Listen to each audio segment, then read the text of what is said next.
Sir William Herschel. By Edward S. Holden. Preface. In the following account of the life and works of Sir William Herschel, I have been obliged to depend strictly upon data already in print, the memoir of his sister, his own scientific writings, and the memoirs and diaries of his contemporaries. The review of his published works will, I trust, be of use.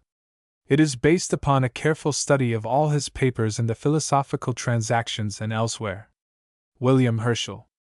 A life of Herschel which shall be satisfactory in every particular can only be written after a full examination of the materials which are preserved at the family seat in England. But as 2 generations have passed since his death, and as no biography yet exists which approaches to completeness, no apology seems to me to be needed for a conscientious attempt to make the best use of the scanty material which we do possess. Herschel. This study will, I trust, serve to exhibit so much of his life as belongs to the whole public.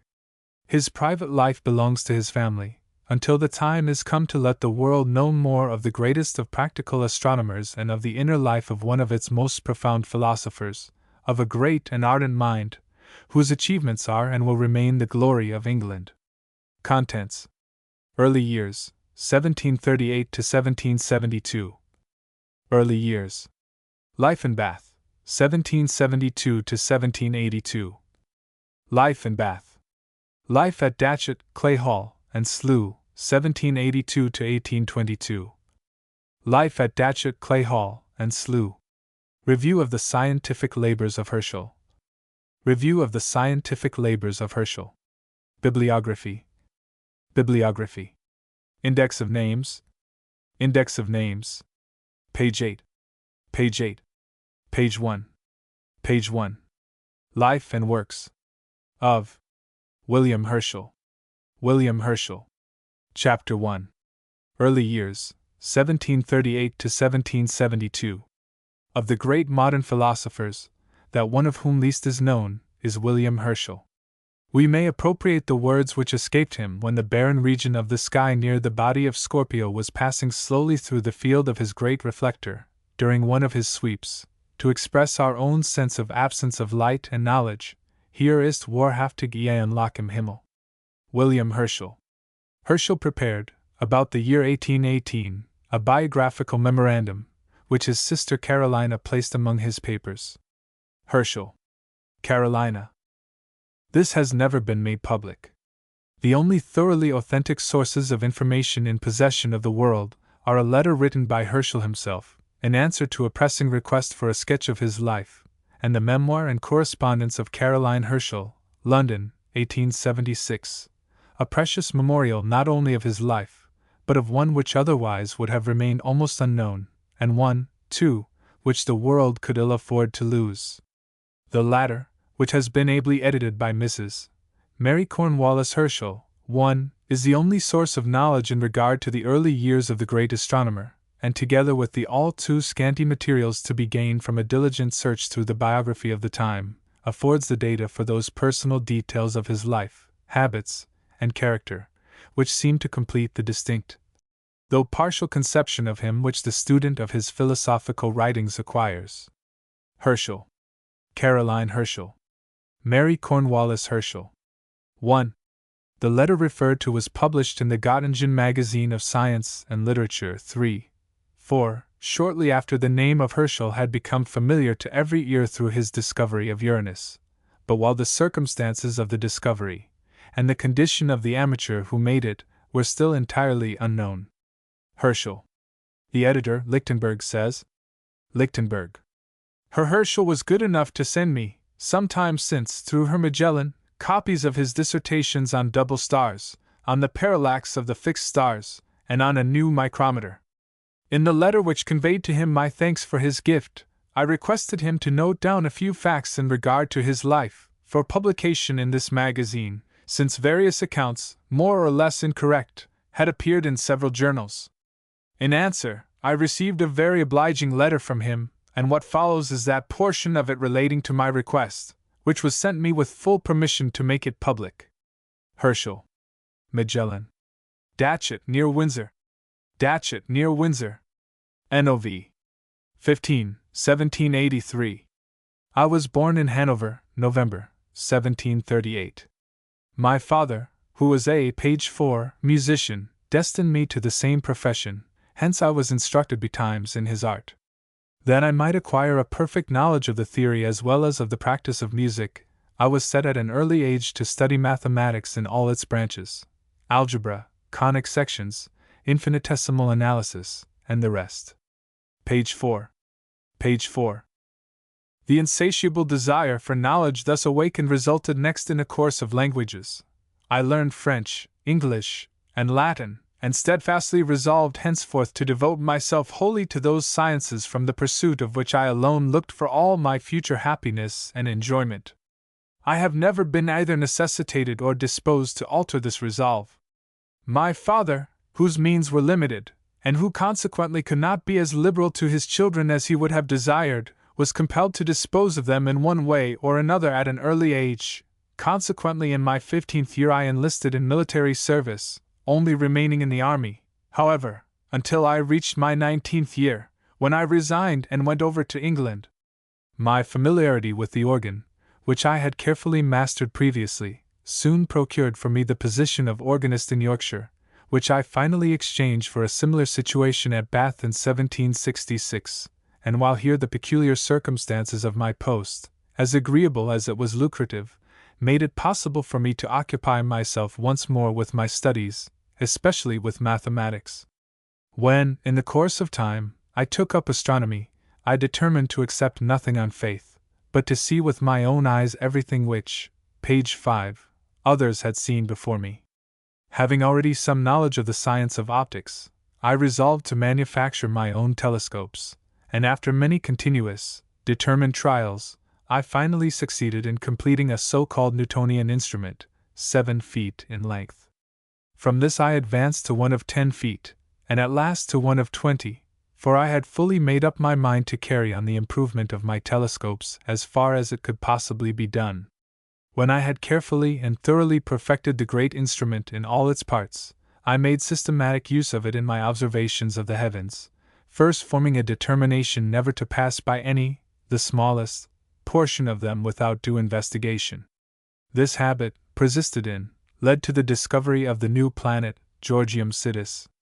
This was by no means the result of chance, but a simple consequence of the position of the planet on that particular evening, since it occupied precisely that spot in the heavens which came in the order of the minute observations that I had previously mapped out for myself.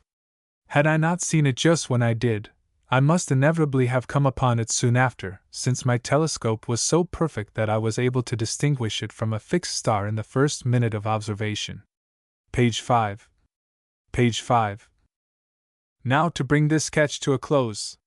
As the king had expressed a desire to see my telescope, I took it by his command to Greenwich, where it was compared with the instruments of my excellent friend, Dr. Maskelyne, not only by himself, but by other experts, who, page 6, pronounced it as their opinion that my instrument was superior to all the rest. Thereupon the king ordered that the instrument be brought to Windsor, and since it there met with marked approval, His Majesty graciously awarded me a yearly pension, that I might be enabled to relinquish my profession of music, and devote my whole time to astronomy and the improvement of the telescope. Gratitude, as well as other considerations specified by me in a paper presented to the Royal Society, of which I am a member, has induced me to call the new planet Georgium Sidus. Maskelyne. Page 6. Page 6. Georgium Sidus. Jam nuncus ves vocari. Virgil. Georgium Sidus. Jam nuncus ves vocari. Virgil. And I hope it will retain the name. We know but little of the family of Herschel. The name is undoubtedly Jewish, and is found in Poland, Germany, and England. We learn that the ancestors of the present branch left Moravia about the beginning of the 8th century, on account of their change of religion to Protestantism. They became possessors of land in Saxony. Hans Herschel, the great-grandfather of William, was a brewer in Pirna, a small town near Dresden. Of the two sons of Hans, one, Abraham, born in 1651, died 1718, was employed in the royal gardens at Dresden, and seems to have been a man of taste and skill in his calling. Of his eldest son, Eusebius, there appears to be little trace in the records of the family. The second son, Benjamin, died in infancy. The third, Isaac, was born in 1707, January 14th, and was thus an orphan at 11 years of age. Isaac was the father of the great astronomer Herschel, Hans Herschel, William, Hans, Abraham, Eusebius, Benjamin, Isaac, Isaac. He appears to have early had a passionate fondness for music, and this, added to a distaste for his father's calling, determined his career. He was taught music by an oboe player in the royal band, and he also learned the violin. At the age of 21 he studied music for a year under the Kapellmeister Pabrich, at Potsdam, and in August 1731 he became oboist in the band of the Guards, at Hanover. In August 1732 he married Anna Ilse Moritzen. She appears to have been a careful and busy wife and mother, possessed of no special faculties which would lead us to attribute to her care any great part of the abilities of her son. She could not herself write the letters which she sent to her husband during his absences with his regiment. It was her firm belief that the separations and some of the sorrows of the family came from too much learning, and while she could not hinder the education of the sons of the family, she prevented their sisters from learning French and dancing. It is but just to say that the useful accomplishments of cooking, sewing, and the care of a household were thoroughly taught by her to her two daughters. The father, Isaac, appears to have been of a different mold, and to him, no doubt, the chief intellectual characteristics of the family are due. His position obliged him to be often absent from Hanover, with his regiment, but his hand appears to have been always present, smoothing over difficulties, and encouraging his sons to such learning and improvement as was to be had. Pabrich, Anna Ilse Moritzen, Isaac. His health was seriously injured by the exposures of the campaigns, and he was left, after the 7 Years' War, with a broken constitution. After his final return home, in 1760, his daughter gives this record of him. Copying music employed every vacant moment, even sometimes throughout half the night. With my brother, Dietrich, now a little engaging creature of between 4 and 5 years old, he was very much pleased, and on the first evening of his arrival at home, before he went to rest, the Ademken, a little violin, was taken from the shelf and newly strung, and the daily lessons immediately commenced.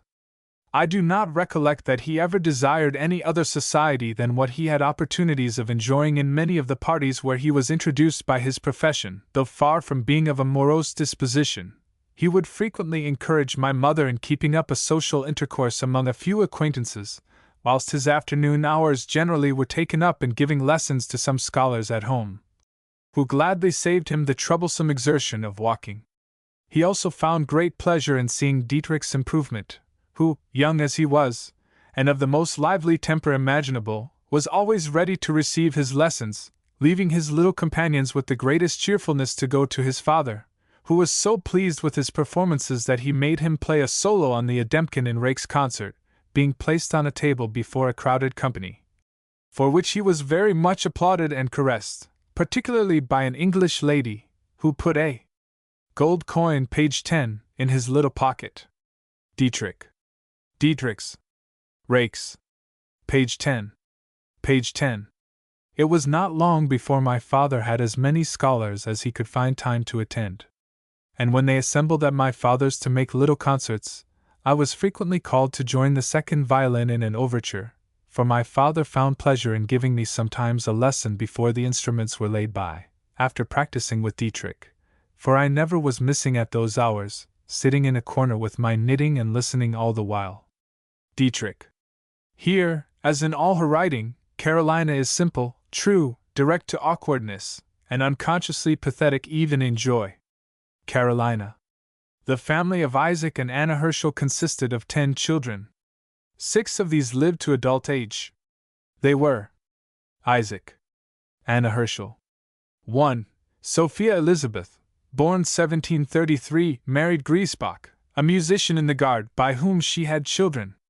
5 of her sons were afterwards musicians at the court, in England, where they obtained places through the influence of William.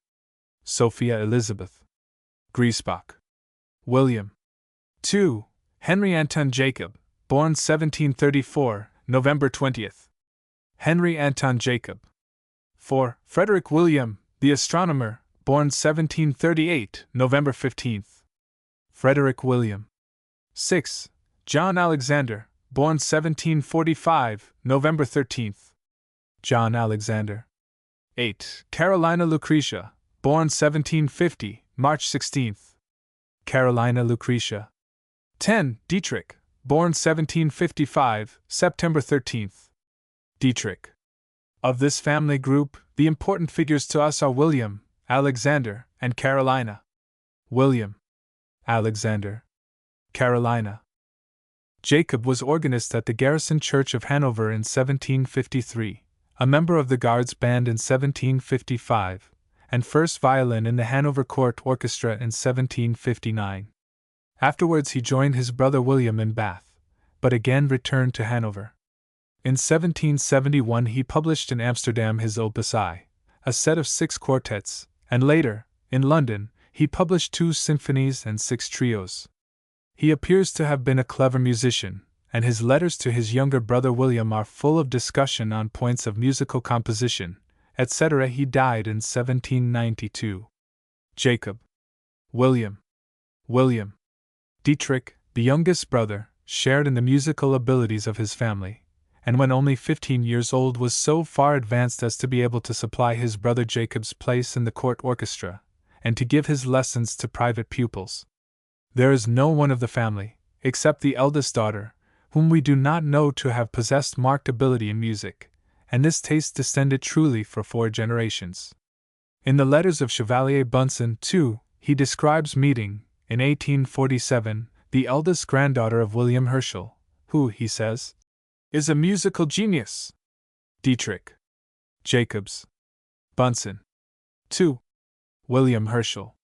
3 members of the family, William, Alexander, and Carolina, formed a group which was inseparable for many years, and while the progress of the lives of Alexander and Carolina was determined by the energy and efforts of William, these 2 lent him an aid without which his career would have been strangely different. It is necessary to understand a little better the early life of all 3. William, Alexander, Carolina, Alexander, Carolina, William. The sons of the Herschel family all attended the Garrison School in Hanover until they were about 14 years old. They were taught the ordinary rudiments of knowledge, to read, to write, to cipher, and a knowledge of French and English was added. William especially distinguished himself in his studies, learning French very rapidly, and studying Latin and arithmetic with his master out of hours. The household life seems to have been active, harmonious, and intelligent, especially during the presence of the father, who took a great delight in the rapid progress of all his sons in music, and who encouraged them with his companionship in their studies and in their reading on all intellectual subjects. Herschel. William. From the Memoir of Carolina, on which we must depend for our knowledge of this early life, we take the following paragraph. Carolina. My brothers were often introduced as solo performers and assistants in the orchestra of the court, and I remember that I was frequently prevented from going to sleep by the lively criticism on music on coming from a concert, or by conversations on philosophical subjects, which lasted frequently till morning, in which my father was a lively partaker and assistant of my brother William, by contriving self-made instruments. Often I would keep myself awake that I might listen to their animating remarks, for it made me so happy to see them so happy. But generally their conversation, page 14, would branch out on philosophical subjects, when my brother William and my father often argued with such warmth that my mother's interference became necessary, when the names Leibniz, Newton, and Euler sounded rather too loud for the repose of her little ones, who ought to be in school by 7 in the morning. But it seems that on the brothers retiring to their own room, where they shared the same bed, my brother William had still a great deal to say, and frequently it happened that when he stopped for an assent or reply, he found his hero was gone to sleep, and I suppose it was not till then that he bethought himself to do the same. William. Page 14. Page 14. William. Leibniz. Newton. Euler. William. The recollection of these happy scenes confirms me in the belief that had my brother William not then been interrupted in his philosophical pursuits, we should have had much earlier proofs of his inventive genius. My father was a great admirer of astronomy, and had some knowledge of that science, for I remember his taking me, on a clear frosty night, into the street, to make me acquainted with several of the most beautiful constellations, after we had been gazing at a comet which was then visible. And I well remember with what delight he used to assist my brother William in his various contrivances in the pursuit of his philosophical studies, among which was a neatly turned 4-inch globe, upon which the equator and ecliptic were engraved by my brother William. The mechanical genius was not confined to William, for we read that Alexander used often to sit by us and amuse us and himself by making all sorts of things out of pasteboard, or contriving how to make a 12-hour cuckoo clock go a week. This ability of Alexander's was turned later to the best account when he became his brother William's right hand in the manufacture of reflectors, eyepieces, and stands in England.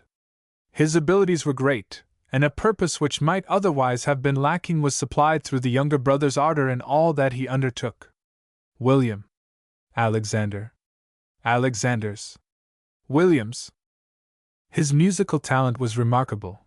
He played, divinely, on the violoncello. He returned to Hanover in 1816, where he lived in comfortable independence, through the never-failing generosity of his brother, until his death in 1821. A notice of him in a Bristol paper says, "Died, March 15, 1821, at Hanover, Alexander Herschel, Esq., well known to the public of Bath and Bristol as a performer and elegant musician, and who for 47 years was the admiration of the frequenters of concerts and theatres of both those cities as principal violoncello.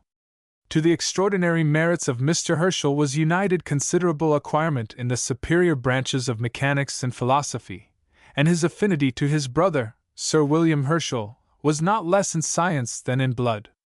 Alexander Herschel. William Herschel. We shall learn more of the sister, Carolina, as time goes on. Now in these early years she was a silent and persistent child, growing up with the feeling that she was uncared for and neglected, and lavishing all her childish affection, as she did all that of her womanly life, on her brother William. Throughout her long life, my brother was William, my nephew, his son. Carolina. William. The brothers Jacob and William were, with their father, members of the band of the Guards in 1755, when the regiment was ordered to England, and they were absent from Hanover a year. Jacob. William, then 17 years old, went as oboist, and out of his scanty pay brought back to Hanover, in 1756, only one memento of his stay, a copy of Locke on the Human Understanding. William. Locke. He appears to have served with the Guard during part of the campaign of 1757.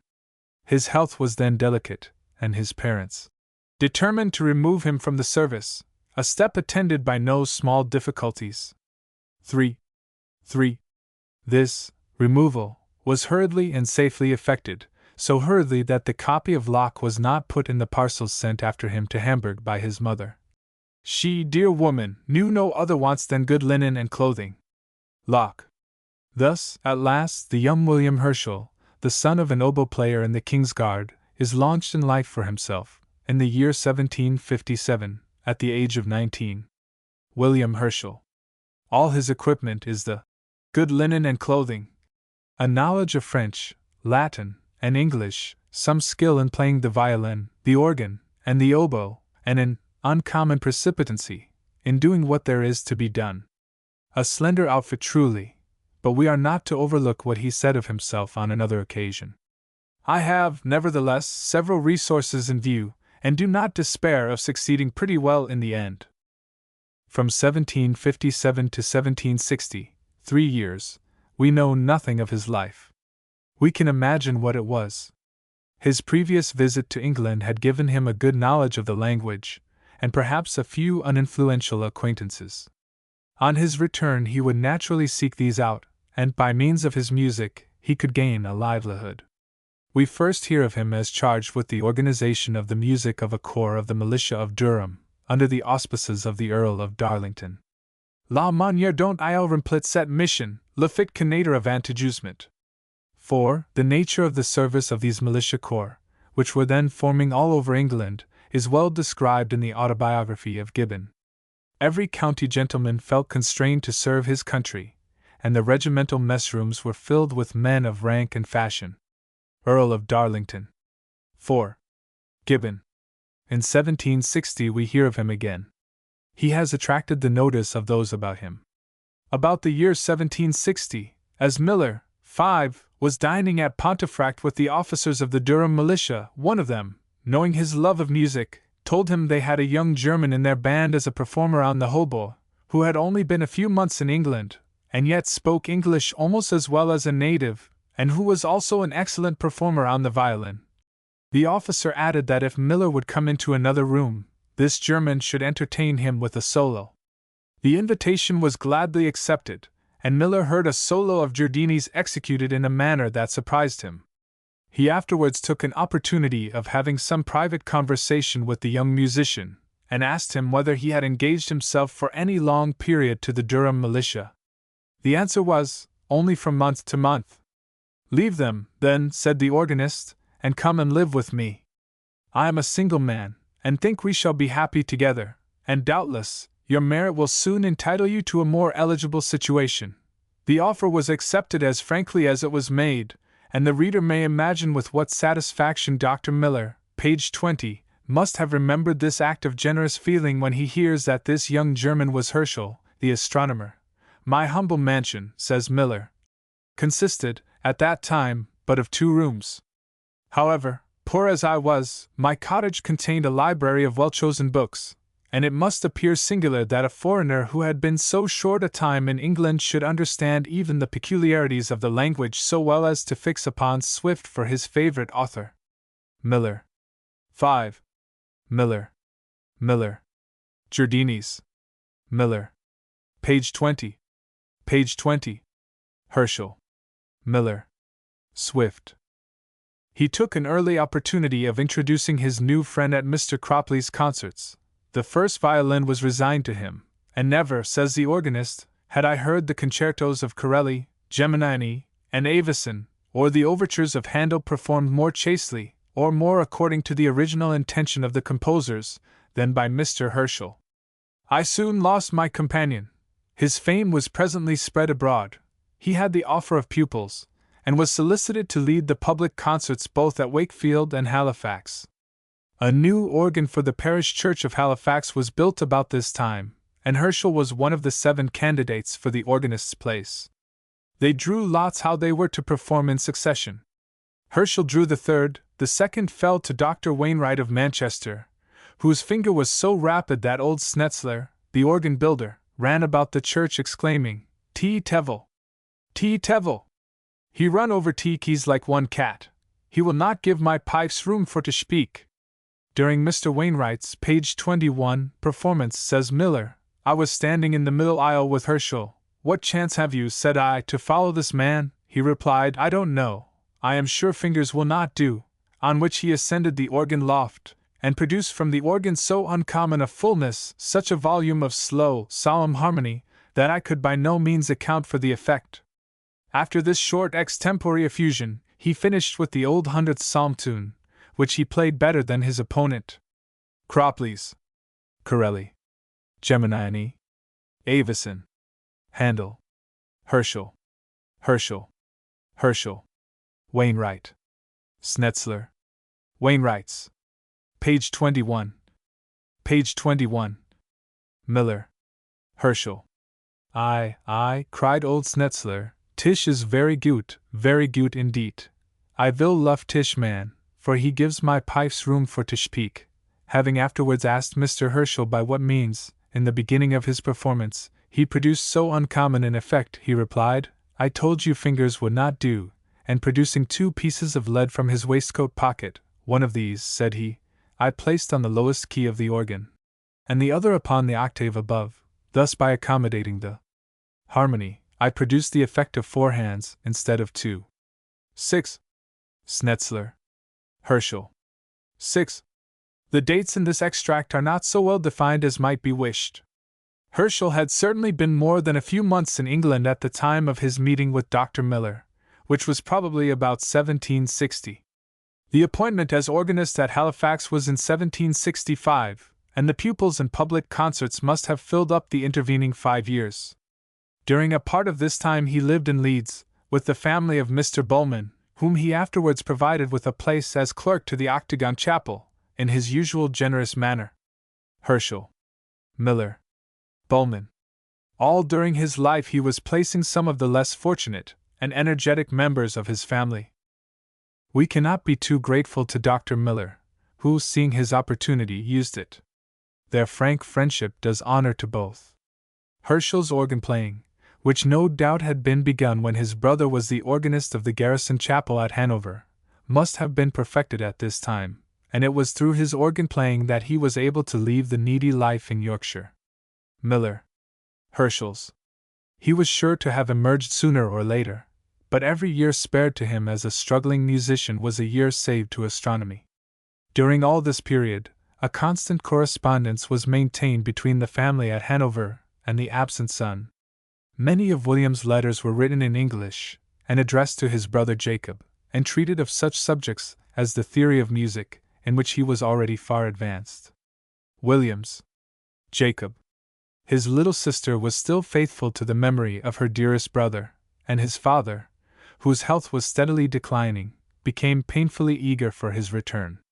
In 1764, April 2nd, he returned to Hanover on a very brief visit. He was attached to England, he was prospering there, and he had no inclination towards returning to a life in Hanover. His sister says, "Of the joys and pleasures which all felt at this long wished for meeting with let me say my dearest, brother, but a small portion could fall to my share, for with my constant attendance at church and school, besides the time I was employed in doing the drudgery of the scullery, it was but seldom I could make one in the group when the family were assembled together." In the first week, some of the orchestra were invited to a concert, at which some of my brother William's compositions, overtures, etc., and some of my eldest brother Jacob's were performed, to the great, page 24, delight of my dear father, who hoped and expected that they would be turned to some profit by publishing them, but there was no printer who bid high enough. William's Jacob's. Page 24. Page 24. Sunday, the 8th, was the, to me, eventful day of my confirmation, and I left home not a little proud and encouraged by my dear brother William's approbation of my appearance in my new gown. William's. The engagement of Herschel at Halifax did not long continue. In 1766 he obtained an advantageous engagement as oboist at Bath, and soon after the position of organist at the Octagon Chapel was offered to him and accepted. This was a great and important change. Herschel. Bath was then, as now, one of the most beautiful cities in England, and the resort of the fashion and rank of the kingdom, who came to take the waters. It is beautifully situated on both sides of the Avon, and has many fine walks and public buildings. The aspect of the city is markedly cheerful and brilliant, owing to the nature of the white stone of which the principal houses are built, and to the exquisite amphitheatre of hills in which they lie. The society was then gay and polite, and Herschel was at once thrown into a far more intelligent atmosphere than that he had just left in Yorkshire. It was easy to get new books, to see new faces, to hear new things. The assembly rooms, built in 1771, were noted for their size and elegance. The theatre was the best out of London. Herschel. His position as organist of the fashionable chapel placed him in the current. His charming and engaging manners made him friends. His talents brought him admirers and pupils brought him money. 7. He began in 1766 a life of unceasing activity, which continued.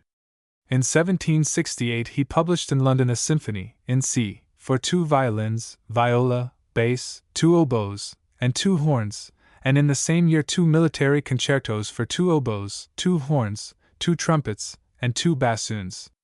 8. He wrote pieces for the harp, glees, catches, and other songs for the voice. One of these, the Echo Catch, was published and had even considerable vogue. 8. A competent musical critic writes to me of this work. The counterpoint is clear and flowing, and is managed with considerable taste and effect. It would be difficult to explain the great cleverness shown in the construction of the catch without diagrams to illustrate the movements of the parts. It is certainly an ingenious bit of musical writing. When he left Bath, in 1782, many of these musical writings were lost, in his great haste to take up his new profession. One, specially, his sister remembers to have written out for the printer. But he could not find a moment to send it off, nor answer the printer's letters. This was a 4-part song. In the I bear so dear a part. He wrote very many anthems, chants, and psalm tunes for the excellent cathedral choir of the Octagon Chapel. Unfortunately, most of this music is now not to be found. A notice of Herschel's life which appeared in the European magazine for 1785, January, gives a very lively picture of his life at this time, and it is especially valuable as showing how he appeared to his contemporaries. Herschel's. Although Mr. Herschel loved music to an excess, and made a considerable progress in it, he yet determined with a sort of enthusiasm to devote every moment he could spare from business to the pursuit of knowledge, which he regarded as the sovereign good, and in which he resolved to place all his views of future happiness in life. Herschel. His situation at the Octagon Chapel proved a very profitable one, as he soon fell into all the public business of the concerts, the rooms, the theatre, and the oratorios, besides many scholars and private concerts. This great run of business, instead of lessening his propensity to study, increased it, so that many times, after a fatiguing day of 14 or 16 hours spent in his vocation, he would retire at night with the greatest avidity to unbend the mind, if it may be so called, with a few propositions in Maclaurin's Flux Science, or other books of that sort. Maclaurin's? It was in these years that he mastered Italian and made some progress in Greek. We may hazard a natural conjecture respecting the course of Herschel's early studies. Music conducted him to mathematics, or, in page 28, other words, impelled him to study Smith's harmonics. Now this Robert Smith was the author of a complete system of optics, a masterly work, which, notwithstanding the rapid growth of that branch of the science, is not yet wholly superseded. It seems to us not unlikely that Herschel, studying the harmonics, conceived a reverence for the author, who was at that time still living, so that from the philosophy of music he passed to the optics, a work on which Smith's great reputation chiefly rested, and thus undesignedly prepared himself for the career on which he was shortly about to enter with so much glory. 9. Herschel's. Page 28. Page 28. Smith's. Robert Smith. Herschel. Smith's. 9. There is no doubt that this conjecture is a true one. The Optics of Dr. Smith is one of the very few books quoted by Herschel throughout his writings, and there is every evidence of his complete familiarity with its conclusions and methods, and this familiarity is of the kind which a student acquires with his early textbooks. One other work he quotes in the same way, Lalande's Astronomy, and this too must have been deeply studied. Smith. Herschel. Lalande's. During the years 1765 to 1772, while Herschel was following his profession and his studies at Bath, the family life at Hanover went on in much the same way. Herschel. In 1765 his father Isaac had a stroke of paralysis, which ended his violin playing forever, and forced him to depend entirely upon pupils and copying of music for a livelihood. He died on March 22, 1767, leaving behind him a good name, and living in the affectionate remembrance of his children, and of all who knew him. Isaac. Carolina had now lost her best friend, and transferred to her brother William the affection she had before divided between him and her father. Carolina. William. My father wished to give me something like a polished education, but my mother was particularly determined that it should be a rough, but at the same time a useful one, and nothing farther she thought was necessary but to send me 2 or 3 months to a sempstress to be taught to make household linen. My mother would not consent to my being taught French, and my brother Dietrich was even denied a dancing master, because she would not permit my learning along with him, though the entrance had been paid for us both. So all my father could do for me was to indulge me, and please himself, sometimes, page 30, with a short lesson on the violin, when my mother was either in good humor or out of the way. Though I have often felt myself exceedingly at a loss for the want of those few accomplishments of which I was thus, by an erroneous though well-meant opinion of my mother, deprived, I could not help thinking but that she had cause for wishing me not to know more than was necessary for being useful in the family, for it was her certain belief that my brother William would have returned to his country, and my eldest brother not have looked so high, if they had had a little less learning. Page 30. Page 30. William.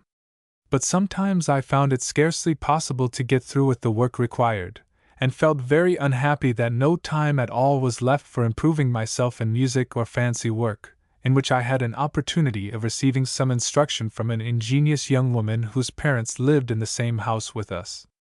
But the time wanted for spending a few hours together could only be obtained by our meeting at daybreak, because by the time of the family's rising at 7, I was obliged to be at my daily business. Though I had neither time nor means for producing anything immediately either for show or use, I was content with keeping samples of all possible patterns in needlework, beads, bugles, horsehair, etc., for I could not help feeling troubled sometimes about my future destiny, yet I could not bear the idea of being turned into an abigail or housemaid, and thought that with the above and such like, page 31, acquirements, with a little notion of music, I might obtain a place as governess in some family where the want of a knowledge of French would be no objection. Page 31. Page 31. A change was soon to come in her life too. Her brother William wrote to propose that she should join him at Bath. William. To make the trial, if, by his instruction, I might not become a useful singer for his winter concerts and oratorios, he advised my brother Jacob to give me some lessons by way of beginning, but that if, after a trial of 2 years, we should not find it answer our expectation, he would bring me back again.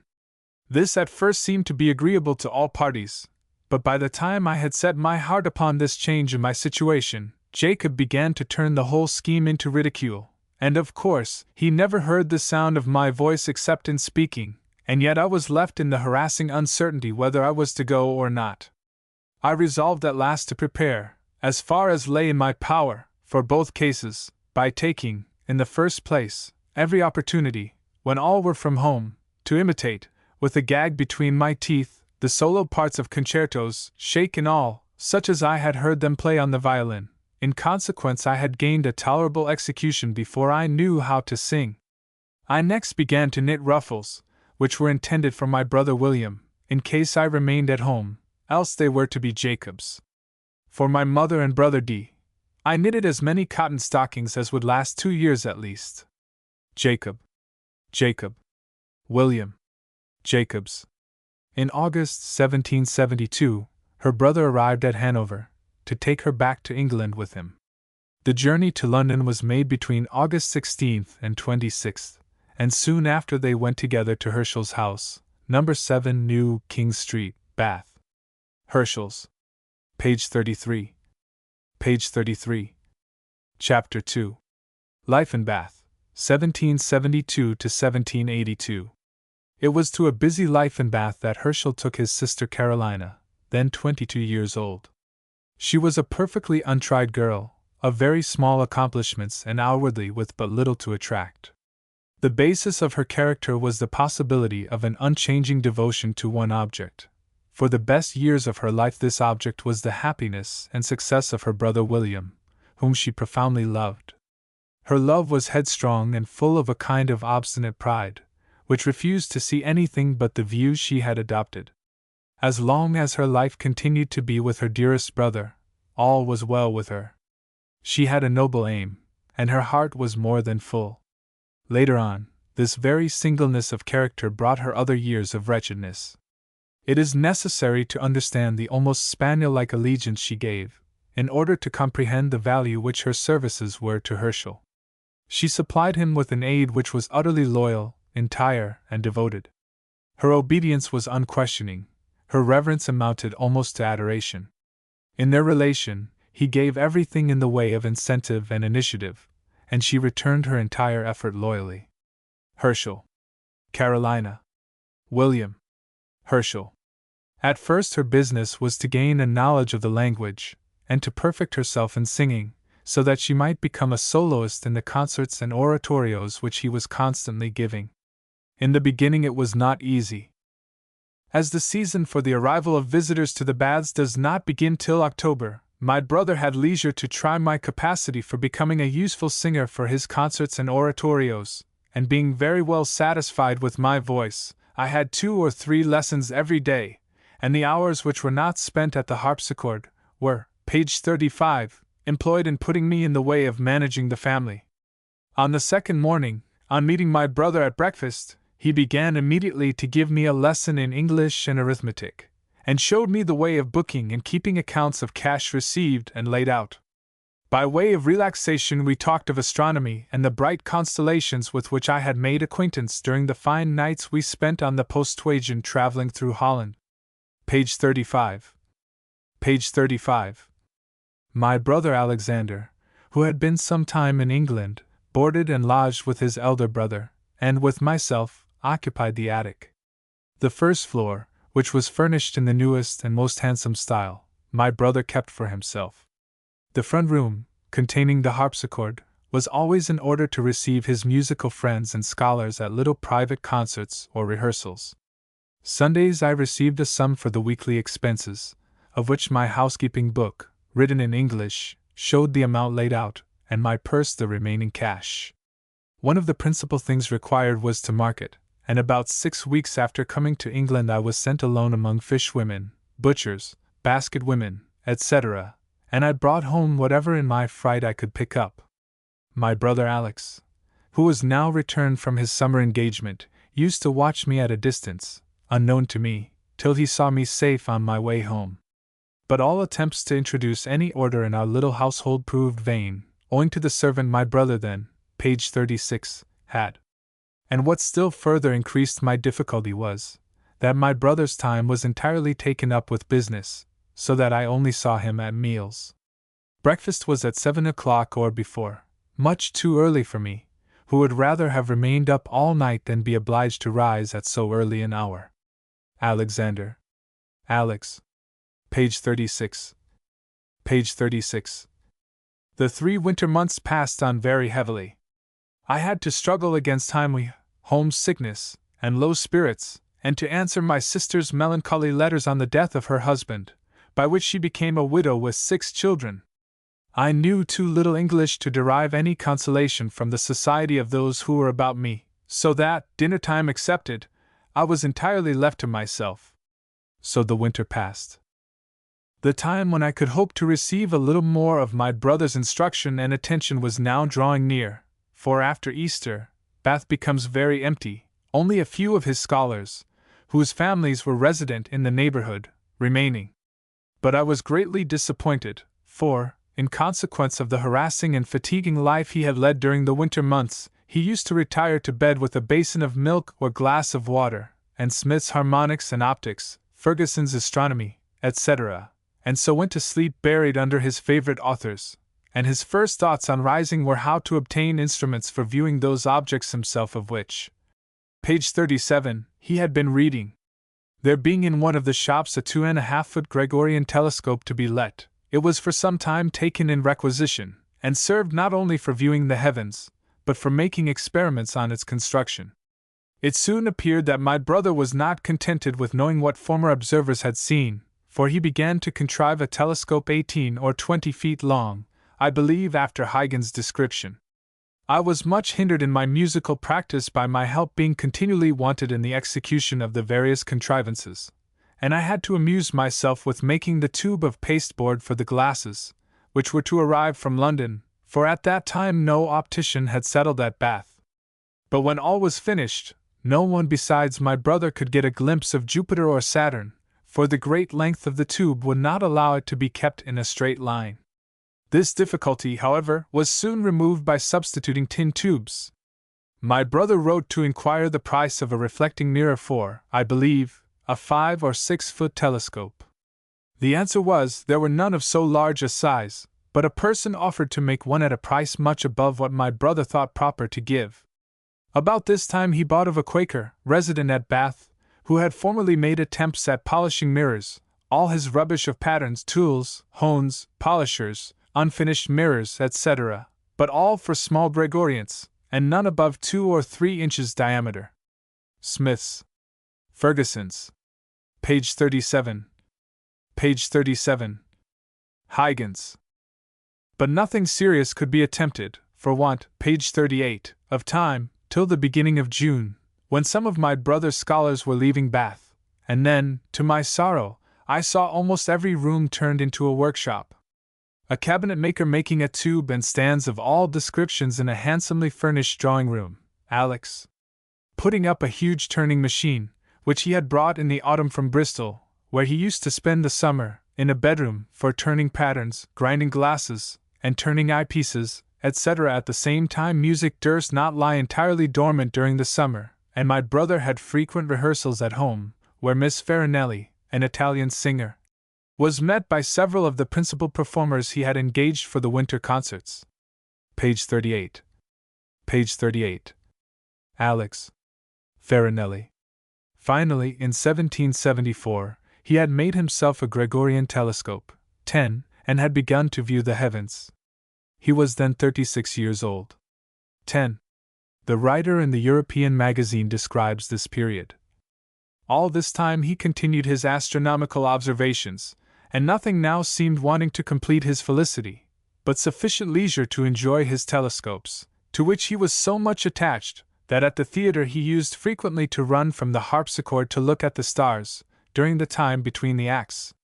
In an extract from his Journal No. 1, now at the rooms of the Royal Society, may be seen a copy of his first observation of the nebula of Orion, on March 4, 1774. This was made with his 5.5-foot Gregorian reflector. It was at this time, 1775, between the acts of the theatre, that he made his first review of the heavens, with a Newtonian telescope, of an aperture of 4.5 inches and a magnifying power of 222 times. This telescope was one of the first made by himself. The review consisted of the examination of every star in the sky of the first, second, third, and fourth magnitudes, and of all planets visible. There are no records of these observations now extant, and they are noteworthy only as a preparation for more serious work. He was carrying out his resolve to see everything for himself. His assiduity may be judged of by the fact that between 1774 and 1781 Herschel had observed a single object, the nebula of Orion, no less than 14 times.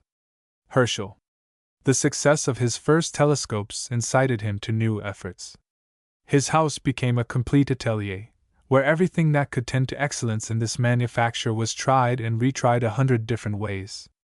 When a difficulty arose, experiments were begun which continued till it was conquered. When a success was gained, it was prosecuted to the utmost.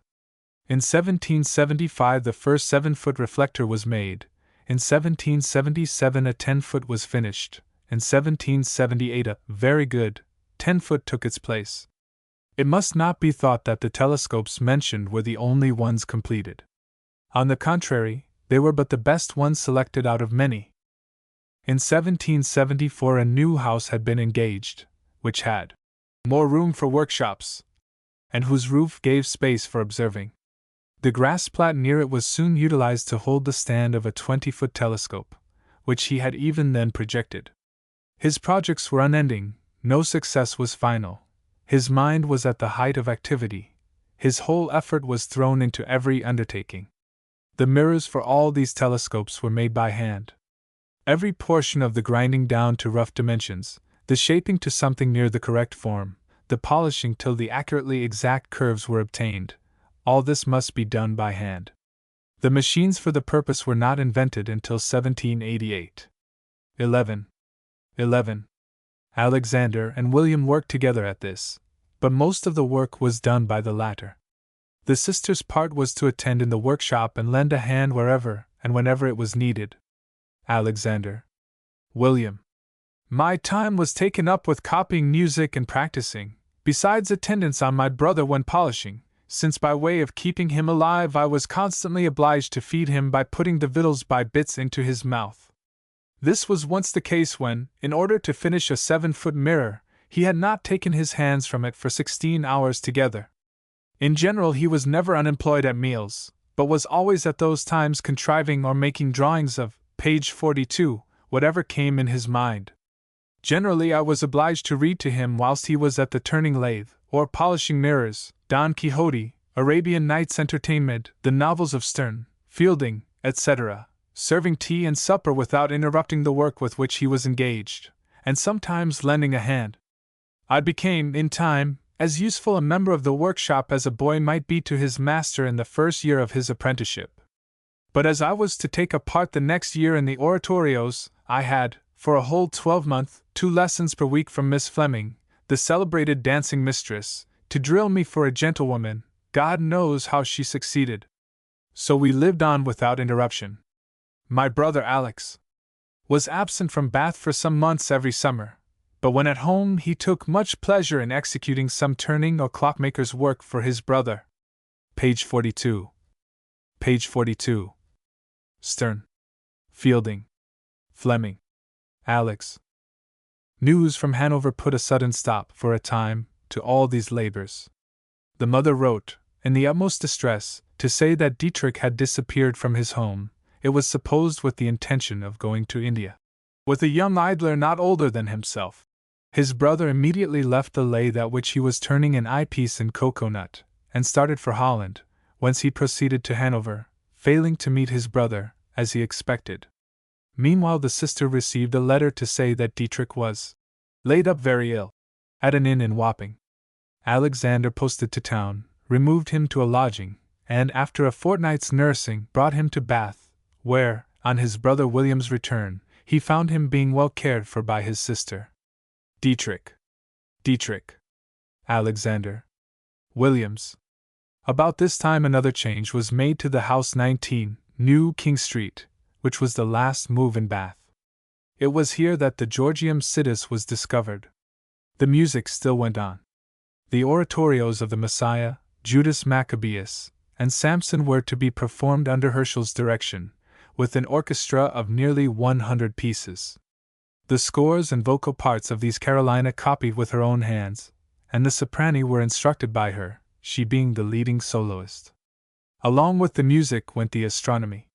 Not only were new telescopes made, but they were made for immediate use. Herschel's Carolina. The variable star Mira-Ceti was observed, and a long series of lunar observations begun. In 1779, 1780, and 1781 I measured the heights of about 100 mountains of the moon, by 3 different methods. Some of these observations are given in Philosophical Transactions, volume 70, but most remain uncalculated in my journal till some proper opportunity. 12. While Herschel was measuring these lunar mountains, in December, 1779, he made by chance an acquaintance of much value to him. Dr. William Watson, a Fellow of the Royal Society, distinguished for his researches in electricity, happened to see him at his telescope, and this led to a visit and an invitation to Herschel to join the Philosophical Society of Bath, then forming. This he gladly did, and it was of use to him in many ways. Herschel. William Watson. Herschel. He there formed acquaintance with men of his own way of thinking, and he himself became known. Better than all, he learned to measure himself with other men, and by his early papers read to the Society, he gained skill in putting his thoughts before his hearers. This skill he never lost, and the merely literary art of his memoirs would make his papers remarkable without their other merits. He is always clear, and in his early papers especially, he appeals to his particular audience, the Royal Society, in a way which shows that he is conscious of all its weaknesses as well as of its dignity. Later, his tone slightly changed. He became less anxious to win his audience, for he had become an authority. This knowledge lent a quiet strength to his style, but never induced the slightest arrogance of spirit or manner. The Bath Philosophical Society has left no printed proceedings. Herschel was one of its earliest members, and many papers were communicated to it by his hand.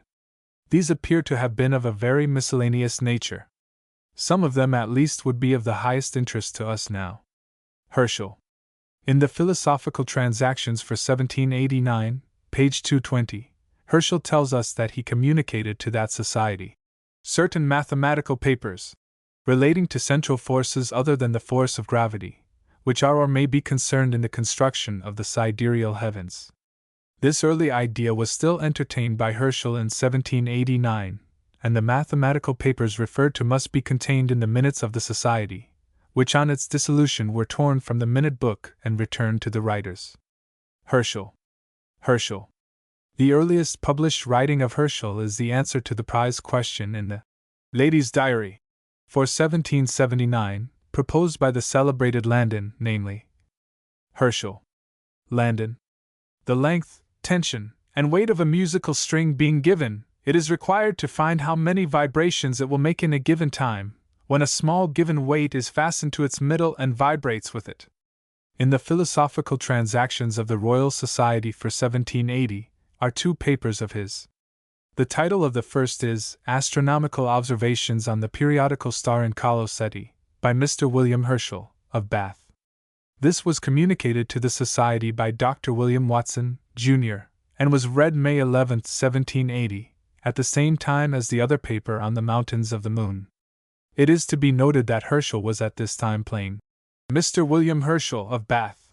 It was only in 1786 that he became Dr. Herschel, through the Oxford degree of LL.D. William Herschel. William Watson. Herschel. William Herschel. Herschel. Neither of these two papers is specially remarkable on its purely astronomical side. The problems examined were such as lay open before all, and the treatment of them was such as would naturally be suggested. The second of these two contained, however, a short description of his Newtonian telescope, and he speaks of it with a just pride. I believe that for distinctness of vision this instrument is perhaps equal to any that was ever made. He was, at least, certain of having obtained excellence in the making of his instruments. In his next paper, however, read January 11, 1781, a subject is approached which shows a different kind of thought. It is the first obvious proof of the truth of the statement which he made long afterwards, 1811, when he said, "A knowledge of the construction of the heavens has always been the ultimate object of my observations." The title of this paper was Astronomical Observations on the Rotation of the Planets Round Their Axes, made with a view to determine whether the Earth's diurnal motion is perfectly equable. Here the question is a difficult and a remote one, and the method adopted for its solution is perfectly suitable in principle. It marks a step onward from mere observations to philosophizing upon their results. In practical astronomy, too, we note an advance. Not only are his results given, but also careful estimates of the errors to be feared in them, and a discussion of the sources of such errors. The same volume of the Philosophical Transactions which contains this paper also contains another, Account of a Comet, read April 26, 1781.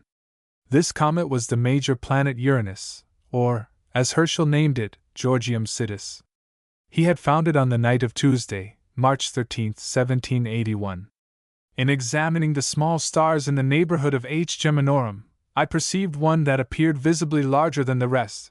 Being struck with its uncommon appearance, I compared it to H. Geminorum and the small star in the quartile between Auriga and Gemini, and finding it so much larger than either of them, I suspected it to be a comet. The comet was observed over all Europe. Its orbit was computed by various astronomers, and its distance from the Sun was found to be 19 times that of our Earth. This was no comet, but a new major planet. The discovery of the amateur astronomer of Bath was the most striking since the invention of the telescope. It had absolutely no parallel, for every other major planet had been known from time immemorial. 13. Herschel. 13. The effect of the discoveries of Galileo was felt almost more in the moral than in the scientific world. The mystic number of the planets was broken up by the introduction of 4 satellites to Jupiter. That Venus emulated the phases of our moon, overthrew superstition and seated the Copernican theory firmly. The discovery of an innumerable multitude of fixed stars in the Milky Way confounded the received ideas. This was the great mission of the telescope in Galileo's hands. Galileo's. The epoch of mere astronomical discovery began with the detection of the large satellite of Saturn by Huygens, in 1655. Even then superstition was not dead. Huygens did not search for more moons, because by that discovery he had raised the number of known satellites to 14, and because these, with the 6 planets, made the perfect number 12. Huygens. 14. From 1671 to 1684, Cassini discovered 4 more moons revolving about Saturn. Since 1684, no new body had been added to the solar system. It was thought complete for nearly a century. Cassini. In England, the remarkable discoveries of Bradley, 1727 to 62, had been in the field of practical astronomy, and his example had set the keynote for further researches.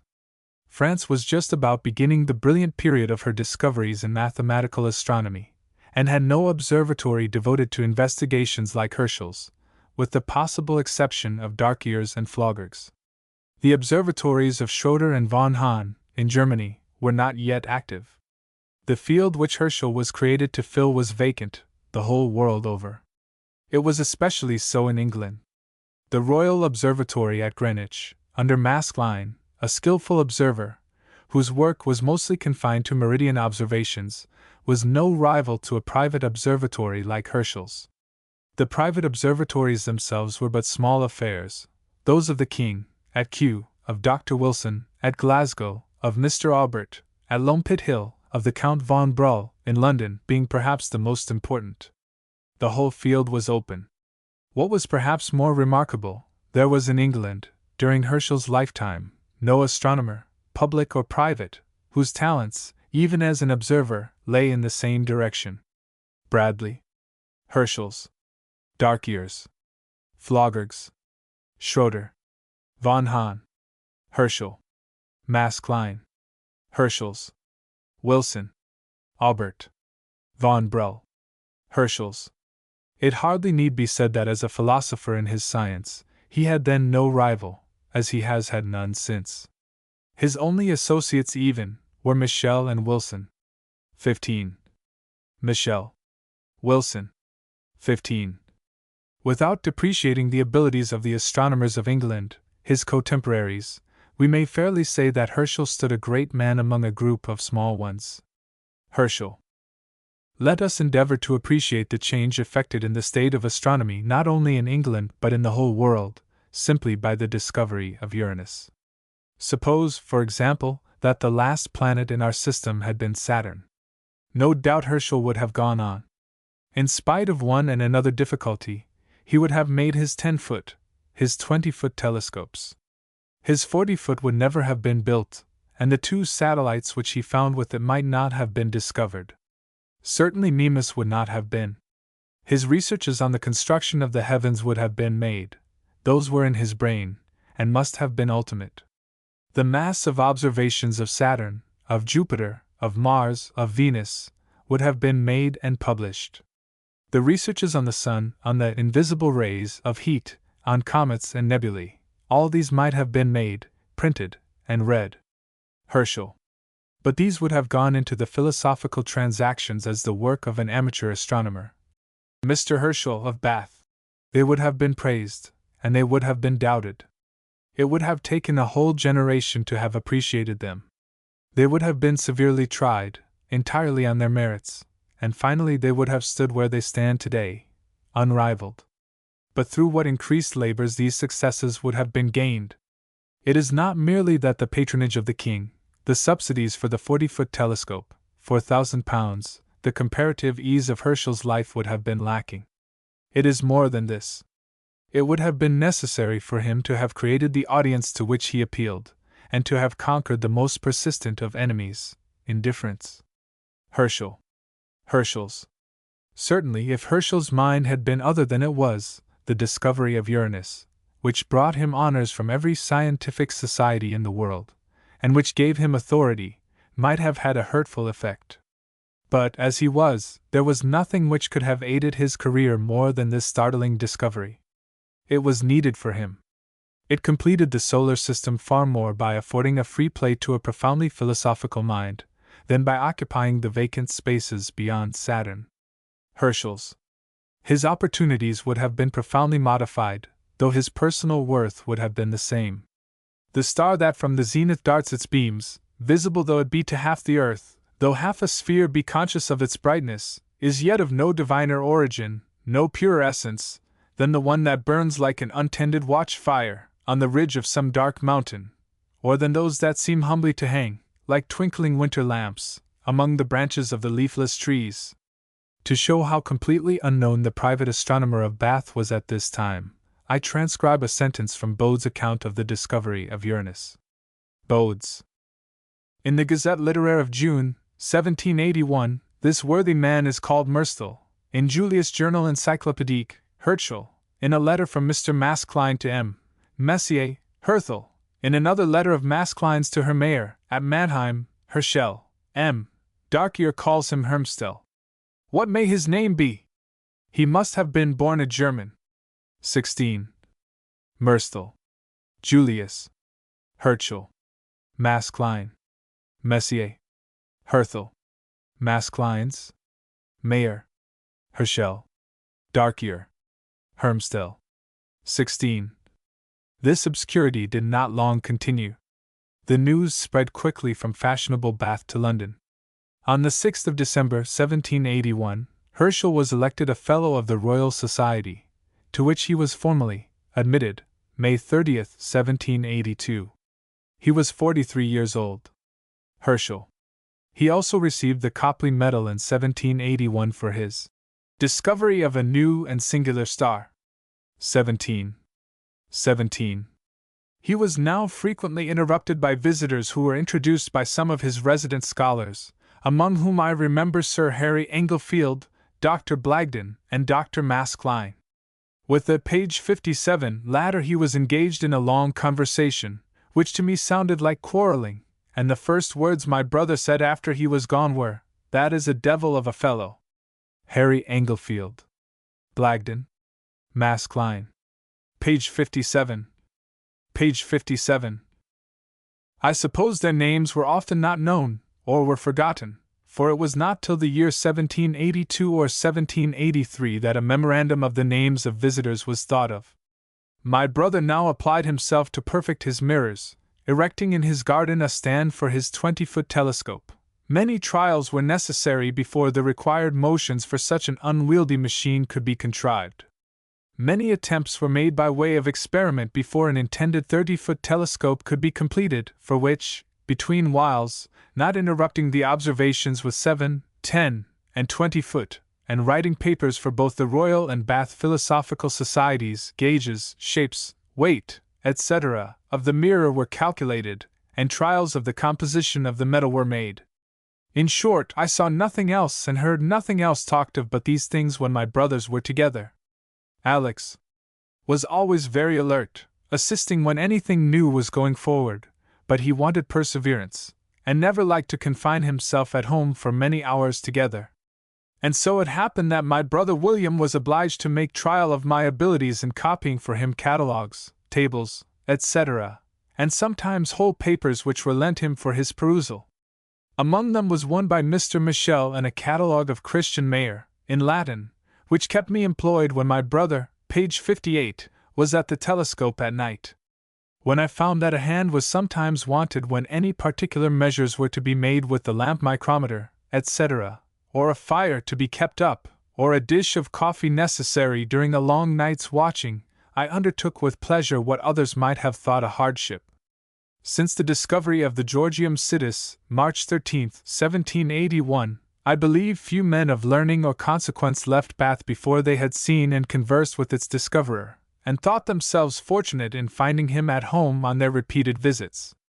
Sir William Watson was almost an intimate, for hardly a day passed but he had something to communicate from the letters which he received from Sir Joseph Banks, and other members of the Royal Society, from which it appeared that my brother was expected in town to receive the gold medal. The end of November was the most precarious season for absenting himself.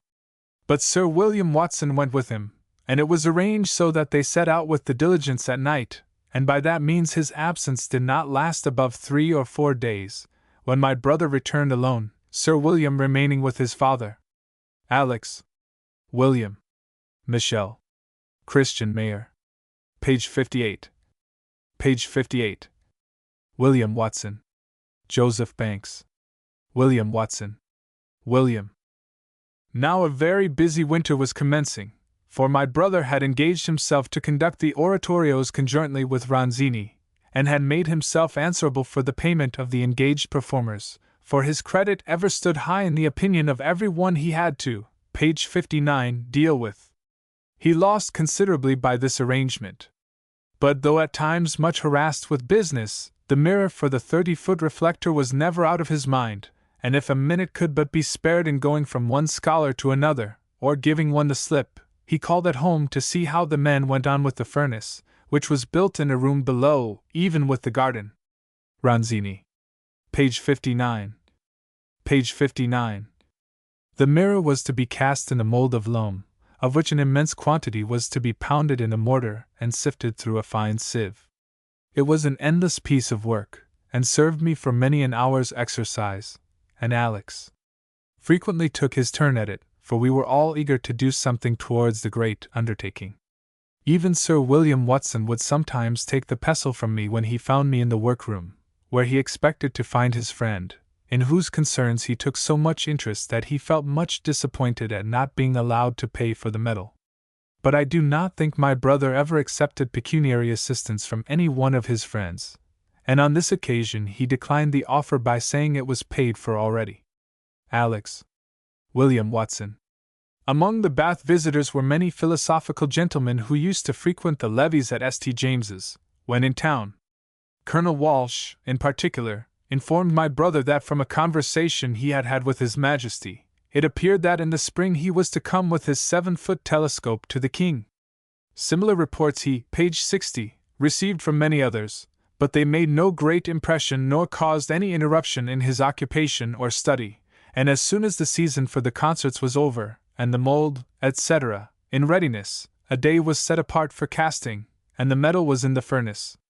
Unfortunately it began to leak at the moment when ready for pouring, and both my brothers and the caster, with his men, were obliged to run out at opposite doors, for the stone flooring, which ought to have been taken up, flew about in all directions as high as the ceiling. Before the second casting was attempted, everything which could ensure success had been attended to, and a very perfect metal was found in the mold. Walsh. Page 60. Page 60. But a total stop and derangement now took place, and nearly 6 or 7 months elapsed before my brother could return to the undisturbed enjoyment of his instruments and observations. For one morning in Passion Week, as Sir William Watson was with my brother, talking about the pending journey to town, my eldest nephew arrived to pay us a visit, and brought the confirmation that his uncle was expected with his instrument in town. We had not one night in the week, except Friday, but what was set apart for an oratorio either at Bath or Bristol. Soon after Easter, a new organ being erected in St. James's Church, it was opened with 2 performances of the Messiah. This again took up some of my brother's time. William Watson. In May of 1782 Herschel went to London. Herschel. But when almost double the time had elapsed which, page 61, my brother could safely be absent from his scholars, Alex, as well as myself, were much at a loss how to answer their inquiries, for, from the letters we received, we could learn nothing but that he had been introduced to the King and Queen, and had permission to come to the concerts at Buckingham House, where the King conversed with him about astronomy.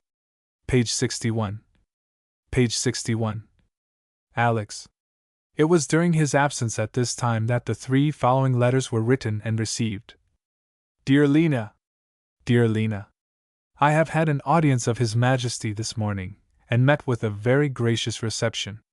I presented him with the drawing of the solar system, and had the honor of explaining it to him and the Queen.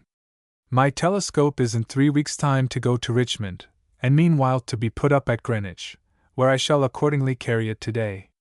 So you see, Lena, that you must not think of seeing me in less than a month. I shall write to Miss Lee myself, and other scholars who inquire for me. You may tell that I cannot wait on them till His Majesty shall be pleased to give me leave to return, or rather to dismiss me, for till then I must attend. I will also write to Mr. Palmer to acquaint him with it. Lena. Lee. Palmer. I am in a great hurry, therefore can write no more at present. Tell, page 62, Alexander, that everything looks very likely as if I were to stay here. The king inquired after him, and after my great speculum. He also gave me leave to come to hear the greasebox play at the private concert which he has every evening. My having seen the king need not be kept a secret, but about my staying here it will be best not to say anything, but only that I must remain here till His Majesty has observed the planets with my telescope. Page 62. Page 62. Alexander. Greasebox. Yesterday I dined with Colonel Walsh, who inquired after you. There were Mr. Albert and Dr. Maskelyne. Dr. Maskelyne in public declared his obligations to me for having introduced to them the high powers, for Mr. Albert has so much succeeded with them that he says he looks down upon 200, 300, or 400 with contempt, and immediately begins with 800. He has used 2,500 very completely, and seen my fine double stars with them. All my papers are printing, with the postscript and all, and are allowed to be very valuable. You see, Lena, I tell you all these things. You know vanity is not my foible, therefore I need not fear your censure. Farewell. Walsh. Albert. Maskelyne. Maskelyne. Albert. Lena. W.M.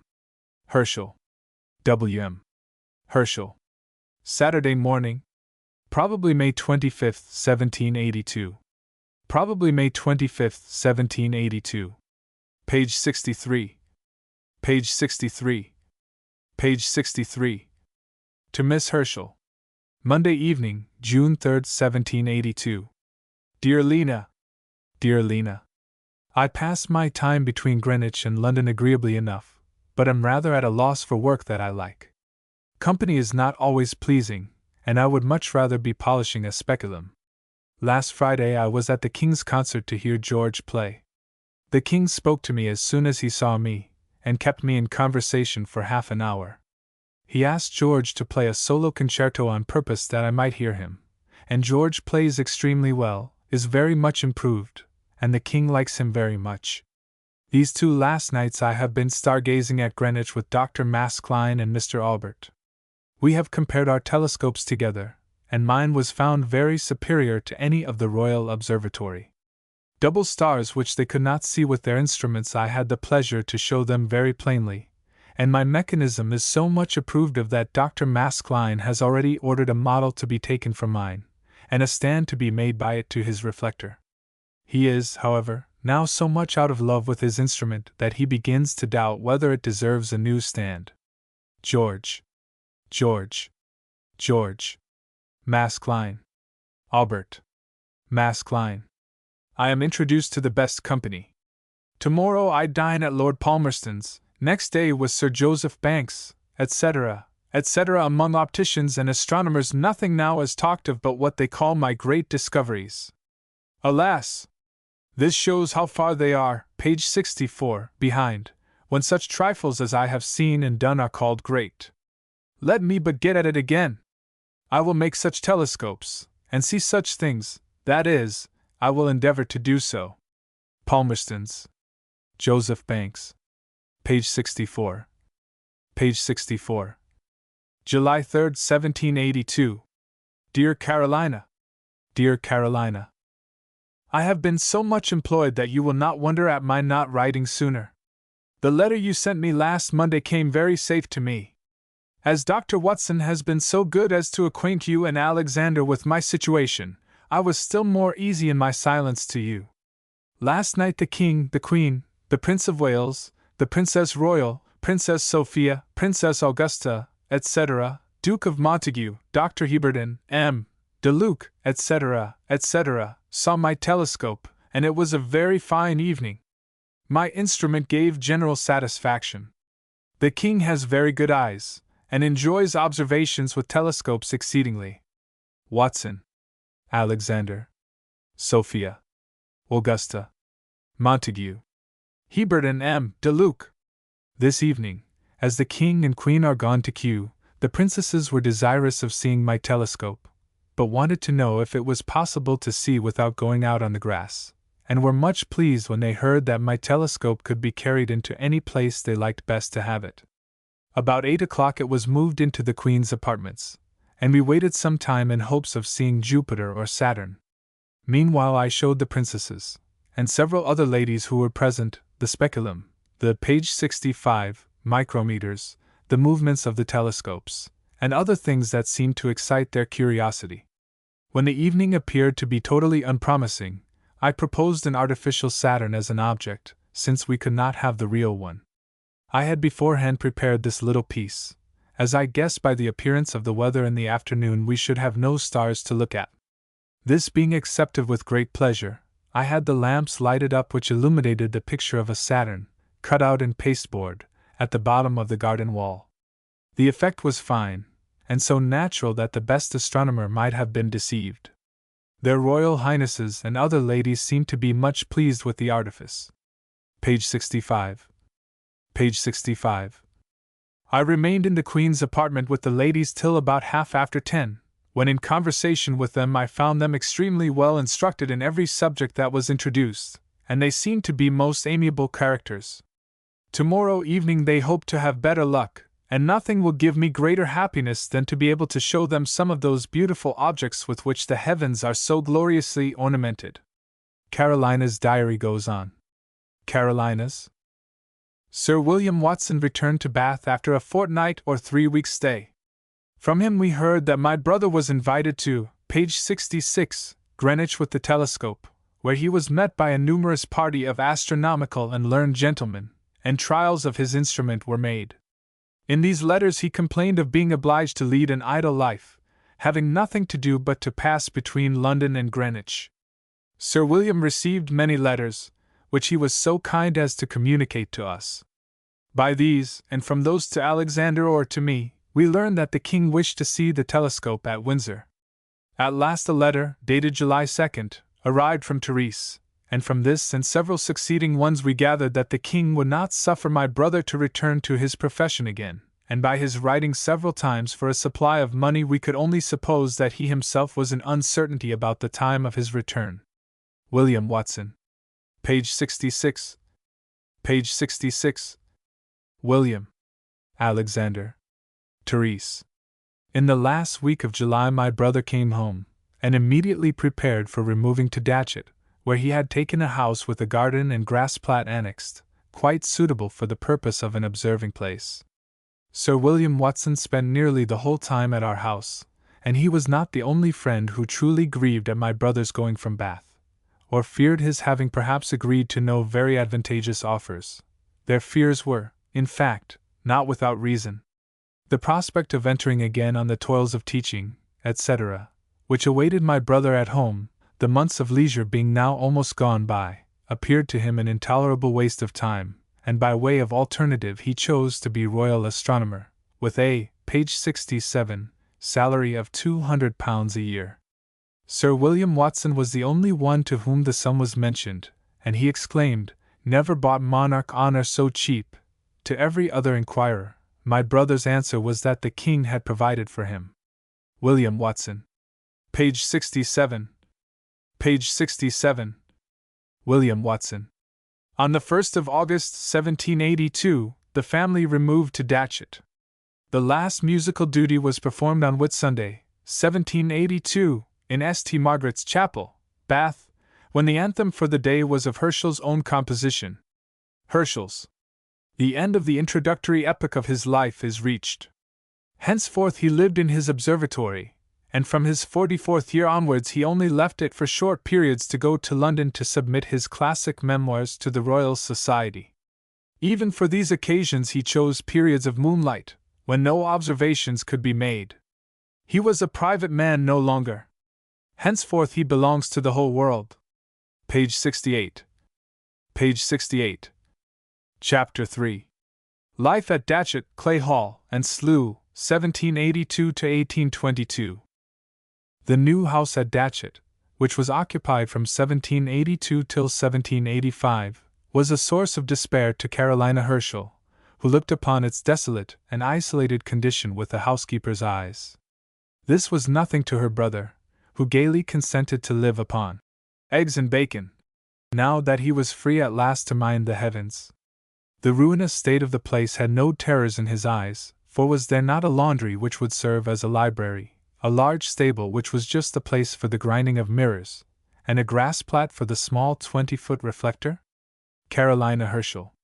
Here they set to work at astronomy, the brother with the 20-foot, the sister aiding him, and at odd times sweeping for comets. In the course of her life she discovered no less than 8, and 5 of these were first seen by her. In 1787 Herschel wrote his paper on 3 volcanoes in the moon, which he had observed in April of that year. In this he mentions previous observations of the same sort. I do not remember that the following account of these has ever been put on record in English. Baron von Zach writes from London to Bode 18. Herschel.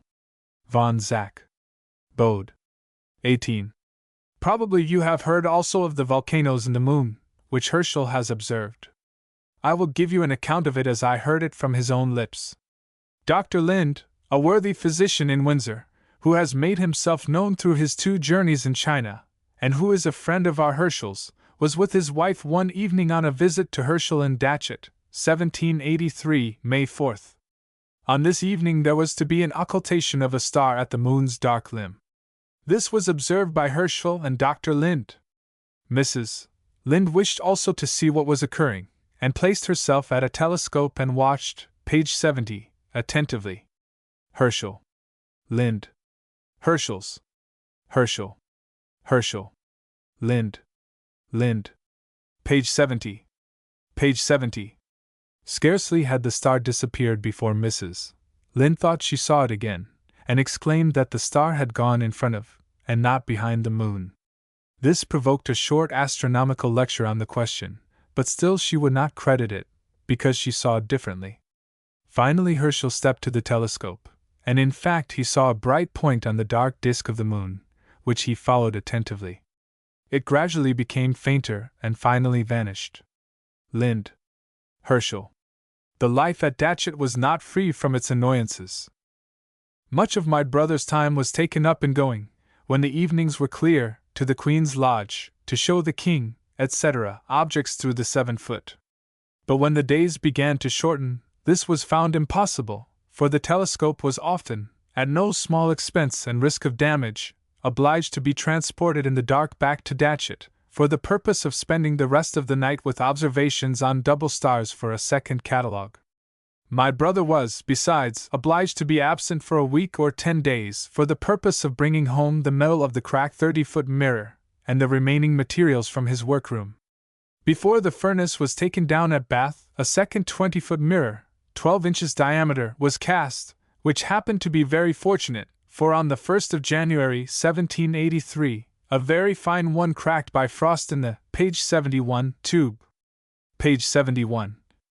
Page 71. In my brother's absence from home I was, of course, left alone to amuse myself with my own thoughts, which were anything but cheerful. I found I was to be trained for an assistant astronomer, and by way of encouragement, a telescope adapted for sweeping, consisting of a tube with 2 glasses, such as are commonly used in a finder, was given me. I was to sweep for comets, and I see, by my journal, that I began August 22 d. 1782, to write down and describe all remarkable appearances I saw in my sweeps, which were horizontal. But it was not till the last 2 months of the same year that I felt the least encouragement to spend the starlight nights on a grass plot covered with dew or hoarfrost, without a human being near enough to be within call. I knew too little of the real heavens to be able to point out every object so as to find it again, without losing much time by consulting the atlas. But all these troubles were removed when I knew my brother to be at no great distance making observations, with his various instruments, on double stars, planets, etc., and when I could have his assistance immediately if I found a nebula or cluster of stars, of which I intended to give a catalogue. But, at the end of 1783, I had only marked 14. When my sweeping was interrupted by being employed to write down my brother's observations with the large 20-foot. I had, however, the comfort to see that my brother was satisfied with my endeavors to assist him when he wanted another person either, page 72, to run to the clocks, write down a memorandum, fetch and carry instruments, or measure the ground with poles, etc., etc., of which something of the kind every moment would occur. For the assiduity with which the measurements on the diameter of the Georgium Sidus, and observations of other planets, double stars, etc., were made, was incredible, as may be seen by the various papers that were given to the Royal Society in 1783, which papers were written in the daytime, or when cloudy nights interfered. Besides this, the 12-inch speculum was perfected before the spring, and many hours were spent at the turning bench, as not a night clear enough for observing ever passed but that some improvements were planned for perfecting the mounting and motions of the various instruments then in use, or some trials were made of new constructed eyepieces, which were mostly executed by my brother's own hands. Wishing to save his time, he began to have some work of that kind done by a watchmaker who had retired from business and lived on Datchet Common. But the work was so bad, and the charges so unreasonable, that he could not be employed. It was not till some time afterwards, in his frequent visits to the meetings of the Royal Society, made in moonlight nights, that he had an opportunity of looking about for mathematical workmen, opticians, and founders. But the work seldom answered expectation, and it was kept, to be executed with improvements by Alexander during the few months he spent with us. Page 72. Page 72. Alexander.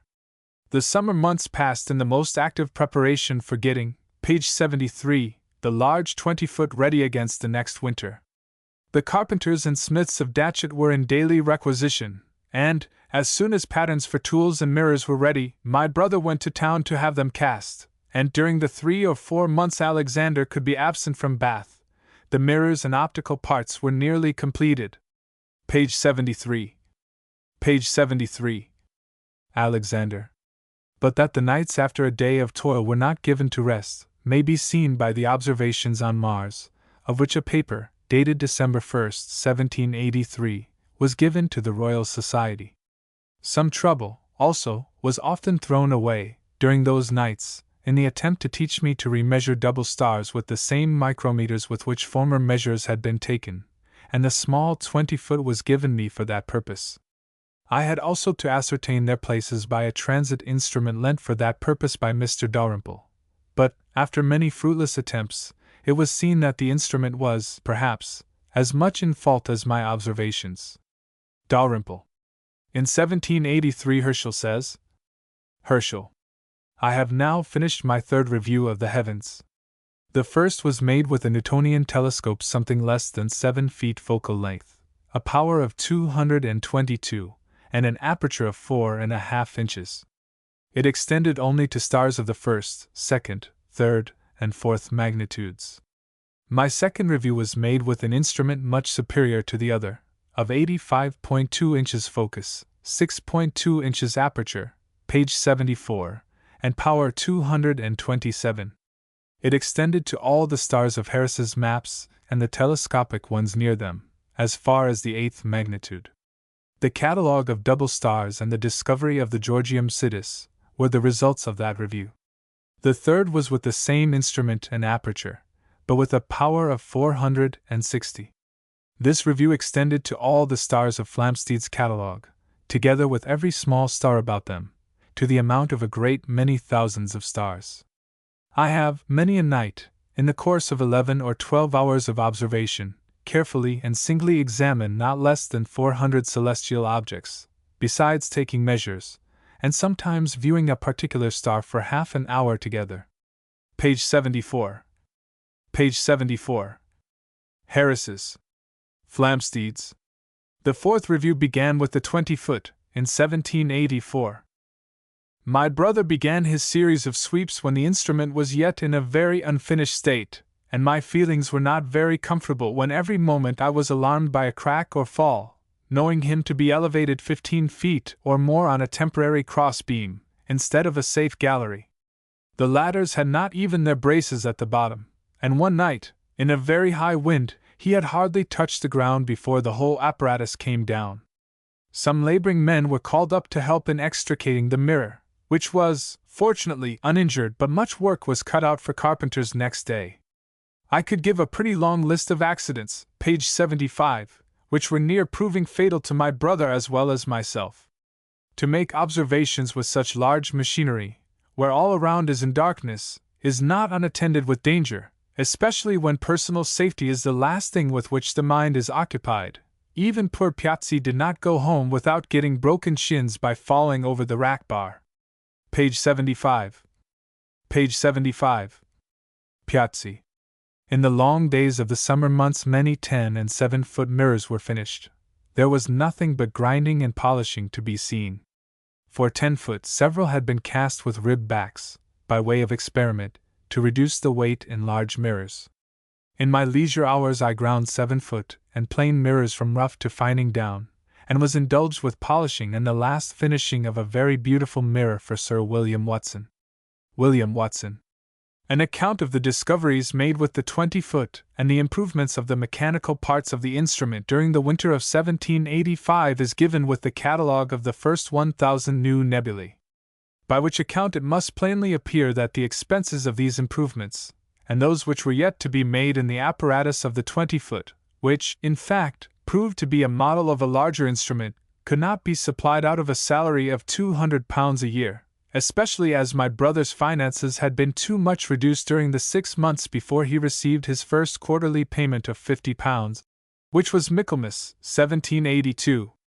Travelling from Bath to London, Greenwich, Windsor, backwards and page 76, forwards, transporting the telescope, etc., breaking up his establishment at Bath and forming a new one near the court, all this, even leaving such personal conveniences as he had for many years been used to, out of the question, could not be obtained for a trifle. A good large piece of ground was required for the use of the instruments, and a habitation in which he could receive and offer a bed to an astronomical friend was necessary after a night's observation. Page 76. Page 76. It seemed to be supposed that enough had been done when my brother was enabled to leave his profession that he might have time to make and sell telescopes. The king ordered 4 10-foot himself, and many 7-foot besides had been bespoke, and much time had already been expended on polishing the mirrors for the same. But all this was only retarding the work of a 30 or 40-foot instrument, which it was my brother's chief object to obtain as soon as possible, for he was then on the wrong side of 45, and felt how great an injustice he would be doing to himself and to the cause of astronomy by giving up his time to making telescopes for other observers.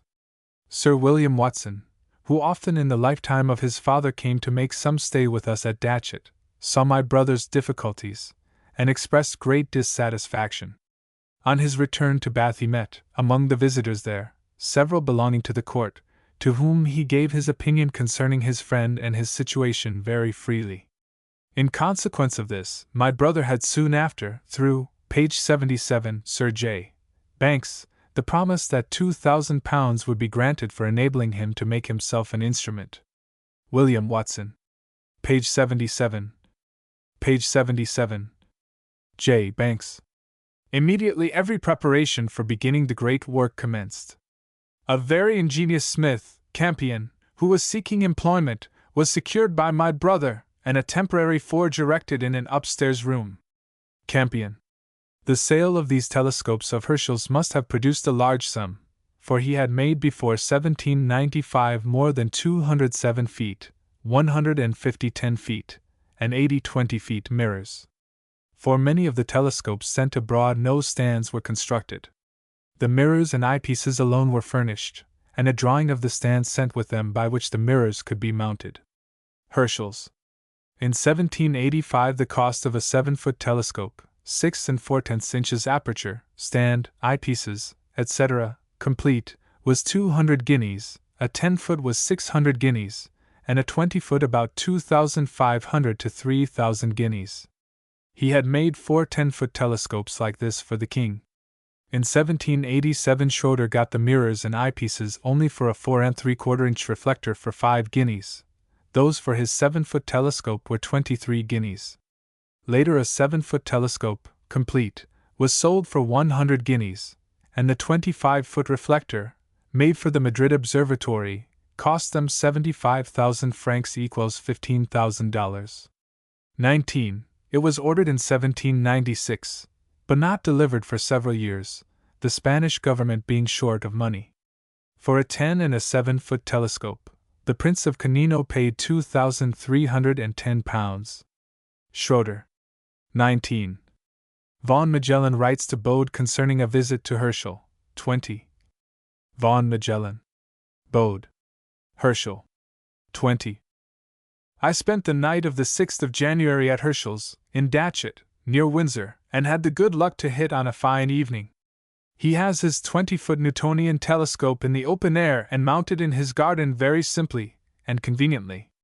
It is moved by an assistant, who stands below it. Near the instrument is a clock regulated to sidereal time. In the room near it sits Herschel's sister, and she has Flamsteed's atlas open before her. As he gives her the word, she writes down the declination and right ascension, page 79, and the other circumstances of the observation. In this way Herschel examines the whole sky without omitting the least part. He commonly observes with a magnifying power of 150, and is sure that after 4 or 5 years he will have passed in review every object above our horizon. He showed me the book in which his observations up to this time are written, and I am astonished at the great number of them. Each sweep covers 2 degrees 15 minutes in declination, and he lets each star pass at least 3 times through the field of his telescope, so that it is impossible that anything can escape him. He has already found about 900 double stars and almost as many nebulae. I went to bed about 1 o'clock, and up to that time, he had found that night 4 or 5 new nebulae. The thermometer in the garden stood at 13 degrees Fahrenheit. But in spite of this, Herschel observes the whole night through, except that he stops every 3 or 4 hours and goes in the room for a few moments. For some years Herschel has observed the heavens every hour when the weather is clear, and this always in the open air, because he says that the telescope only performs well when it is at the same temperature as the air. He protects himself against the weather by putting on more clothing. He has an excellent constitution, and thinks about nothing else in the world but the celestial bodies. He has promised me in the most cordial way, entirely in the service of astronomy, and without thinking of his own interests, to see to the telescopes I have ordered for European observatories, and he will, page 80, himself attend to the preparation of the mirrors. Herschel's. Flamsteed's. Page 79. Page 79. Herschel. Page 80. Page 80. It was at this time, 1783, May 8th, that Herschel married. His wife was the daughter of Mr. James Baldwin, a merchant of the city of London, and the widow of John Pitt. Esq. She is described as a lady of singular amiability and gentleness of character. She was entirely interested in his scientific pursuits, and the jointure which she brought removed all further anxiety about money affairs. They had but one child, John Frederick William, born March 7, 1792. 21. Herschel. James Baldwin. John Pitt. John Frederick William. 21. The house at Datchet became more and more unfit for the needs of the family, and in June, 1785, a move was made to Clay Hall, in Old Windsor. The residence here was but short, and finally a last change was made to Slough on April 3d, 1786. The ardor of the work during these years can be judged of by a single sentence from Carolina Herschel's diary. Carolina Herschel's. The last night at Clay Hall was spent in sweeping till daylight, and by the next evening the telescope stood ready for observation at Slough. From 1786 until his death, Herschel remained at Slough. His life, truly speaking, was in his observatory. Herschel. It is indeed true, as Arago has said in his eloquent tribute to him. On put dire hardiment du jardin et de la petite maison de Slough, que c'est le lieu du monde où il a été fait le plus de découvertes. Le nom de ce village n'y périra pas, les sciences le transmettront religieusement à nos derniers neveux. Arago.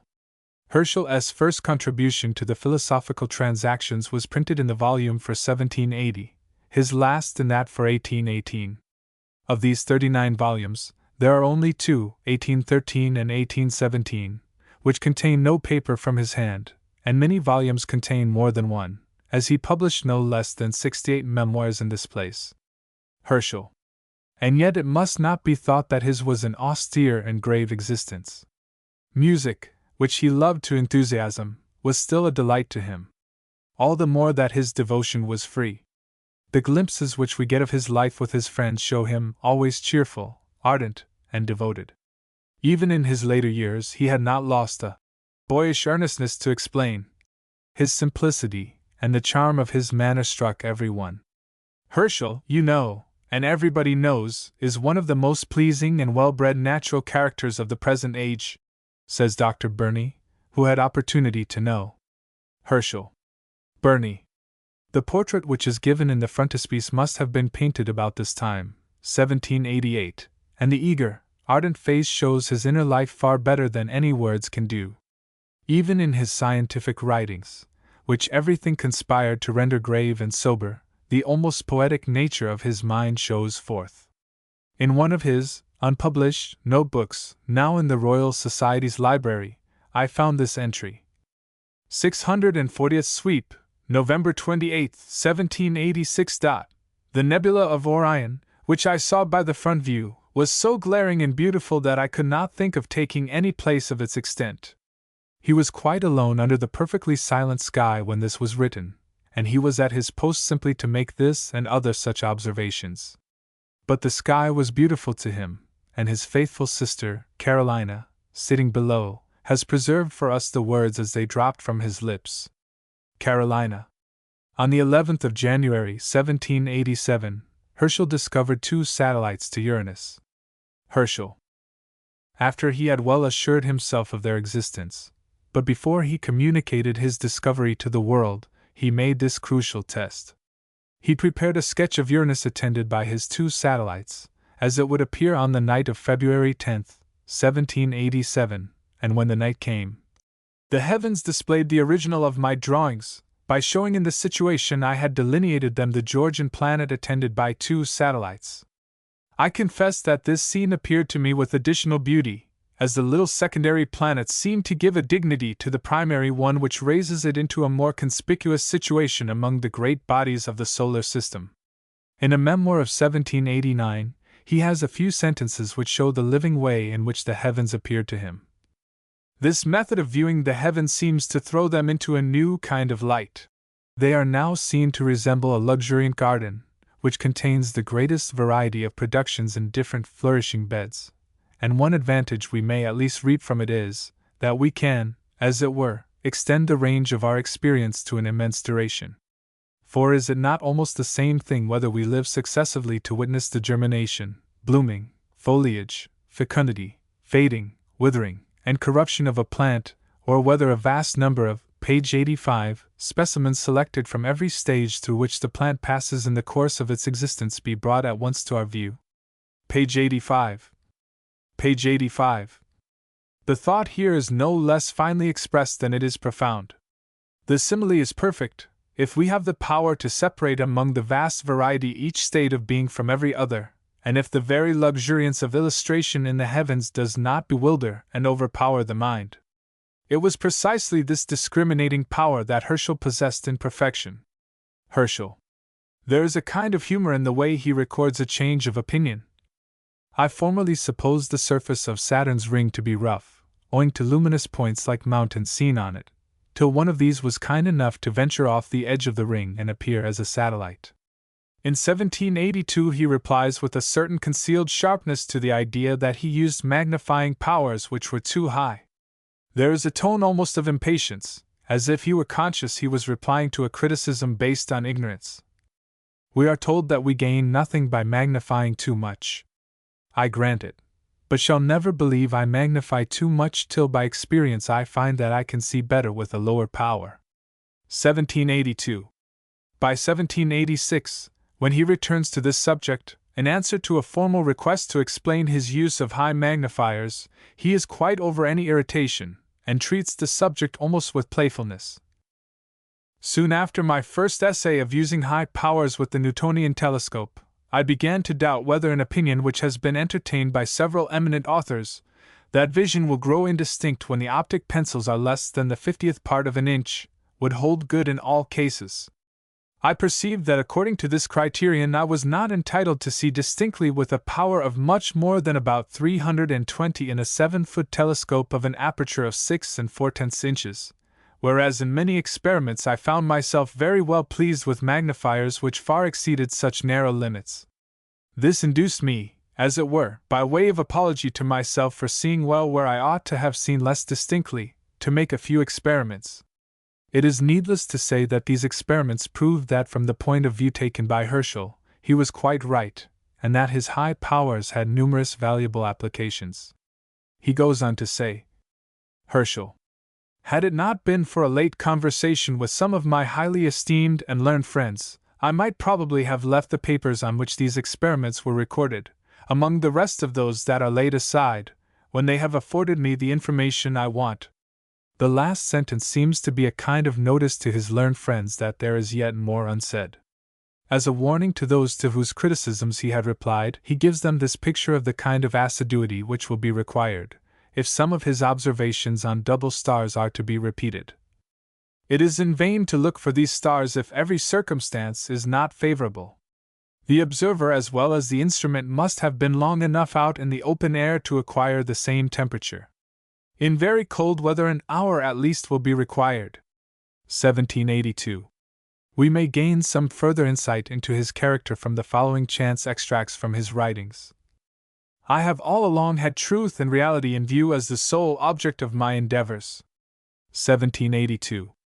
Not being satisfied when I thought it possible to obtain more accurate measures, I employed a more delicate apparatus. 1783. To this end I have already begun a series of observations upon several zones of double stars, and should the result of them be against these conjectures, I shall be the first to point out their fallacy. 1783. There is a great probability of succeeding still farther in this laborious but delightful research, so as to be able at last to say not only how much the annual parallax is not, but how much it really is. 1782. The nature of his philosophizing, and the limits which he set to himself, may be more clearly seen in further extracts. By taking more time, before printing these observations, I should undoubtedly be enabled to speak more confidently of the interior construction of the heavens, and of its various nebulous and sidereal strata. As an apology for this prematurity it may be said that, the end of all discoveries being communication, we can never be too ready in giving facts and observations, whatever we may be in, page 89, reasoning upon them. 1785. Page 89. Page 89. In an investigation of this delicate nature we ought to avoid two opposite extremes. If we indulge a fanciful imagination, and build worlds of our own, we must not wonder at our going wide from the path of truth and nature. On the other hand, if we add observation to observation without attempting to draw not only certain conclusions but also conjectural views from them, we offend against the very end for which only observations ought to be made. I will endeavor to keep a proper medium, but if I should deviate from that, I could wish not to fall into the latter error. 1785. As observations carefully made should always take the lead of theories, I shall not be concerned if what I have to say contradicts what has been said in my last paper on this subject. 1790. No course of reasoning could be more simple, more exact, more profound, and more beautiful than this which follows. As it has been shown that the spherical figure of a cluster is owing to the action of central powers, it follows that those clusters which, caeteris paribus, are the most complete in this figure, must have been the longest exposed to the action of these causes. Thus the maturity of a sidereal system may be judged from the disposition of the component parts. Hence planetary nebulae may be looked on as very, page 90 aged. Though we cannot see any individual nebula pass through all its stages of life, we can select particular ones in each peculiar stage. 1789. Page 90. Page 90. There is something almost grandiose and majestic in his statement of the ultimate destiny of the galaxy. To him the fates were known of orbs dim hovering on the skirts of space. To him the fates were known of orbs dim hovering on the skirts of space. Since the stars of the Milky Way are permanently exposed to the action of a power whereby they are irresistibly drawn into groups, we may be certain that from mere clustering stars they will be gradually compressed, through successive stages of accumulation, till they come up to what may be called the ripening period of the globular form, and total insolation, from which it is evident that the Milky Way must be finally broken up and cease to be a stratum of scattered stars. The state into which the incessant action of the clustering power has brought it at present is a kind of chronometer that may be used to measure the time of its past and future existence, and although we do not know the rate of going of this mysterious chronometer, it is nevertheless certain that since the breaking up of the Milky Way affords a proof that it cannot last forever, it equally bears witness that its past duration cannot be admitted to be infinite. 1814. Herschel's relations with his contemporaries were usually of the most pleasant character, though seldom intimate. This peace was broken but by one unpleasant occurrence. In the Philosophical Transactions for 1792, Schroeder had communicated a series of observations made with one of Herschel's own telescopes on the atmospheres of Venus, the Moon, etc. It was not only an account of phenomena which had been seen, it was accompanied by measures, and the computations based on these led to heights and dimensions for mountains on Venus which were, to say the least, extravagant. The adjective will not seem too strong when we say that the very existence of the mountains themselves is today more than doubtful. Herschel's. Schroeder. Herschel's. The appearances seen by Schroeder were described by him in perfectly good faith, and similar ones have been since recorded. His reasoning upon them was defective, and the measures which he made were practically valueless. This paper, printed in the Transactions of the Royal Society, to which Schroeder had not before contributed, appears to have irritated Herschel. Schroeder. Schroeder. Herschel. No doubt there were not wanting members of his own society who hinted that on the continent, too, there were to be found great observers, and that here, at least, Herschel had been anticipated even in his own field. I have always thought that the memoir of Herschel which appeared in the next volume of the Transactions, 1793, Observations on the Planet Venus, was a rejoinder intended far more for the detractors at home than for the astronomer abroad. The review is conceived in a severe spirit. The first idea seems to be to crush an opposition which he feels. The truth is established, but its establishment is hardly the first object. Herschel. Herschel. It seems as if Herschel had almost allowed himself to be forced into a position of arrogance, which his whole life shows was entirely foreign to his nature. All through the review he does not once mention Schroeder's name. He says, Herschel. Schroeder's. A series of observations on Venus, begun by me in April, 1777, has been continued down to the present time. The result of my observations would have been communicated long ago if I had not flattered myself with the hope of some better success concerning the diurnal motion of Venus, which has still eluded my constant attention as far as concerns its period and direction. Even at this present time I should hesitate to give the following extracts if it did not seem incumbent on me to examine by what accident I came to overlook mountains in this planet of such enormous height as to exceed 4, 5, or even 6 times the perpendicular height of Chimborazo, the highest of our mountains. The same paper contains other particulars concerning Venus and Saturn. All of which being things of which I have never taken any notice, it will not be amiss to show, by what follows, that neither want of attention, nor a deficiency of instruments, would occasion my not perceiving these mountains of more than 23 miles in height, this jagged border of Venus, and these flat, spherical forms on Saturn. The reply of Schroeder, 1795, is temperate and just. It does him honor, and he generously gives full justice to his critic. Schroeder. It would hardly be worth while to mention this slight incident if it were not that during these years there certainly existed a feeling that Herschel undervalued the labors of his contemporaries. Herschel. This impression was fostered no doubt by his general habit of not quoting previous authorities in the fields which he was working. A careful reading of his papers will, I think, show that his definite indebtedness to his contemporaries was vanishingly small. The work of Michel and Wilson he alludes to again and again, and always with appreciation.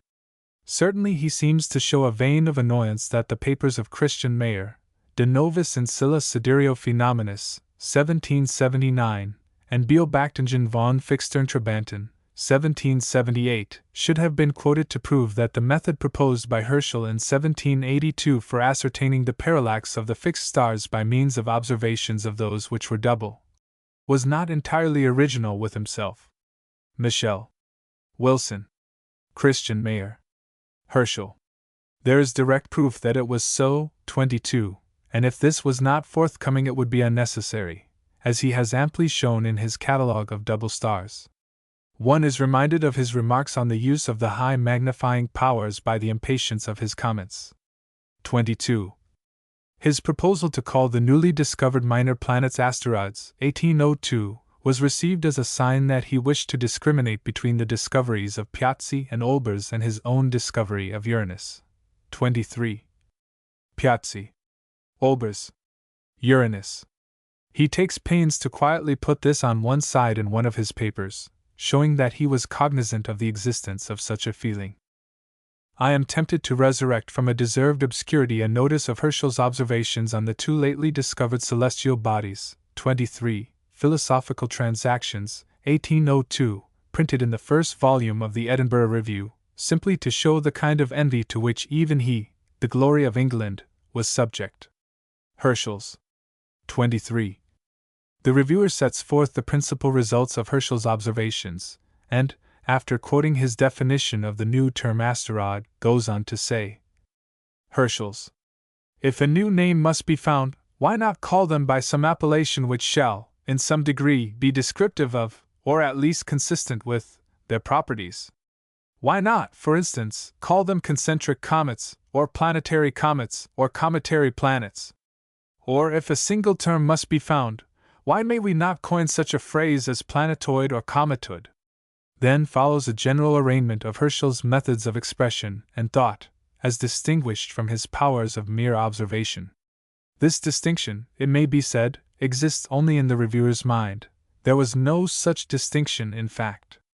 If ever a series of observations was directed by profound and reasonable thought, it was Herschel's own. Herschel's. Dr. Herschel's passion for coining words and idioms has often struck us as a weakness wholly unworthy of him. The invention of a name is but a poor achievement for him who has discovered whole worlds.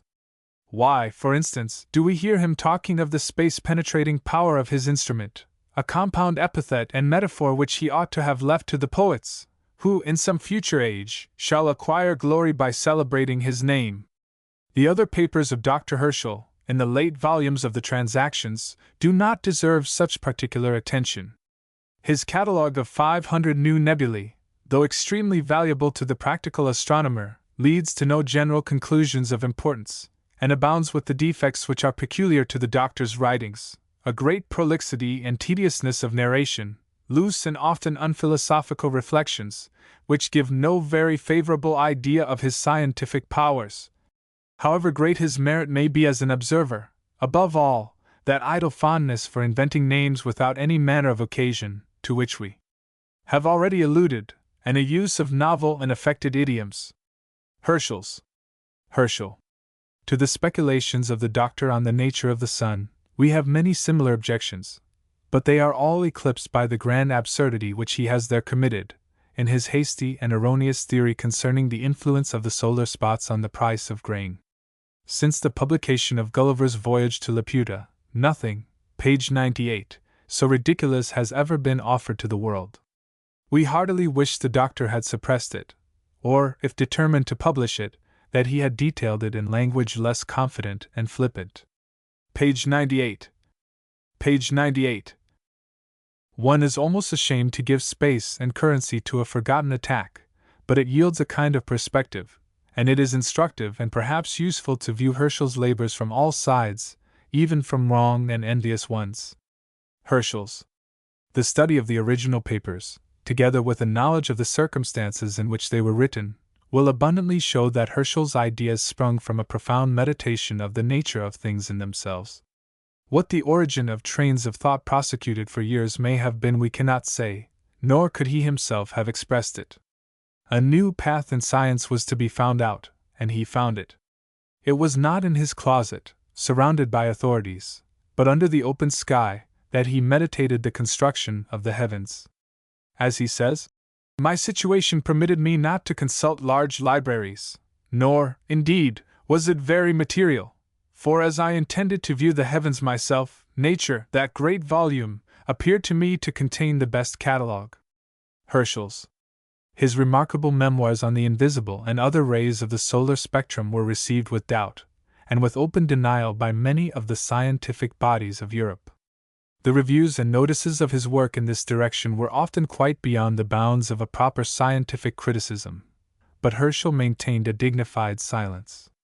The discoveries were true, the proofs were open to all, and no response was needed from him. He may have been sorely tempted to reply, but I am apt to believe that the rumors that reached him from abroad and at home did not then affect him as they might have done earlier. He was at his grand climacteric, he had passed his 63rd year, his temper was less hasty than it had been in his youth, and his nerves had not yet received the severe strain from whose effects he suffered during the last years of his life. Herschel. We have some glimpses of his personal life in the reminiscences of him in the diary and letters of Madame D'Arblay, who knew him well. D'Arblay. 1786. In the evening Mr. Herschel came to tea. I had once seen that very extraordinary man at Mrs.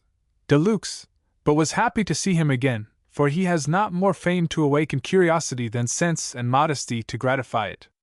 He is perfectly unassuming, yet openly happy, and happy in the success of those studies which would render a mind less excellently formed presumptuous and arrogant. Herschel. Deluxe. The king has not a happier subject than this man, who owes it wholly to his majesty that he is not wretched, for such was his eagerness to quit all other pursuits to follow astronomy solely, that he was in danger of ruin, when his talents and great and uncommon genius attracted the king's patronage. He has now not only his pension, which gives him the felicity of devoting all his time to his darling study, but he is indulged in license from the king to make a telescope according to his new ideas and discoveries, that is, to have no cost spared in its construction, and is wholly to be paid for by his majesty. This seems to have made him happier even than the pension, as it enables him to put in execution all his wonderful projects, from which his expectations of future discoveries are so sanguine as to make his present existence a state of almost perfect enjoyment. Mr. Locke himself would be quite charmed with him. Locke. Page 101. He seems a man without a wish that has its object in the terrestrial globe. At night Mr. Herschel, by the king's command, came to exhibit to His Majesty and the royal family the new comet lately discovered by his sister, Miss Herschel, and while I was playing at piquet with Mrs.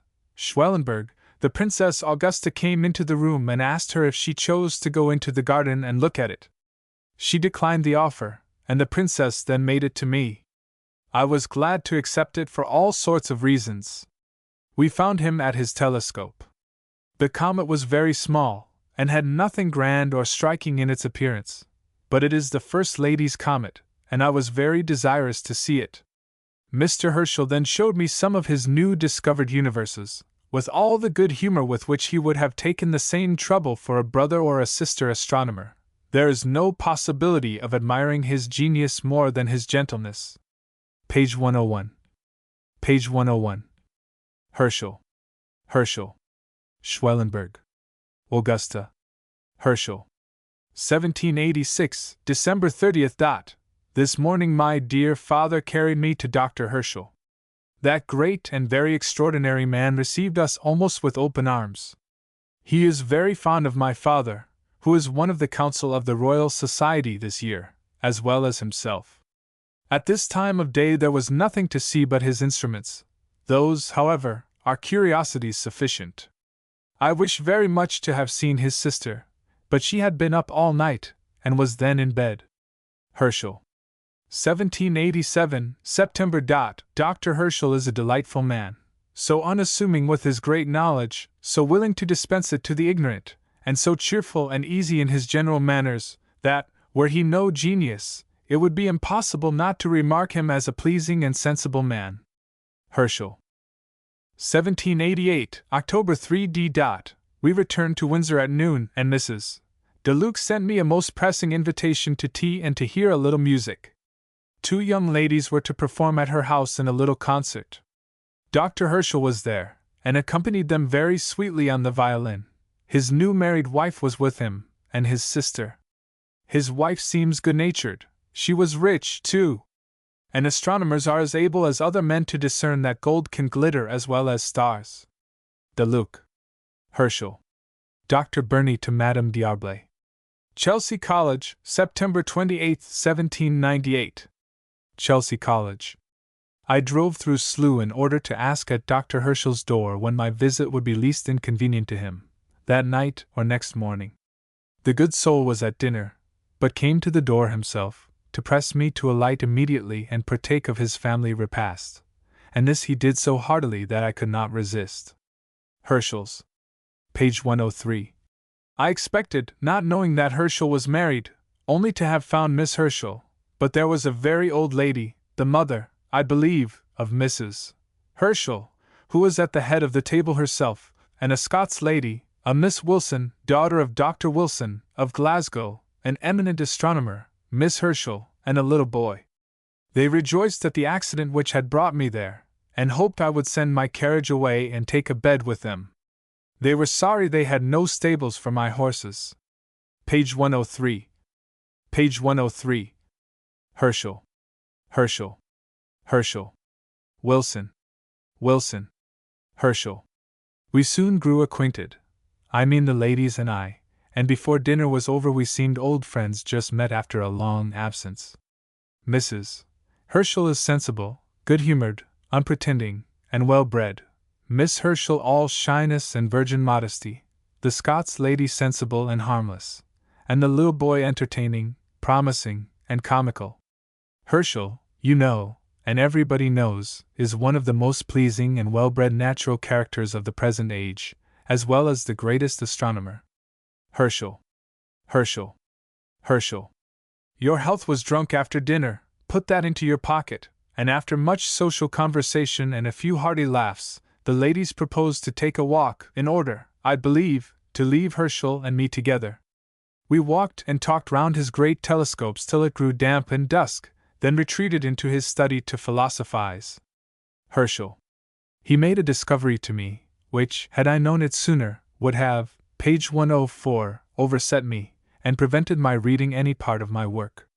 24. He said that he had almost always had an aversion to poetry, which he regarded as the arrangement of fine words, without any useful meaning or adherence to truth, but that when truth and science were united to these fine words, he liked poetry very well. Page 104. Page 104. 24. 1798, December 10th. Dr. Burney to Madame D'Arblay. Herschel has been in town for short spurts, and back again 2 or 3 times, leaving Mrs. Herschel behind, in town, to transact law business.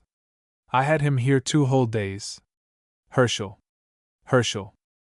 The reading of the manuscript of the Poetical History of Astronomy was continued, and Herschel was so humble as to confess that I knew more of the history of astronomy than he did, and had surprised him with the mass of information I had got together. Herschel. He thanked me for the entertainment and instruction I had given him. Can anything be grander? And all this before he knows a word of what I have said of himself, all his discoveries, as you may, page 105, remember, being kept back for the 12th and last book. Page 105. Page 105. Dr. Burney to Madame D'Arblay. Slough, Monday morning, July 22, 1799, in bed at Dr. Herschel's, 5:30, where I can neither sleep nor lie idle. Slough. Herschel. My dear Fanny, I believe I told you on Friday that I was going to finish the perusal of my astronomical verses to the great astronomer on Saturday. After tea, Dr. Herschel proposed that we two should retire into a quiet room in order to resume the perusal of my work, in which no progress has been made since last December. The evening was finished very cheerfully, and we went to our bowers not much out of humor with each other or the world.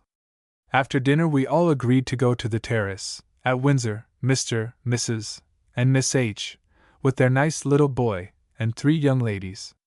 Here I met with almost everybody I wished and expected to see previous to the King's arrival. Herschel. But now here comes Will, and I must get up, and make myself up to go down to the perusal of my last book, entitled Herschel. So good morrow. Chelsea, Tuesday. Chelsea. Not a moment could I get to write till now. I must tell you that, page 106, Herschel proposed to me to go with him to the King's concert at night, he having permission to go when he chooses, his 5 nephews, greasebox, making a principal part of the band, and says he, I know you will be welcome. Page 106. Page 106. Herschel. Greasebox. An intimacy was gradually established between Herschel and Dr. Burney. They saw each other often at the meetings of the Royal Society, and Herschel frequently stayed at the doctor's house. On the first evening Herschel spent at Chelsea, when I called for my argan lamp, Herschel, who had not seen one of those lamps, was surprised at the great effusion of light, and immediately calculated the difference between that and a single candle, and found it 16 to 1. 25. Herschel. Burney. Herschel. Herschel. Argand. Herschel. 25. In 1793 we find Herschel as a witness for his friend James Watt, in the celebrated case of Watt versus Bull, which was tried in the Court of Common Pleas. And from Muirhead's Life of Watt, it appears that Herschel visited Watt at Heathfield in 1810. Herschel. James Watt. What? Bull. Muirhead's. What? Herschel. What? A delightful picture of the old age of Herschel is given by the poet Campbell, 26, whose nature was fitted to perceive the beauties of a grand and simple character like Herschel's. Herschel. Campbell. 26. Herschel's. Brighton, September 15, 1813. Brighton. I wish you had been with me the day before yesterday, when you would have joined me, I am sure, deeply in admiring a great, simple, good old man, Dr. Herschel. Do not think me vain, or at least put up with my vanity, in saying that I almost flatter myself I have made him my friend. I have got an invitation, and a pressing one, to go to his house, and the lady who introduced me to him says he spoke of me as if he would really be happy to see me. I spent all Sunday with him and his family. His son is a prodigy in sciences, and fond of poetry, but very unassuming. Now, for the old astronomer himself. His simplicity, his kindness, his anecdotes, his readiness to explain, and make perfectly conspicuous too, his own sublime conceptions of the universe are indescribably charming. He is 76, but fresh and stout, and there he sat, nearest the door, at his friend's house, alternately smiling at a joke, or contentedly sitting without share or notice in the conversation. Any page 108 train of conversation he follows implicitly. Anything you ask he labors with a sort of boyish earnestness to explain. Herschel. Page 108. Page 108. I was anxious to get from him as many particulars as I could about his interview with Bonaparte. 27. The latter, it was reported, had astonished him by his astronomical knowledge. Bonaparte. 27. No, he said, the First Consul did surprise me by his quickness and versatility on all subjects, but in science he seemed to know little more than any well-educated gentleman, and of astronomy much less, for instance, than our own king. His general air, he said, was something like affecting to know more than he did know. He was high, and tried to be great with Herschel, I suppose, without success, and I remarked, said the astronomer, his hypocrisy in concluding the conversation on astronomy by observing how all these glorious views gave proofs of an almighty wisdom. I asked him if he thought the system of Laplace to be quite certain, with regard to the total security of the planetary system from the effects of gravitation losing its present balance? He said no, he thought by no means that the universe was secured from the chance of sudden losses of parts. Herschel. Laplace. He was convinced that there had existed a planet between Mars and Jupiter, in our own system, of which the little asteroids, or planetkins, lately discovered, are indubitably fragments. And page 109, remember, said he, that though they have discovered only 4 of those parts, there will be thousands, perhaps 30,000 more yet discovered. This planet he believed to have been lost by explosion. Page 109. Page 109. With great kindness and patience he referred me, in the course of my attempts to talk with him, to a theorem in Newton's Principles of Natural Philosophy in which the time that the light takes to travel from the sun is proved with a simplicity which requires but a few steps in reasoning. In talking of some inconceivably distant bodies, he introduced the mention of this plain theorem, to remind me that the progress of light could be measured in the one case as well as the other. Then, speaking of himself, he said, with a modesty of manner which quite overcame me, when taken together with the greatness of the assertion, I have looked further into space than ever human being did before me. I have observed stars of which the light, it can be proved, must take 2 millions of years to reach this earth. Newton's. I really and unfeignedly felt at this moment as if I had been conversing with a supernatural intelligence. Nay, more, said he, if those distant bodies had ceased to exist 2 millions of years ago, we should still see them, as the light would travel after the body was gone. These were Herschel's words, and if you had heard him speak them, you would not think he was apt to tell more than the truth. Herschel's. After leaving Herschel I felt elevated and overcome, and have in page 110, writing to you made only this memorandum of some of the most interesting moments of my life. Herschel. Page 110. Page 110. Campbell's conscientious biographer appears to have felt that the value of this charming account of his interview with Herschel was in its report of astronomical facts and opinions, and he adds a footnote to explain that Herschel's opinion never amounted to more than hypothesis having some degree of probability. Sir John Herschel remembers his father saying, if that hypothesis were true, and if the planet destroyed were as large as the Earth, there must have been at least 30,000 such fragments, but always as an hypothesis. He was never heard to declare any degree of conviction that it was so. Campbell's. Herschel. Herschel's. John Herschel. For us, the value of this sympathetic account of a day in Herschel's life is in its conception of the simplicity, the modesty, the boyish earnestness, the elevation of thought and speech of the old philosopher, and in the impression made on the feelings, not the mind, of the poet, then 35 years old. Herschel's. In a letter to Alison, Campbell reverts with great pleasure to the day spent with Herschel. Alison. Campbell. Herschel. Sydenham, December 12, 1813. Sydenham. My dearest Alison. My dearest Alison. I spent 3 weeks with my family at Brighton, in charming weather, and was much pleased with, as well as benefited by, the place. There I met a man with whom you will stare at the idea of my being congenial, or having the vanity to think myself so, the great Herschel. He is a simple, great being.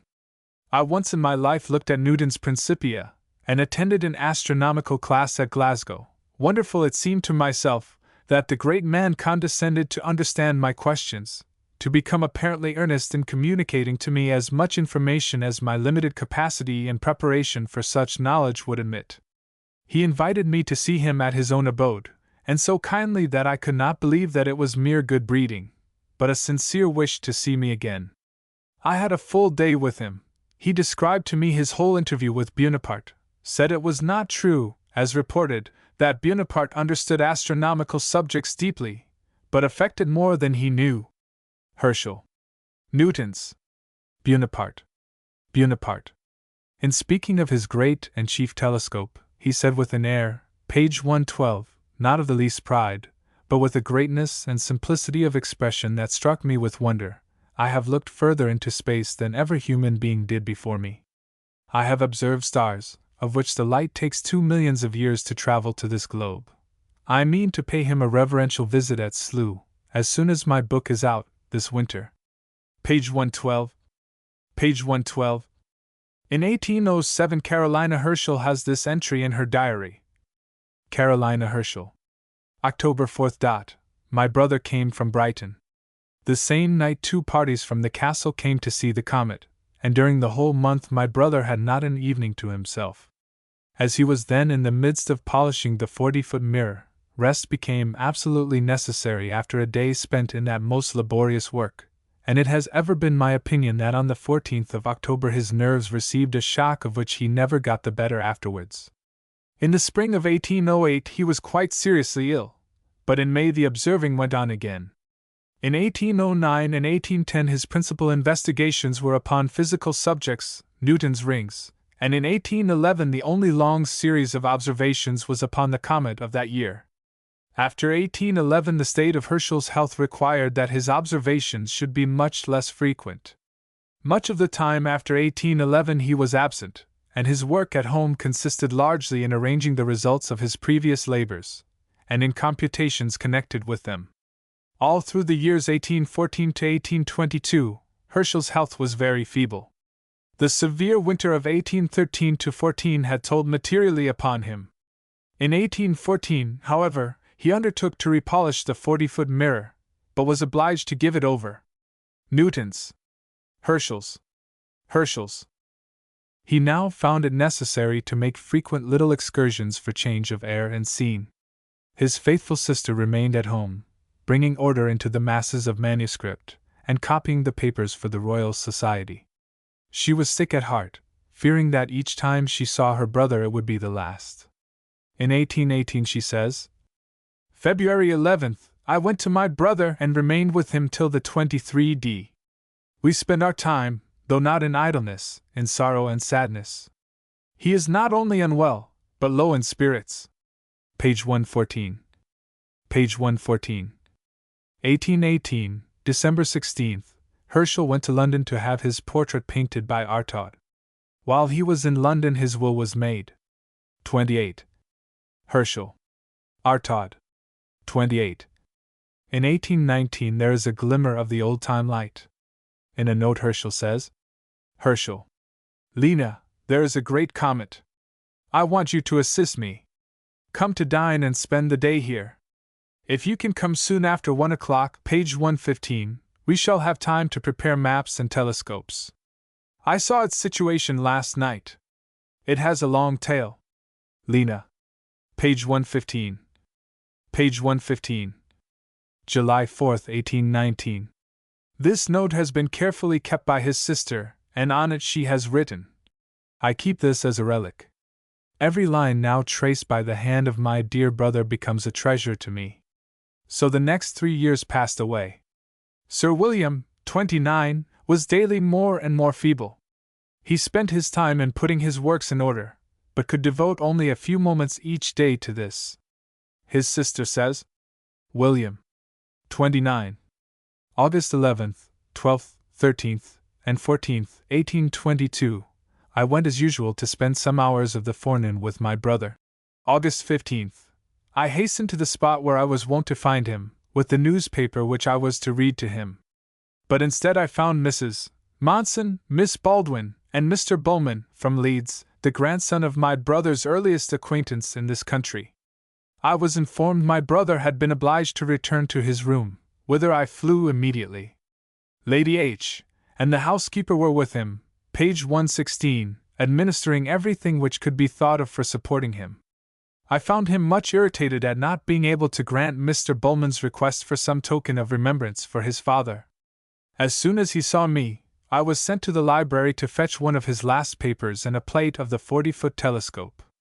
But for the universe I could not have looked twice at what I had snatched from the shelf, and when he faintly asked if the breaking up of the Milky Way was in it, I said yes, and he looked content. I cannot help remembering this circumstance. It was the last time I was sent to the library on such an occasion. That the anxious care for his papers and workrooms never ended but with his life, was proved by his frequent whispered inquiries if they were locked and the key safe, of which I took care to assure him that they were, and the key in Lady Herschel's hands. Monson. Baldwin. Bowman. Page 116. Page 116. Bowman's. Herschel's. After half an hour's vain attempt to support himself, my brother was obliged to consent to be put to bed, leaving no hope ever to see him rise again. On the 25th of August 1822, Herschel died peacefully at the age of 84 years. Herschel. His remains lie in the little church at Upton, near Windsor, where a memorial tablet has been erected by his son. The epitaph is as follows: 30. Gulielmus Herschel. Chapter 4. Review of the Scientific Labors of William Herschel. In this chapter one shall endeavor to give such explanations as will enable the general reader to follow the course of discovery in each branch of astronomy and physics, regularly through the period of Herschel's life, and up to the state in which he left it. Herschel's.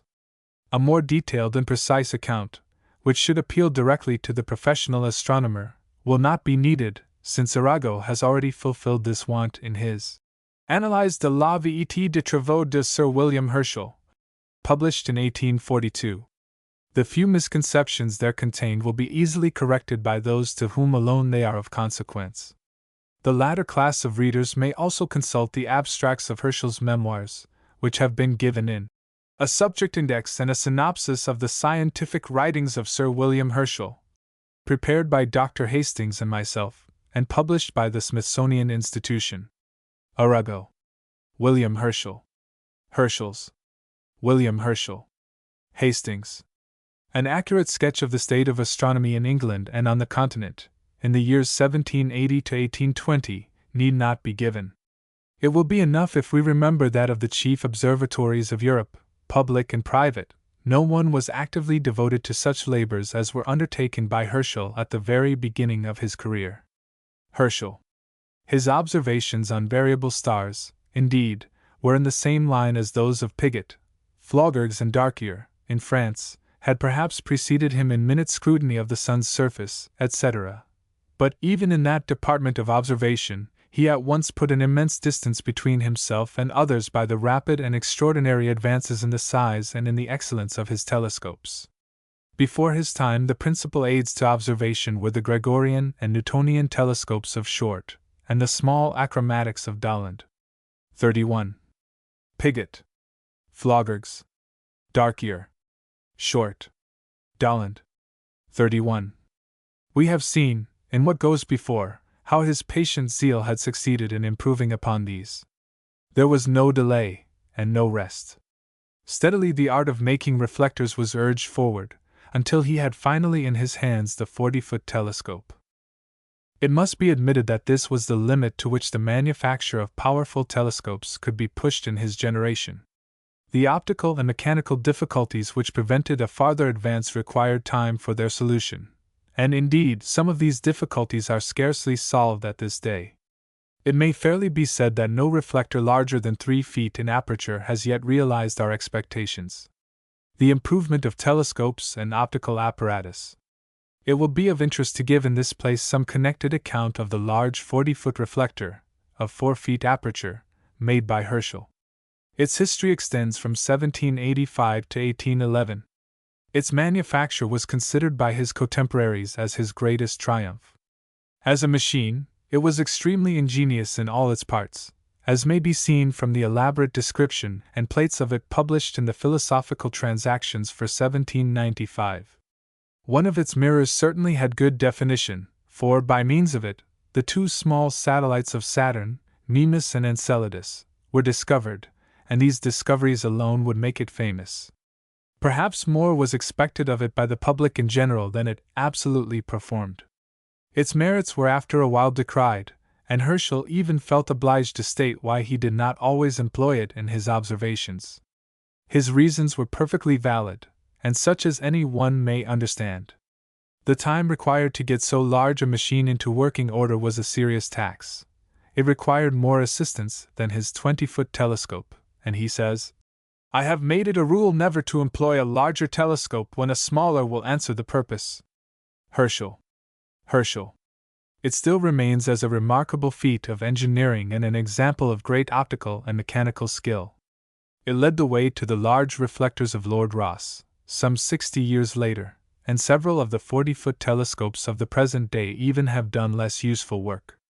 Its great feat, however, was to have added 2 satellites to the solar system. From the published accounts of it the following is taken. Rosse. When I resided at Bath I had long been acquainted with the theory of optics and mechanics, and wanted only that experience so necessary in the practical part of these sciences. This I acquired by degrees at that place, where in my leisure hours, by way of amusement, I made several 2-foot, 5-foot, 7-foot, 10-foot, and 20-foot Newtonian telescopes, beside others, of the Gregorian form, of 8, 12, and 18 inches, and 2, 3, 5, and 10 feet focal length. In this way I made not less, page 123, than 207-foot, 150 10-foot, and about 80 20-foot mirrors, not to mention the Gregorian telescopes. 32. Page 123. Page 123. 32. The number of stands I invented for these telescopes it would not be easy to assign. In 1781 I began to construct a 30-foot aerial reflector, and having made a stand for it, I cast a mirror 36 inches in diameter. This was cracked in cooling. I cast it a second time, and the furnace I had built in my house broke. Soon after, the Georgian planet was discovered, and this interrupted the work for a time. In the year 1783 I finished a very good 20-foot reflector with a large aperture, and mounted it upon the plan of my present telescope. After 2 years' observation with it, the great advantage of such apertures appeared so clearly to me that I recurred to my former intention of increasing them still further, and being now sufficiently provided with experience in the work which I wished to undertake, the President of the Royal Society, who is always ready to promote useful undertakings, had the goodness to lay my design before the King. His Majesty was graciously pleased to approve of it, and with his usual liberality to support it with his royal, page 124, bounty. Page 124. Page 124. In consequence of this arrangement, I began to construct the 40-foot telescope about the latter end of 1785. 33. The woodwork of the stand and machines for giving the required motions to the instrument were immediately put in hand. In the whole of the apparatus none but common workmen were employed, for I made drawings of every part of it, by which it was easy to execute the work, as I constantly inspected and directed every person's labor, though sometimes there were not less than 40 different workmen employed at the same time. While the stand of the telescope was preparing, I also began the construction of the great mirror, of which I inspected the casting, grinding, and polishing, and the work was in this manner carried on with no other interruption than that occasioned by the removal of all the apparatus and materials from where I then lived, to my present situation at Slough. 33. Page 125. Here, soon after my arrival, I began to lay the foundation upon which by degrees the whole structure was raised as it now stands, and the speculum being highly polished and put into the tube, I had the first view through it on February 19, 1787. I do not, however, date the completing of the instrument till much later. For the first speculum, by a mismanagement of the person who cast it, came out thinner on the center of the back than was intended, and on account of its weakness would not permit a good figure to be given to it. Page 125. Page 125. A second mirror was cast January 26, 1788, but it cracked in cooling. February 16 we recast it, and it proved to be of a proper degree of strength. October 24 it was brought to a pretty good figure and polish, and I observed the planet Saturn with it. But not being satisfied, I continued to work upon it till August 27, 1789, when it was tried upon the fixed stars, and I found it to give a pretty sharp image. Large stars were a little affected with scattered light, owing to many remaining scratches on the mirror. August the 28th, 1789, having brought the telescope to the parallel of Saturn, I discovered a sixth satellite of that planet, and also saw the spots upon Saturn better than I had ever seen them before, so that I may date the finishing of the 40-foot telescope from that time. Another satellite of Saturn was discovered with the 40-foot on the 17th of September, 1789.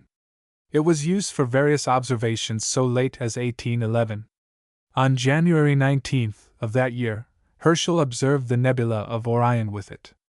This was one of his last observations. Herschel. The final disposition of the telescope is told in the following extract from a letter of Sir John Herschel's to Mr. Weld, Secretary of the Royal Society. John Herschel's. Weld. Collingwood, March 13, 1847. Collingwood. In reply to your queries, respecting the 40-foot reflecting telescope constructed by my father, I have to state that King George III munificently defrayed the entire cost of that instrument, including, of course, all preparatory cost in the nature of construction of tools, and of the apparatus for casting, grinding, and figuring the reflectors, of which 2 were constructed, at a total cost of £4,000. The woodwork of the telescope being so far decayed as to be dangerous, in the year 1839 I pulled it down, and piers were erected on which the tube was placed, that being of iron and so well preserved that, although not more than 1/20th of an inch thick, when in the horizontal position it sustained within it all my family, and continues to sustain enclosed within it, to this day, not only the heavier of the two reflectors, but also all the more important portions of the machinery. The other mirror and the rest of the polishing apparatus are on the page 127 premises. The iron grinding tools and polishers are placed underneath the tube, let into the ground, and level with the surface of the gravelled area in which it stands. George 3. Page 127. Page 127. The closing of the tube was done with appropriate ceremony on New Year's Day, 1840, when, after a procession through it by the family at Slough, a poem, written by Sir John, was read, the machinery put into its present position, and the tube sealed. John. The memoir on the 40-foot telescope shows throughout that Herschel's prime object was not the making of the telescope itself, but that his mind was constantly directed towards the uses to which it was to be put, towards the questions which he wished it to answer. Herschel's. Again and again, in his various papers, he returns to the question of the limit of vision. As Bessel has said, Bessel. The naked eye has its limit of vision in the stars of the 6th magnitude. The light of fainter stars than these does not affect the retina enough for them to be seen. A very small telescope penetrates to smaller, and in general, without doubt, to more distant stars. Page 128, more powerful one penetrates deeper into space, and as its power is increased, so the boundaries of the visible universe are widened, and the number of stars increased to millions and millions.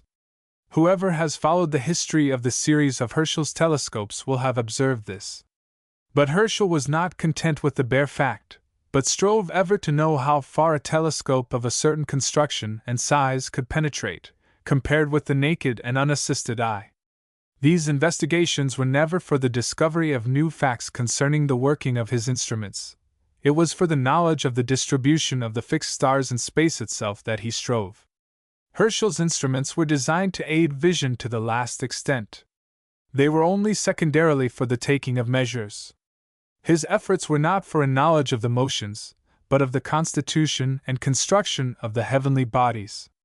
Page 128. Page 128. Herschel's. Herschel's. Besides the stands for his telescopes, which were both ingenious and convenient, Herschel devised many forms of apparatus for facilitating the art of observation. His micrometers for measuring position angles, his lamp micrometer, the method of limiting apertures, and the methods he used for viewing the sun may be mentioned among these. Herschel. Points in practical astronomy are considered all through the years of observation.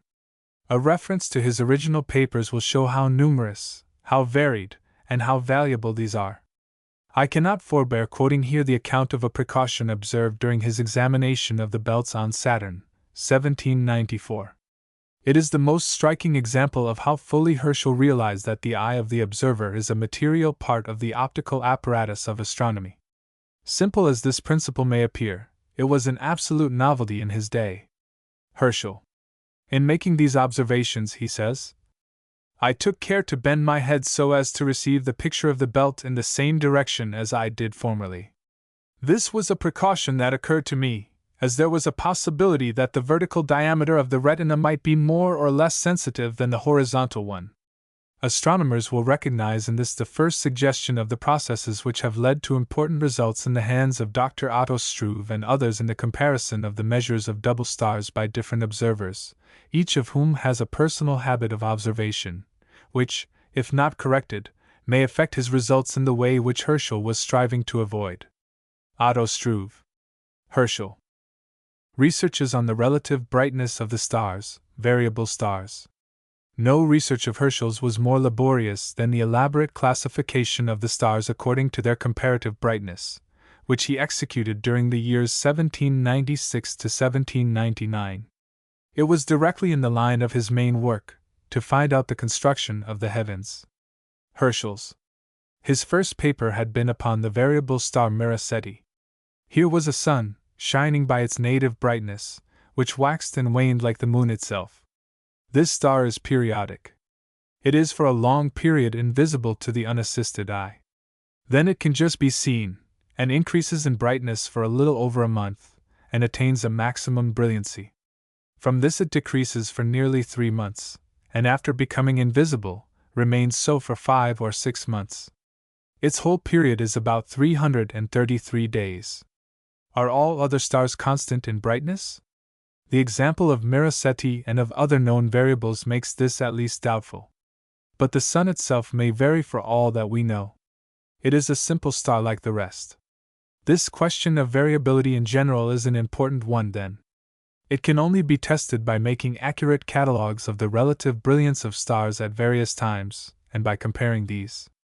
No such general catalogue existed before Herschel's time, and led by the discrepancies in isolated cases, which he found between his own estimates and those of his predecessors, he made from observation a series of 4 catalogues, in which were set down the order of sequence of the stars of each constellation. Herschel's. The method adopted by Herschel was perfectly simple in principle, though most laborious in practice. Suppose any number of stars A, B, C, D, E, etc., near enough to each other to be well compared. The process consists simply in writing down the names of the stars A, B, C, etc., in the order of their relative brightness.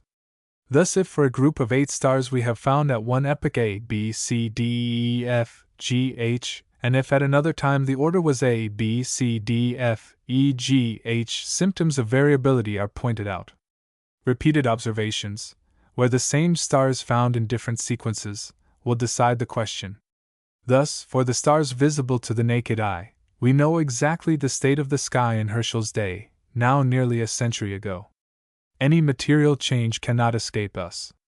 These catalogues have been singularly overlooked by the observers of our generation who have followed this branch of observation, and it was not till 1876 that they received proper attention and a suitable reduction at the hands of Mr. C. S. Pierce. Herschel. Herschel's. C. S. Pierce. We owe to Herschel the first trustworthy account of the stars visible to the naked eye, and since the date of his labors, about 1800, we have similar views published by Argelander, 1839, Hayes, 1848, Argelander and Schonfeld, 1857, Gould, 1860 and 1872, and Herschel, 1875. Thus his labors have been well followed up. Herschel. Argelander. Hayes. Argelander. Schonfeld. Gould. Herschel. In the prosecution of this work, Herschel found stars whose light was progressively diminishing, others which regularly increased, one star whose light periodically varies, Alpha Herculis, and at least one star, 55 Herculis, which has utterly disappeared. On October 10, 1781, and April 11, 1782, he observed this latter star, but in May, 1791, it had totally vanished. There was no trace remaining. Herschel. The discovery of the variability of Alpha Herculis was a more important one than would at first sight appear. Up to that time the only variable stars known were 7 in number. Their periods were 494, 404, 334, 7, 6, 5, and 3 days. These periods seemed to fall into 2 groups, one of from 300 to 500 days, the other comparatively much shorter, of 3 to 7 days. Alpha Herculis came to occupy the middle place between these groups, its period being about 60 days. The cause of these strange and regular variations of brightness was supposed by Herschel to be the rotation of the star bodily on an axis, by which revolution different parts of its surface, of different brilliancy, were successively and periodically presented to us. This explanation it might have been difficult to receive, when the periods of the known variables were so markedly various in length. His own discovery came to bridge over the interval, and quite confirmed him in his belief. He returned to the subject of the revolution of stars about their axes again and again, and connected it with the revolution of satellites. Herschel. He found that the satellites of Jupiter and one of Saturn's periodically changed in brightness, and by quite simple means showed that their periods of rotation were at least approximately the same as their periods of revolution about their primaries.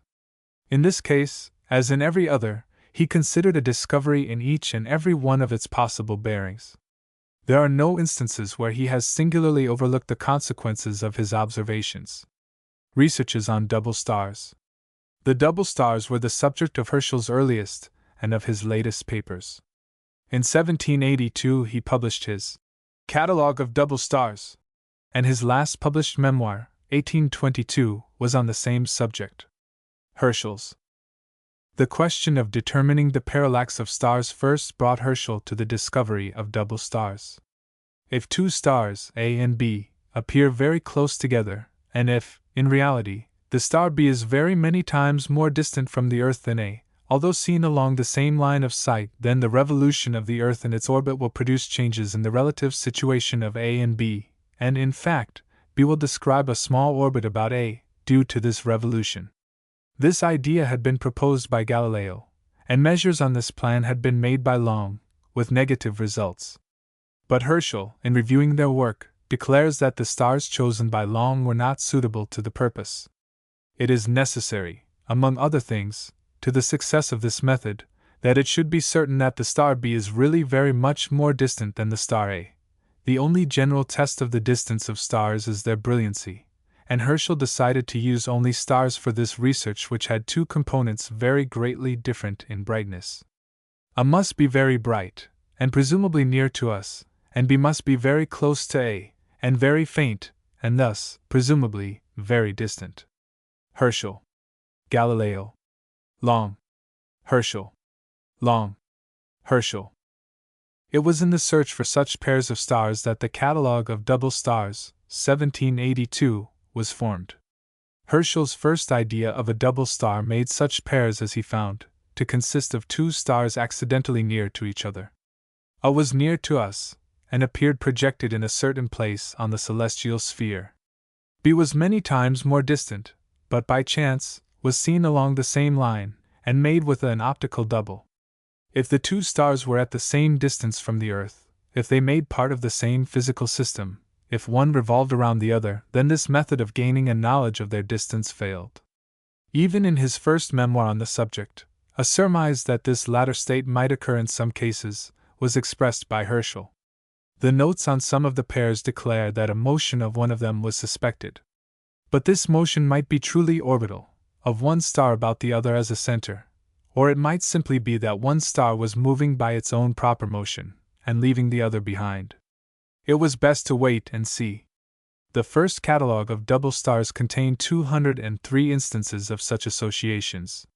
These were observed from time to time, and new pairs discovered. The paper of Michel, an inquiry into the probable parallax and magnitude of the fixed stars, from the quantity of light which they afford, and the particular circumstances of their situation, 1767, was read and pondered. By 1802 Herschel had become certain that there existed in the heavens real pairs of stars, both at the same distance from the Earth, which were physically connected with each other. The arguments of Michel have been applied by Bessel to the case of one of Herschel's double stars, in much the same order in which the argument ran in Herschel's own mind, as follows. Herschel's. Herschel. Michel. Herschel. Michel. Bessel. Herschel's. Herschel's. The star Castor, Alpha Geminorum, is a double star, where A is of the second, and B of the fourth, magnitude. To the naked eye these two appear as one star. With a telescope this is seen to be two stars, some 5 apart. In the whole sky there are not above 50 such stars as the brighter of the two, and about 400 of the brilliancy of B. These 50 and 400 stars are scattered over the vault of heaven, almost at random.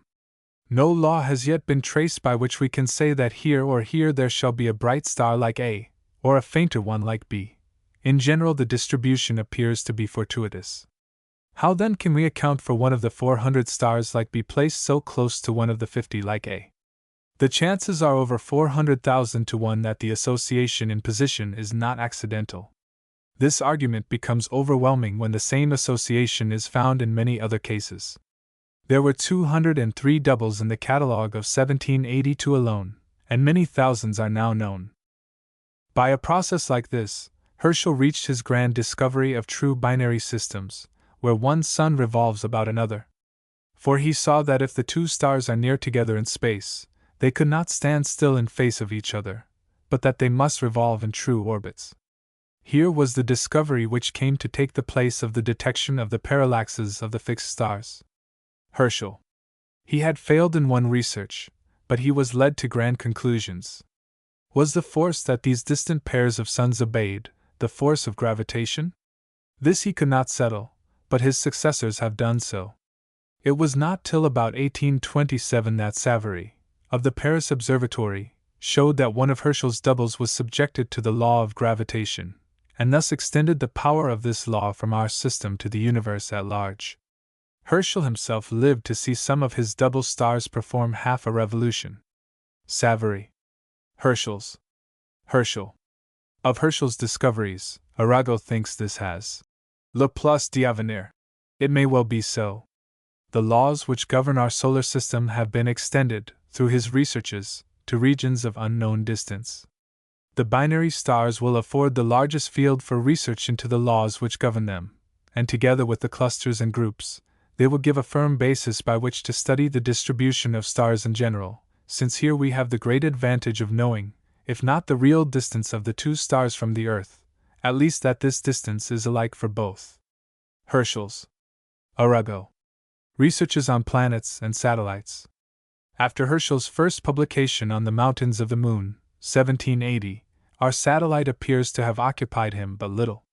The observation of volcanoes, 1787, and of a lunar eclipse are his only published ones.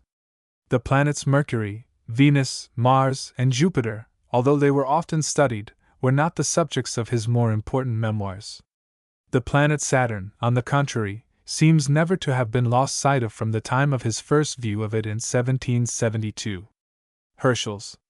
The field of discovery always appears to be completely occupied until the advent of a great man, who, even by his way of putting old and familiar facts, shows the paths along which discoveries must come, if at all.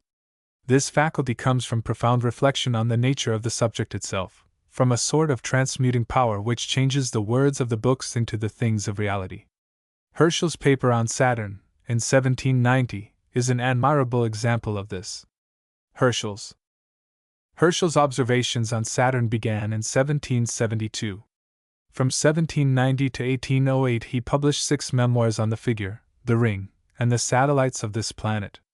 The spheroidal shape of the ball was first discovered by him, and we owe much of our certain knowledge of the constitution of the rings to his work. The 6th and 7th satellites, Mimas and Enceladus, were discovered by him in 1789. The periods of rotation of the ball and of the ring were also fixed. In his conclusions as to the real figure of the rings, there is a degree of scientific caution which is truly remarkable, and which today seems almost excessive. Herschel's. In his paper of 1792, Herschel shows that the most distant satellite of Saturn, Japetus, turns once on its axis in each revolution about its primary, just as our moon does. He says of this, Herschel. I cannot help reflecting with some pleasure on the discovery of an analogy which shows that a certain uniform plan is carried on among the secondary planets of our solar system, and we may conjecture that probably most of the satellites are governed by the same law, especially if it be founded on such a construction of their figure as makes them more ponderous towards their primary planets. I believe the last suggestion to have been the first statement of the possible arrangement of matter in satellites, which was afterwards so forcibly maintained by Hansen in his theory of the moon. Hansen's researches show the consequences of such an arrangement, although they do not prove its existence. Hansen's. It should be recorded that the explanation which is today received of the belts and bands upon Jupiter is, I believe, first found in Herschel's Memoir on Venus, 1793. His memoir of 1797, on the changeable brightness of the satellites of Jupiter, has already been referred to. The times of the rotation of the satellites on their axes was first determined by Herschel from these observations, which also contain accounts of the curious, and as yet unexplained, phenomena attending their appearances on the disk of the planet. Herschel. Herschel discovered in January 1787 the two brighter satellites of Uranus, now called Oberon and Titania. They are among the faintest objects in the solar system. A later discussion of all his observations led him to the belief that there were four more, and he gives his observations and computations in full. He says that of the existence of additional satellites he has no doubt. Of these four, three were exterior to the most distant satellite Oberon, the other was interior to Titania. Herschel. It was not until 1834 that even Oberon and Titania were again observed by Sir John Herschel, with a telescope of 20 feet, similar to that which had discovered them, and not until 1847 was the true state of this system known, when Mr. Lassell discovered Ariel and Umbriel, two satellites interior to Titania, either of which was Herschel's interior satellite. In 1848 and later years Mr. Lassell, by the aid of telescopes constructed by himself, fully settled the fact that only four satellites of this planet existed. In 1874 I examined the observations of Herschel on his supposed interior satellite, thinking that it might be possible that among the very few glimpses of it which he recorded, some might have belonged to Ariel and some to Umbriel, and that by combining rare and almost accidental observations of two satellites which really existed, he had come to announce the existence of an interior satellite which had no existence in fact. Such I believe to be the case. In 1801, April 17, Herschel describes an interior satellite in the position angle 189 degrees, distant 1/8 from the planet. At that instant Umbriel, one of Mr. Lassell's satellites, was in the position 191 degrees, and distant 2/1 from Uranus, in the most favorable position for seeing it. The observation of 1794, March 27, may belong to Ariel. At the best the investigation is of passing interest only, and has nothing to do with the question of the discovery of the satellites. Herschel discovered the two brighter ones, and it was only 60 years later that they were properly reobserved by Mr. Lassell, who has the great honor of having added as many more, and who first settled the vexed question of satellites exterior to Oberon, and this with a reflecting telescope made by himself, which is unequaled by any other of its dimensions. John Herschel. Lassell. Herschel's. Lassell. Herschel. Herschel. Lassell's. Herschel. Lassell. Researches on the nature of the Sun. In the introduction to his paper on the nature and construction of the Sun and fixed stars, 1795, Herschel recounts what was known of the nature of the Sun at that time. Newton had shown that it was the center of the system. Galileo and his successors had determined its rotation, the place of its equator, its real diameter, magnitude, density, distance, and the force of gravity on its surface. He says, Herschel, Newton, Galileo. I should not wonder if, considering all this, we were induced to think that nothing remained to be added, and yet we are still very ignorant in regard to the internal construction of the Sun. The page 146 spots have been supposed to be solid bodies, the smoke of volcanoes, the scum floating on an ocean of fluid matter, clouds, opaque masses, and to be many other things. The Sun itself has been called a globe of fire, though, perhaps, metaphorically. It is time now to profit by the observations we are in possession of. I have availed myself of the labors of preceding astronomers, but have been induced thereto by my own actual observation of the solar phenomena. Page 146. Page 146. Herschel then refers to the theories advanced by his friend, Professor Wilson, of Glasgow, in 1774. Wilson maintained that the spots were depressions below the Sun's atmosphere, vast hollows as it were, at the bases of which the true surface of the Sun could be seen. Herschel. Wilson. Wilson. The essence of his theory was the existence of two different kinds of matter in the Sun, one solid and non-luminous, the nucleus, the other gaseous and incandescent, the atmosphere. Vacant places in the atmosphere, however caused, would show the black surface of the solid mass below. These were the spots. No explanation could be given of the faculae, bright streaks, which appear on the Sun's surface from time to time, but his theory accounted for the existence of the black nuclei of the spots, and for the existence of the penumbrae about these. The penumbra of a spot was formed by the thinner parts of the atmosphere about the vacancy which surrounded the nucleus. This theory of Wilson's was adopted by Herschel as a basis for his own, and he brought numerous observations to confirm it, in the modified shape which he gave to it. Wilson's. Herschel. According to Herschel, the Sun consisted of three essentially different parts. First, there was a solid nucleus, non-luminous, cool, and even capable of being inhabited. Second, above this was an atmosphere proper, and lastly, outside of this was a layer in which floated the clouds, or bodies which gave to the solar surface its intense brilliancy. Herschel. According to my theory, a dark spot in the Sun is a place in its atmosphere which happens to be free from luminous decompositions. Above it, the two atmospheric layers, which will be of varying thickness about a spot, will account for all the shades of darkness seen in the penumbra. Ascending currents from the solar surface will elevate certain regions, and may increase the solar activity nearby, and will thus give rise to faculae, which Herschel shows to be elevated above the general surface. It will not be necessary to give a further account of this theory. The data in the possession of the modern theorist is 1,000-fold that to be derived from Herschel's observations, and while the subject of the internal construction of the Sun is today unsettled, we know that many important, even fundamental, portions of his theory are untenable. A remark of his should be recorded, however, as it has played a great part in such theories. Herschel's.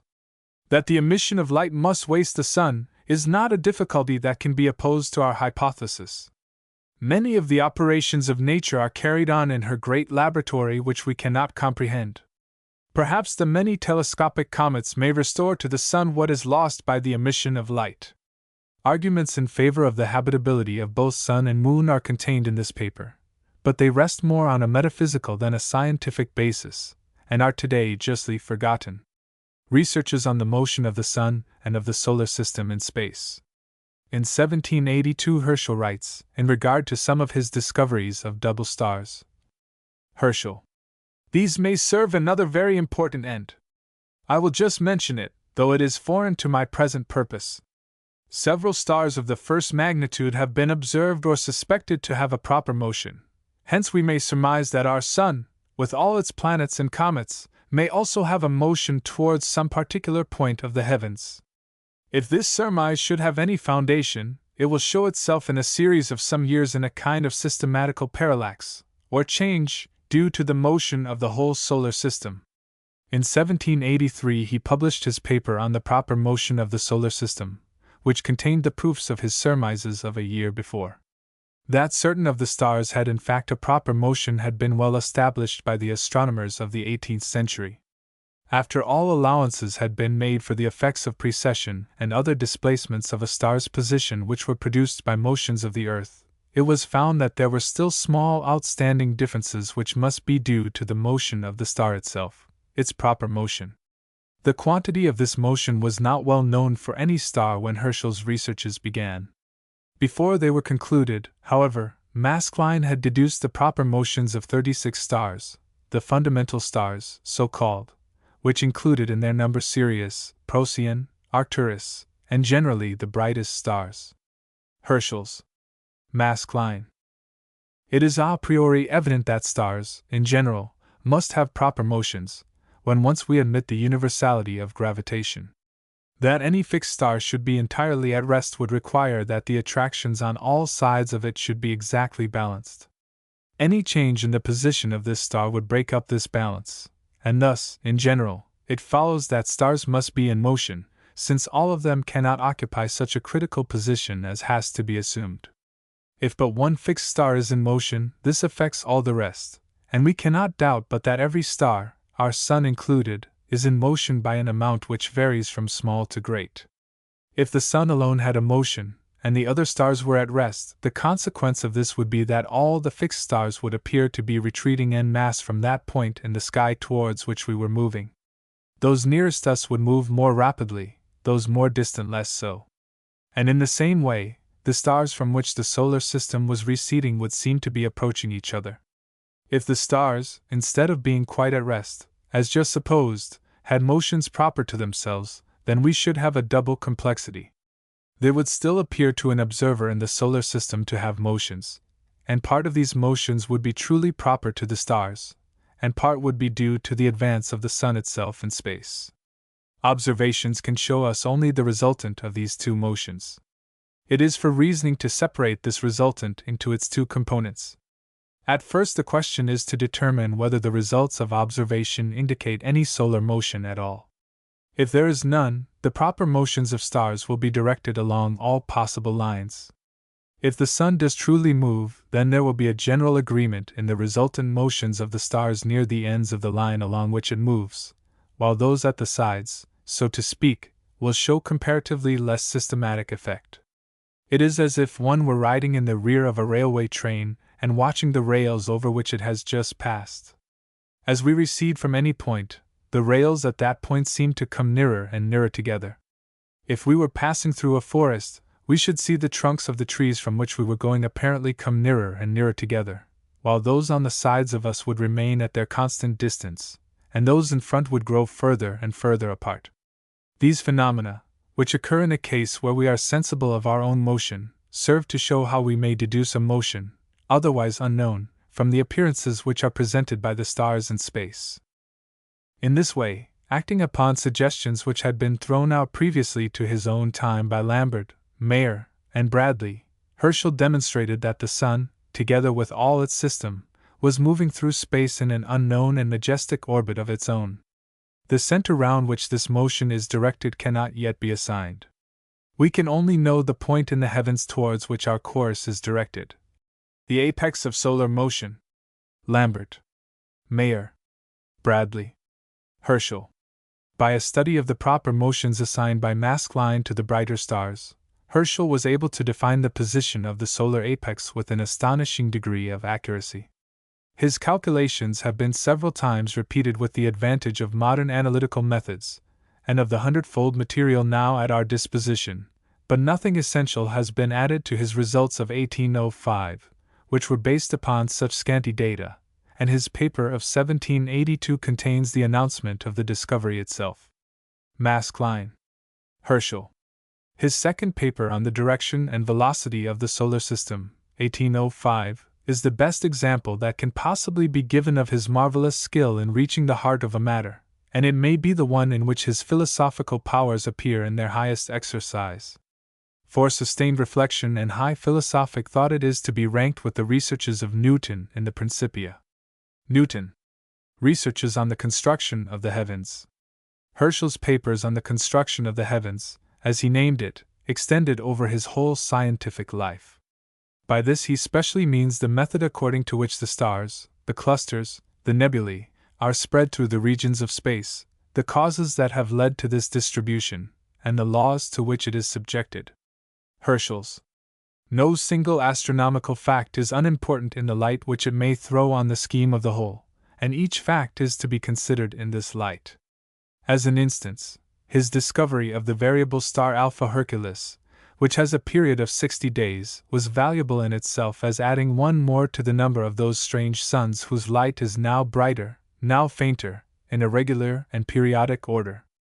But the chief value of the discovery was that now we had an instance of a periodic star which went through all its phases in 60 days, and connected, as it were, the stars of short periods, 3 to 7 days, with those of very long ones, 300 to 500 days, which two groups had, until then, been the only ones known. In the same way, all his researches on the parallaxes of stars were not alone for the discovery of the distance of any one or two single stars, but to gain a unit of celestial measure, by means of which the depths of space might be sounded.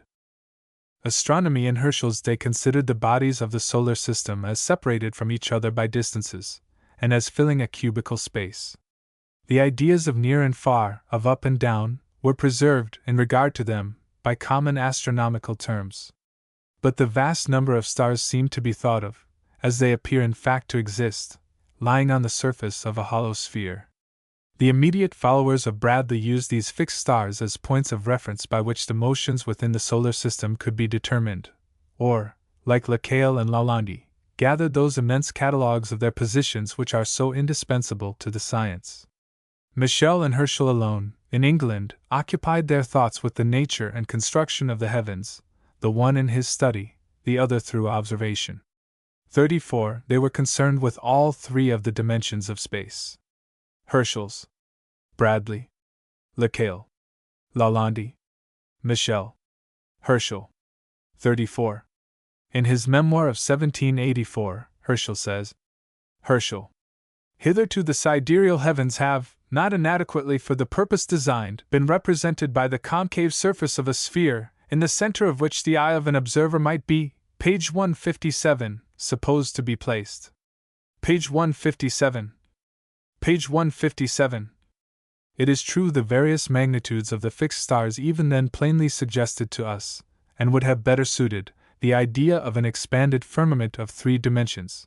But the observations upon which I am now going to enter still farther illustrate and enforce the necessity of considering the heavens in this point of view.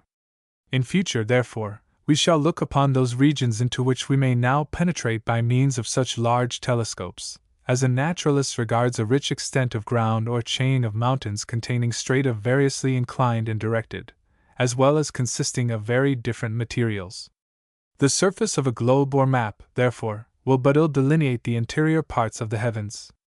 Herschel's method of study was founded on a mode of observation which he called star gauging. It consisted in pointing a powerful telescope toward various parts of the heavens, and ascertaining by actual count how thick the stars were in each region. His 20-foot reflector was provided with such an eyepiece that, in looking into it, he saw a portion of the heavens about 15 foot in diameter. A circle of this size on the celestial sphere has about 1/4 the apparent surface of the sun, or of the full moon. On pointing the telescope in any direction, a greater or less number of stars were visible. These were counted, and the direction in which the telescope pointed was noted. Gauges of this kind were made in all parts of the sky, and the results were tabulated in the order of right ascension. Herschel's. The following is an extract from the gauges, and gives the average number of stars in each field at the points noted in right ascension and north polar distance.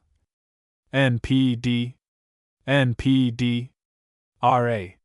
78 degrees to 80 degrees. RA. 92 degrees to 94 degrees. No, of stars. No, of stars. H. H.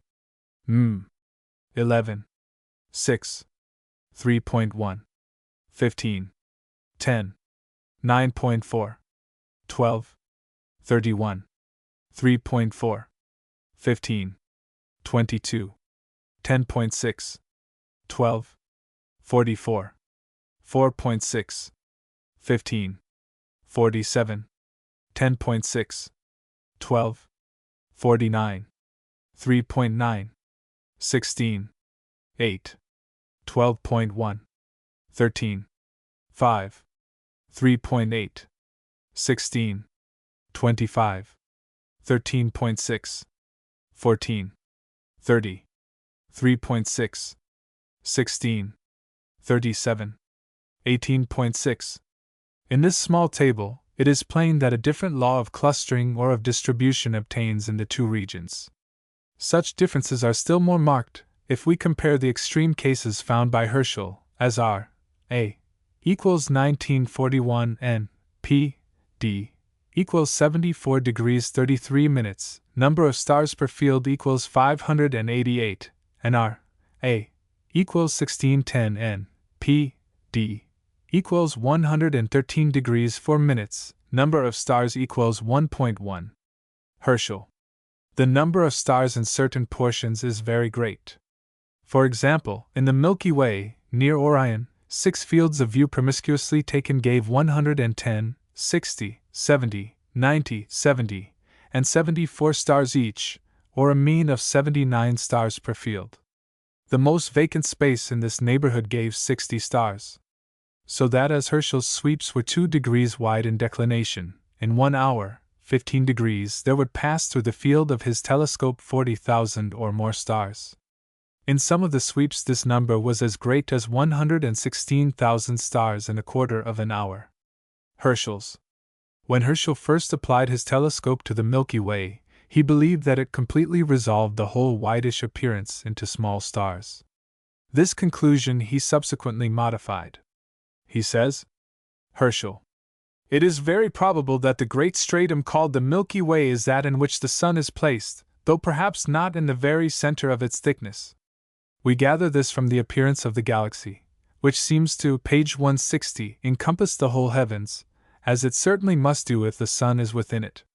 For, suppose a number of stars arranged between two parallel planes, indefinitely extended every way, but at a given considerable distance from each other, and calling this a sidereal stratum, and I placed somewhere within it will see all the stars in the direction of the planes of the stratum projected into a great circle, which will appear lucid on account of the accumulation of the stars, while the rest of the heavens, at the sides, will only seem to be scattered over with constellations, more or less crowded according to the distance of the planes, or number of stars contained in the thickness or sides of the stratum." Page 160. Page 160.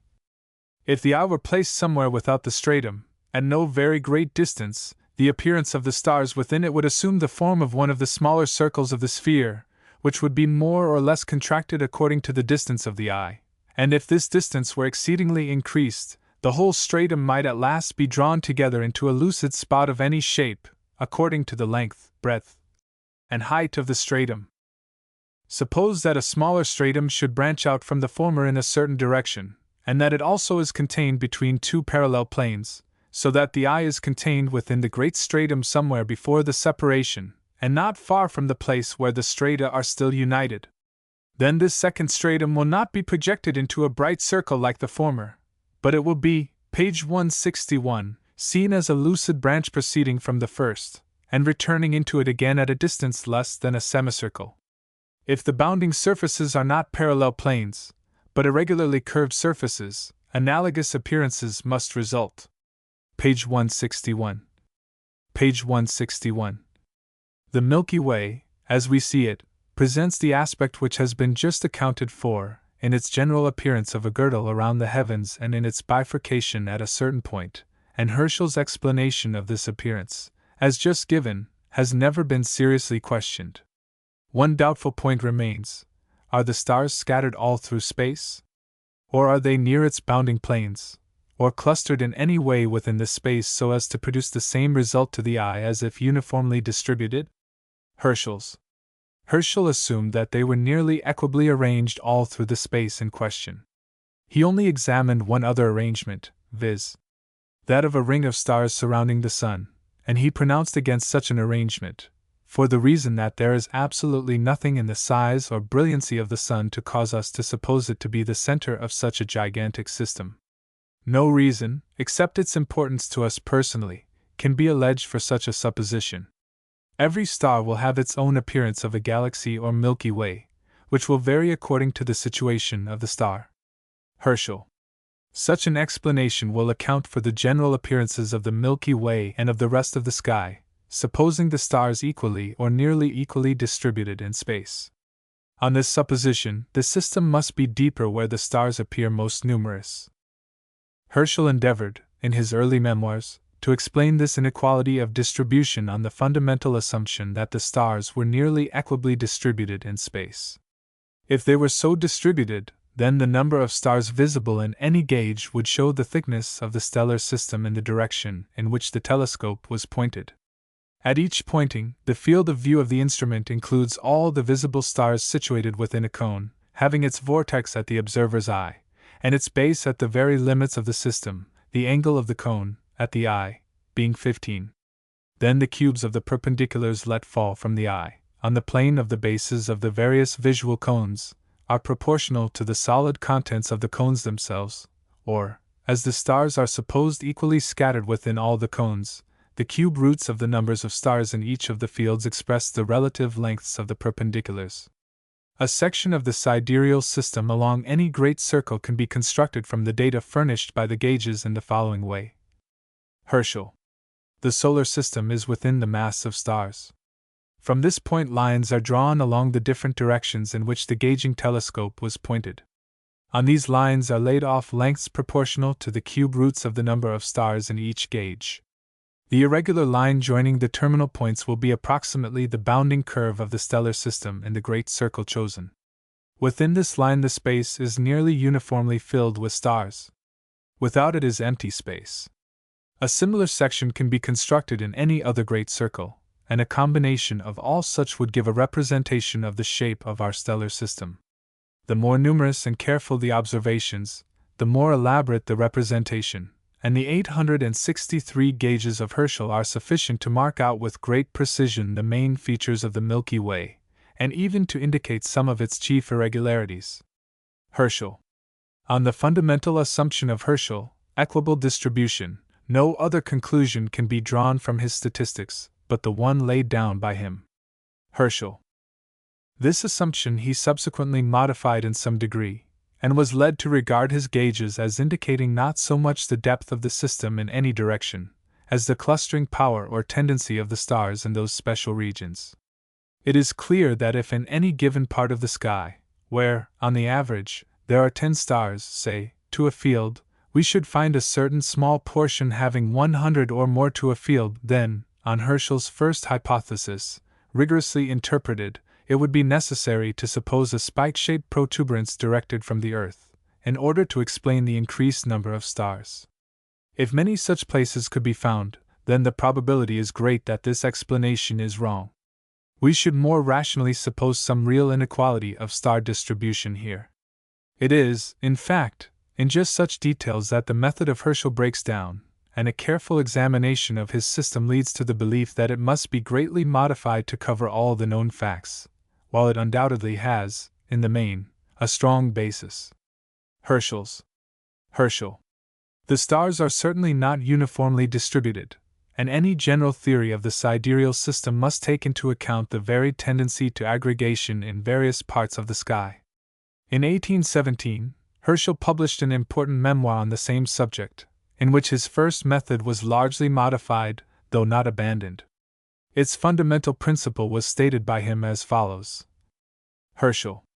It is evident that we cannot mean to affirm that the stars of the 5th, 6th, and 7th magnitudes are really smaller than those of the 1st, 2nd, or 3rd, and that we must ascribe the cause, page 166, of the difference in the apparent magnitudes of the stars to a difference in their relative distances from us.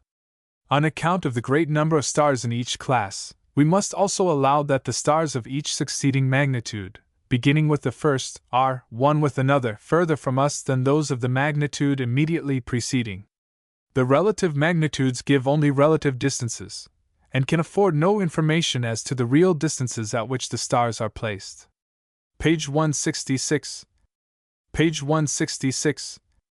A standard of reference for the arrangement of the stars may be had by comparing their distribution to a certain properly modified equality of scattering.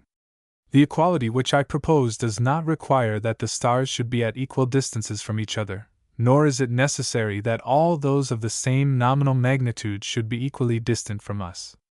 It consisted in allotting a certain equal portion of space to every star, so that, on the whole, each equal portion of space within the stellar system contains an equal number of stars.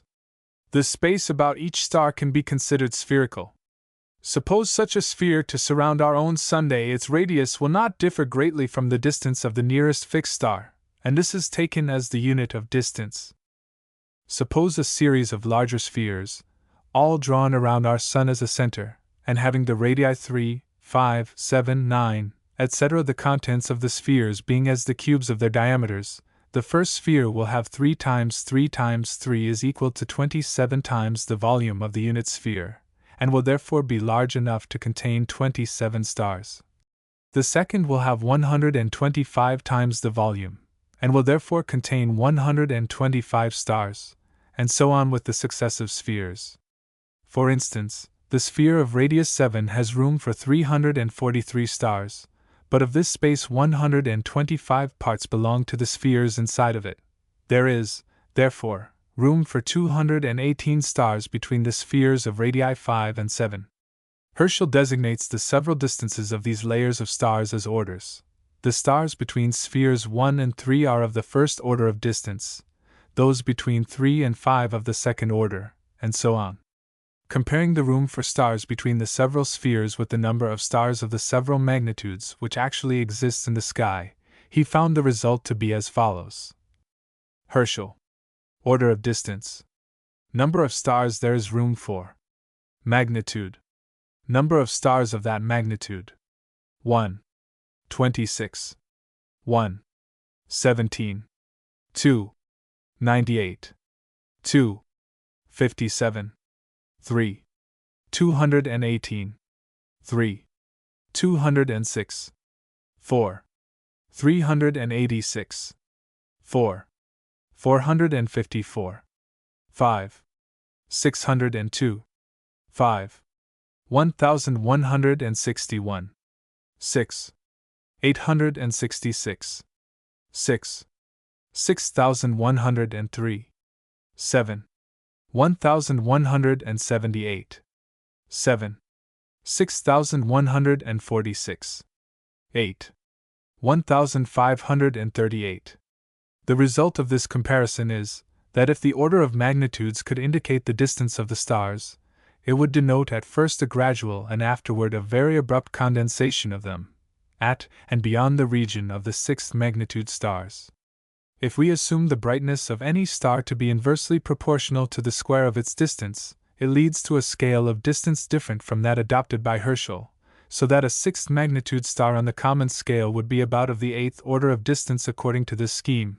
That is, we must remove a star of the first magnitude to 8 times its actual distance to make it shine like a star of the sixth magnitude. Herschel. On the scheme here laid down, Herschel subsequently assigned the order of distance of various objects, mostly star clusters, and his estimates of these distances are still quoted.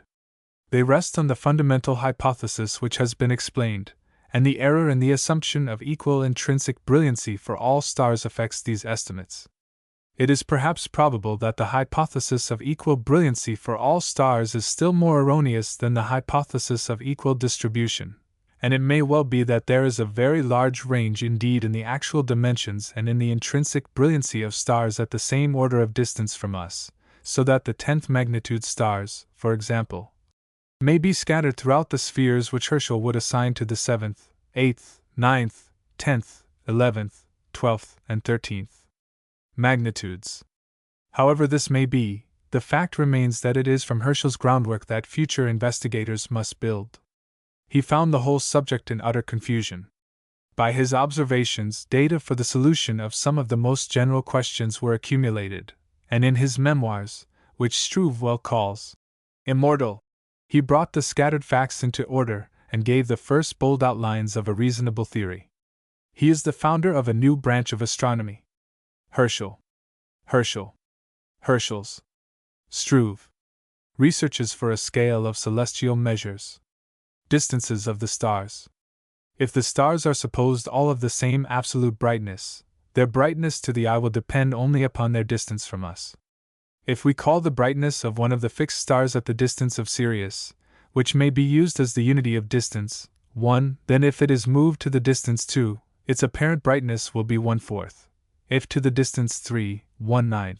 If to the distance 4, 1/16, and so on, the apparent brightness diminishing as the square of the distance increases. The distance may be taken as an order of magnitude. Stars at the distances 2, 3, 4, etc., Herschel called of the 2nd, 3rd, and 4th magnitudes. Herschel.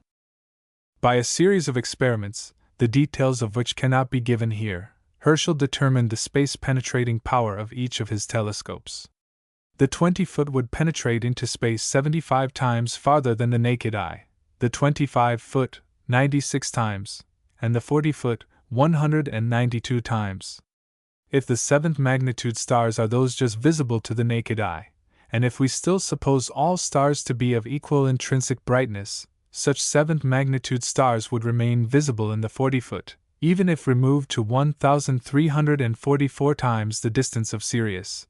1,344 is equal to 7 times 192. If, further, we suppose that the visibility of a star is strictly proportional to the total intensity of the light from it which strikes the eye, then a condensed cluster of 25,000 stars of the 1,344th magnitude could still be seen in the 40-foot at a distance where each star would have become 25,000 times fainter, that is, at about 158 times the distance of Sirius. 158 times 158 is equal to 24,964. The light from the nearest star requires some 3 years to reach the Earth. From a star 1,344 times farther it would require about 4,000 years, and for such a cluster, as we have imagined, no less than 600,000 years are needed. That is, the light by which we see such a group has not just now left it. On the contrary, it has been traveling through space for centuries and centuries since it first started forth. It is the ancient history of such groups that we are studying now, and it was thus that Herschel declared that telescopes penetrated into time as well as into space. Herschel. Other more exact researches on the relative light of stars were made by Herschel. These were only one more attempt to obtain a scale of celestial distances, according to which some notion of the limits and of the interior dimensions of the universe could be gained. 2 telescopes, exactly equal in every respect, were chosen and placed side by side. Pairs of stars which were exactly equal were selected by means of them. By diminishing the aperture of one telescope directed to a bright star, and keeping the other telescope unchanged and directed to a fainter star, the 2 stars could be equalized in light, and, from the relative size of the apertures, the relative light of this pair of stars could be accurately computed, and so on for other pairs. This was the first use of the method of limiting apertures. His general results were that the stars of the first magnitude would still remain visible to the naked eye, even if they were at a distance from us 12 times their actual distance. Herschel. This method received a still further development at his hands. He did not leave it until he had gained all the information it was capable of giving. He prepared a set of telescopes collecting 4, 9, 16, etc., 2 by 2, 3 by 3, 4 by 4, etc., times as much light as the naked eye.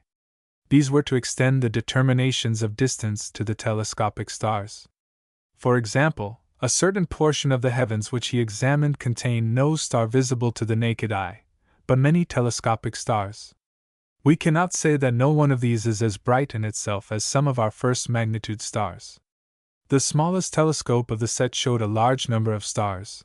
These must, then, be twice as far from us, on the average, as the stars just visible to the naked eye. But first magnitude stars, like Sirius, Procyon, Arcturus, etc., become just visible to the eye if removed to 12 times their present distance. Hence the stars seen in this first telescope of the set were between 12 and 24 times as far from us as Arcturus, for example.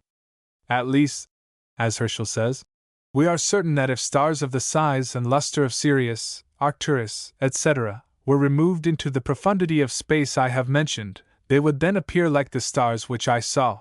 With the next telescope, which collected 9 times more light than the eye, and brought into view objects 3 times more distant, other and new stars appeared, which were then 3 by 12, 36 times farther from us than Arcturus.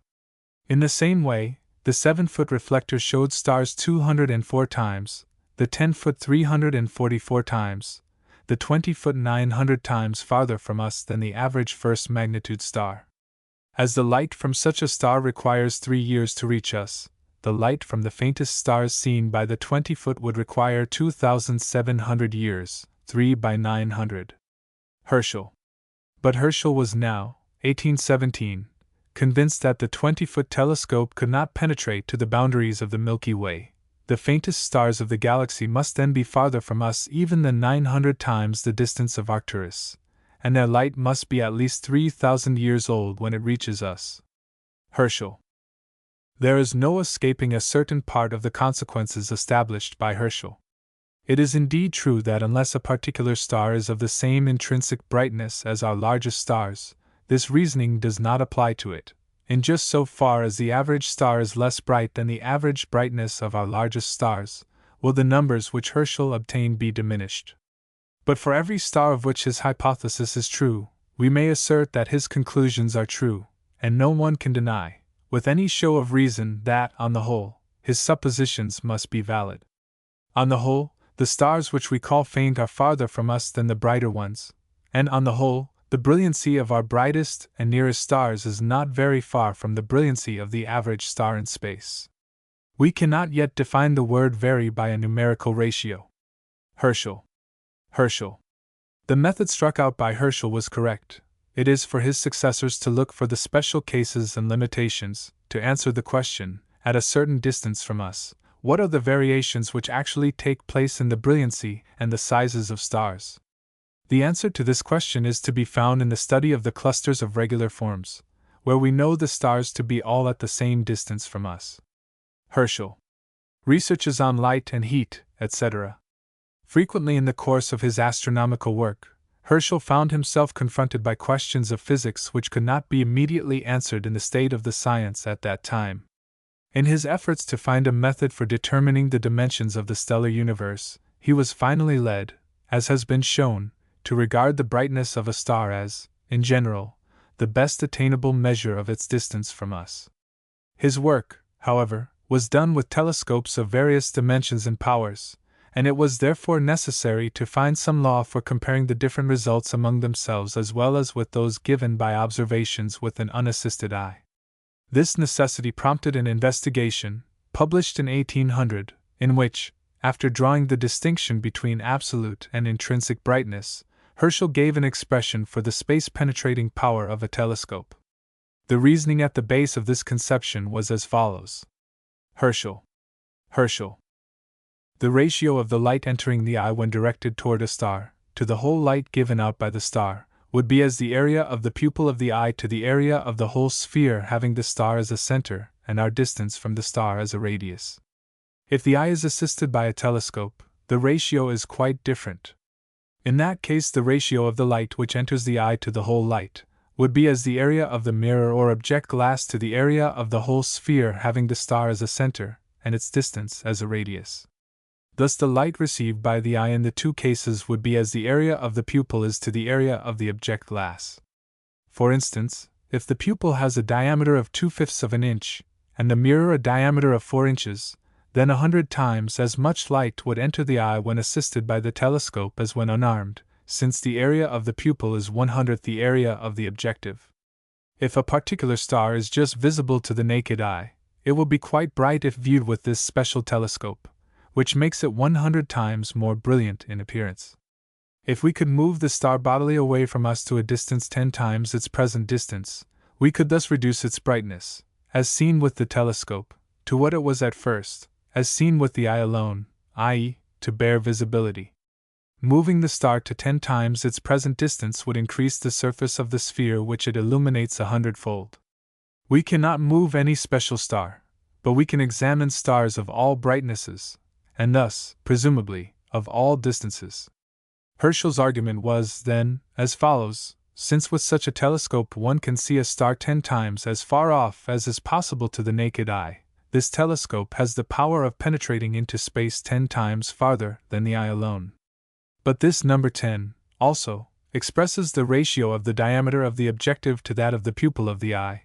Consequently, the general law is that the space-penetrating power of a telescope is found by dividing the diameter of the mirror in inches by 2/5. The diameter of the pupil of the eye, 2/5 of an inch, Herschel determined by many measures. Herschel. This simple ratio would only hold good, however, provided no more light were lost by the repeated reflections and refractions in the telescope than in the eye. That light must be so lost was evident, but no data existed for determining the loss. Herschel was thus led to a long series of photometric experiments on the reflecting powers of the metals used in his mirrors, and on the amount of light transmitted by lenses.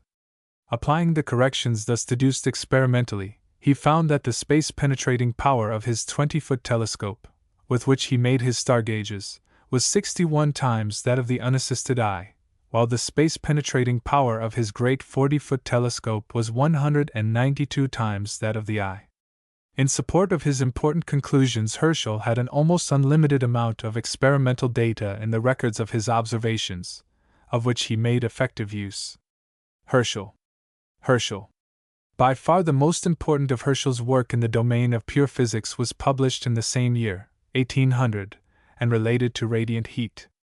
The investigation of the space-penetrating powers of telescopes was undertaken for the sole purpose of aiding him in measuring the dimensions of the stellar universe, and there was no temptation for him to pursue it beyond the limits of its immediate usefulness.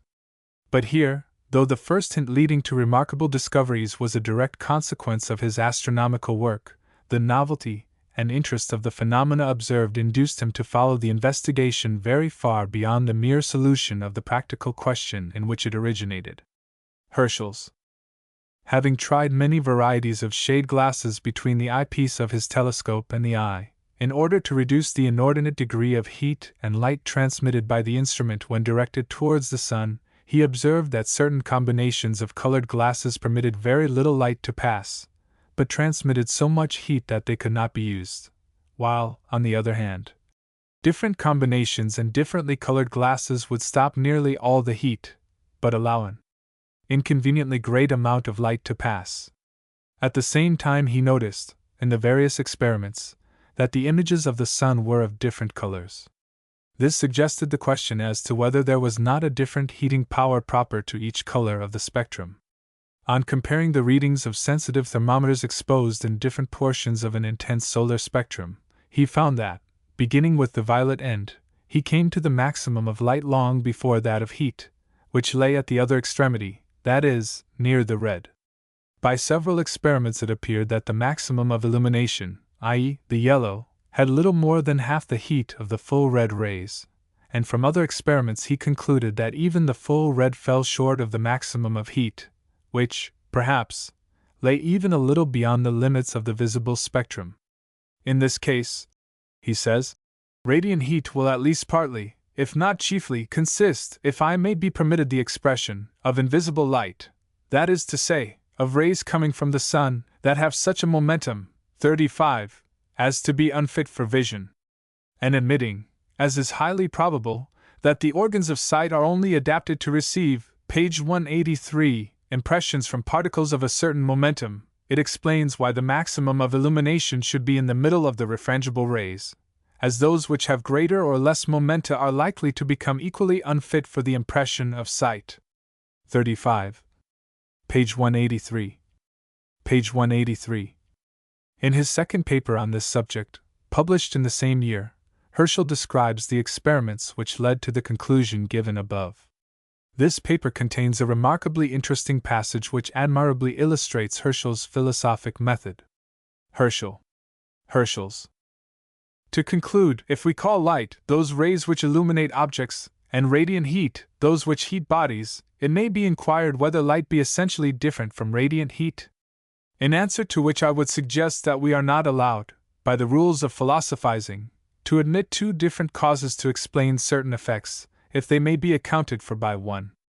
If this be a true account of the solar heat, for the support of which I appealed to my experiments, it remains only for us to admit that such of the rays of the sun as have the refrangibility of those which are contained in the prismatic spectrum, by the construction of the organs of sight, are admitted under the appearance of light and colors, and that the rest, being stopped in the coats and humors of the eye, act on them, as they are known to do on all the other parts of our body, by occasioning a sensation of heat.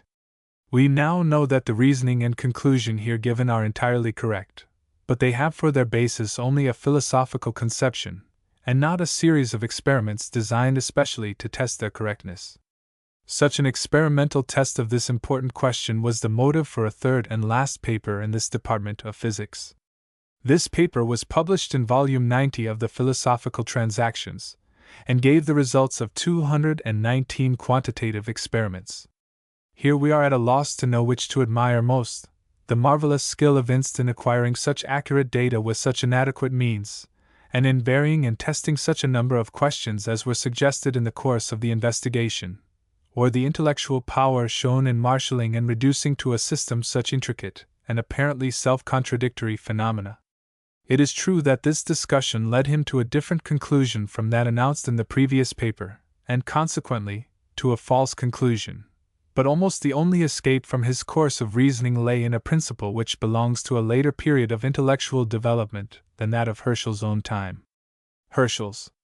Herschel made a careful determination of the quantitative distribution of light and of heat in the prismatic spectrum, and discovered the surprising fact that not only where the light was at a maximum the heat was very inconsiderable, but that where there was a maximum exhibition of heat, there was not a trace of light.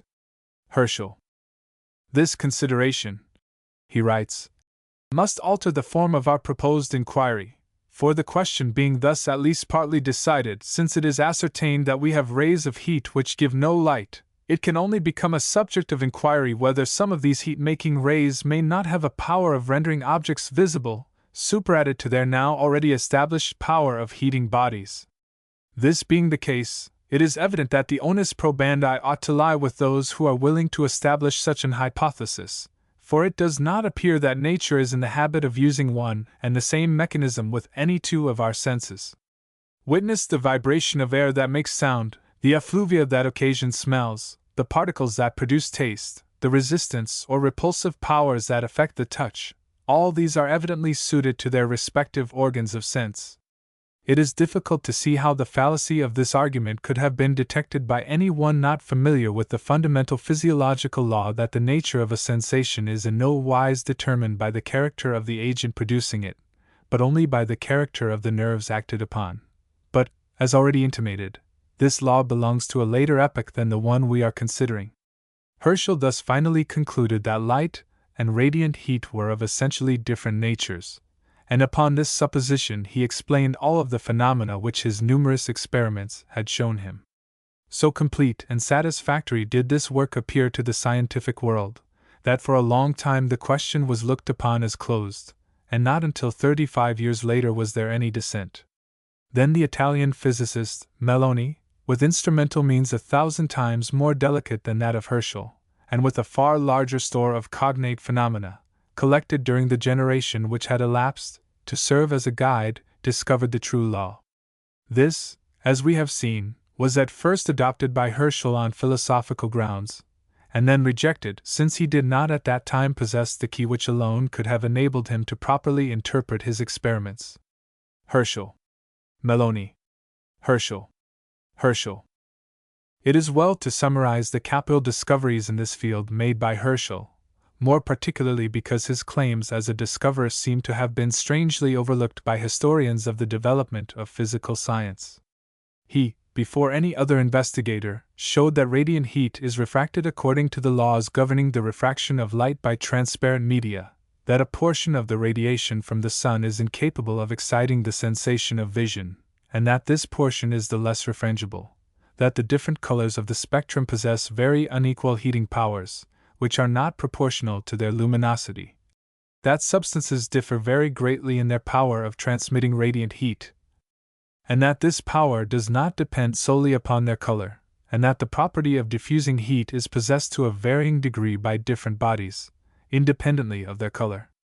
Nor should we neglect to emphasize, in this connection, the importance of his measurements of the intensity of the heat and light in the different portions of the solar spectrum.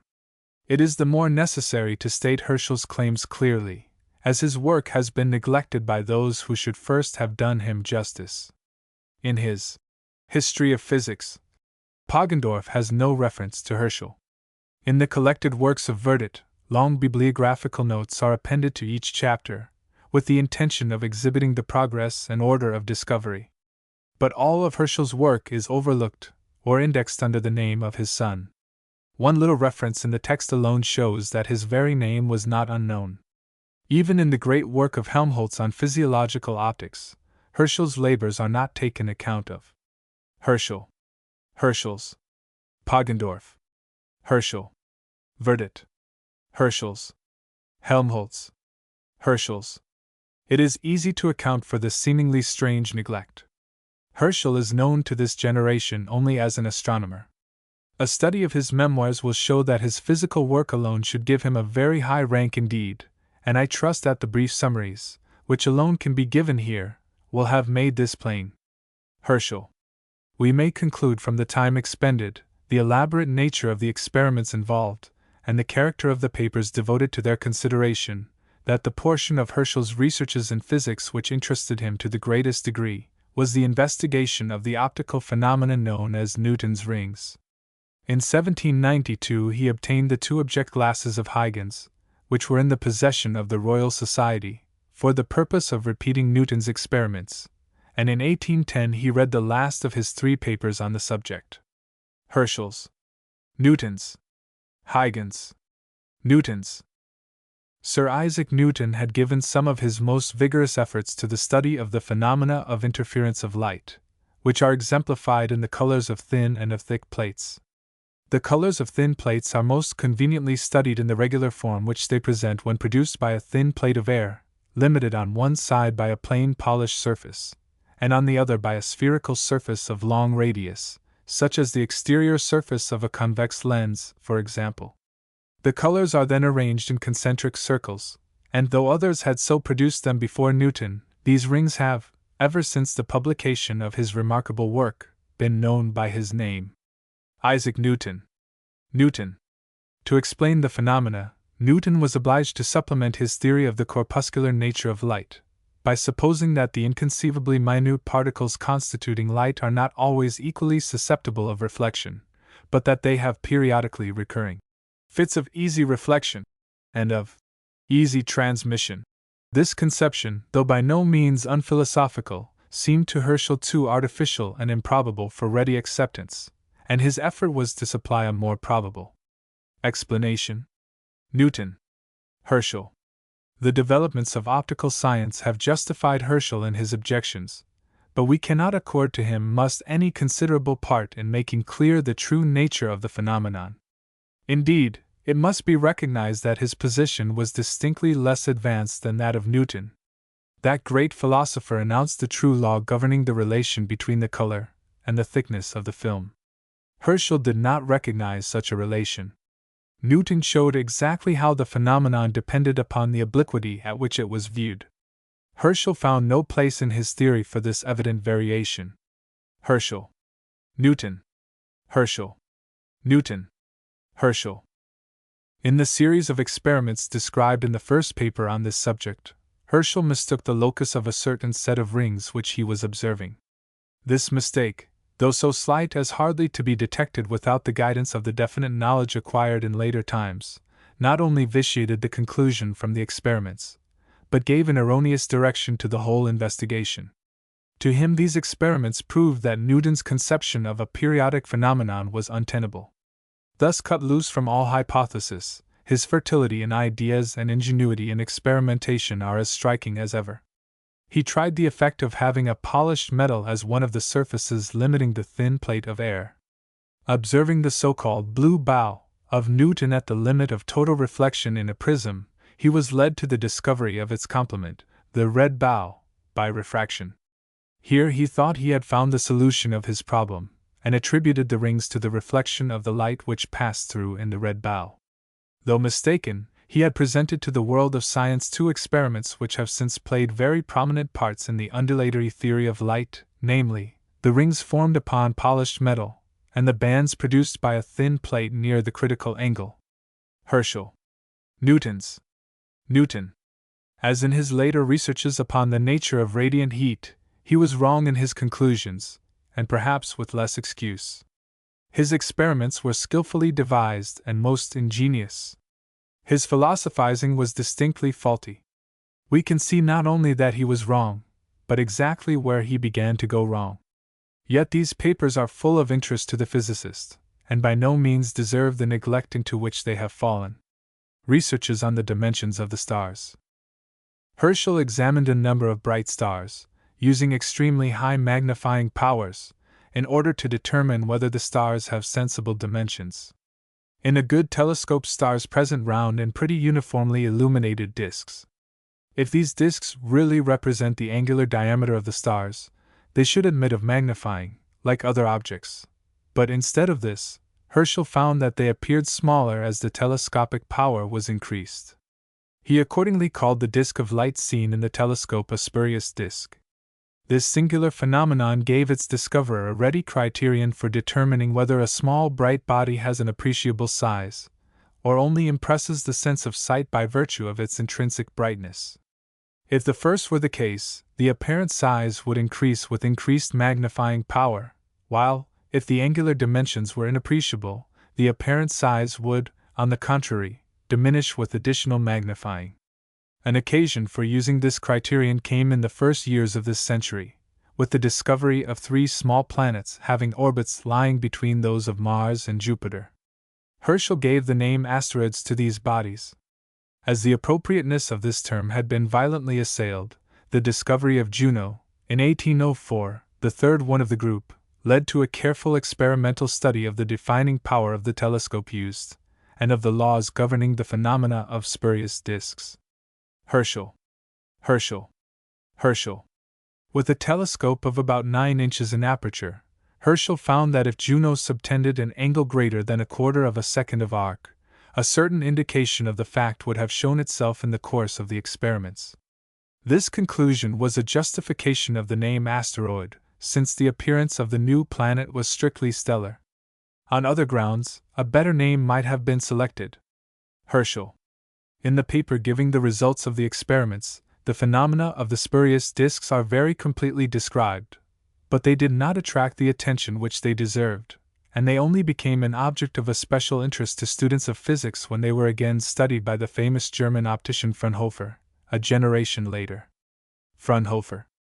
Incidentally, the experiments are of interest, as yielding us a measure of the excellence of Herschel's telescopes, and a measure which is quite independent of the keenness of his vision. From them we may be sure that the efficiency of the 9-inch mirror used was not sensibly less than that of the highest theoretically attainable excellence.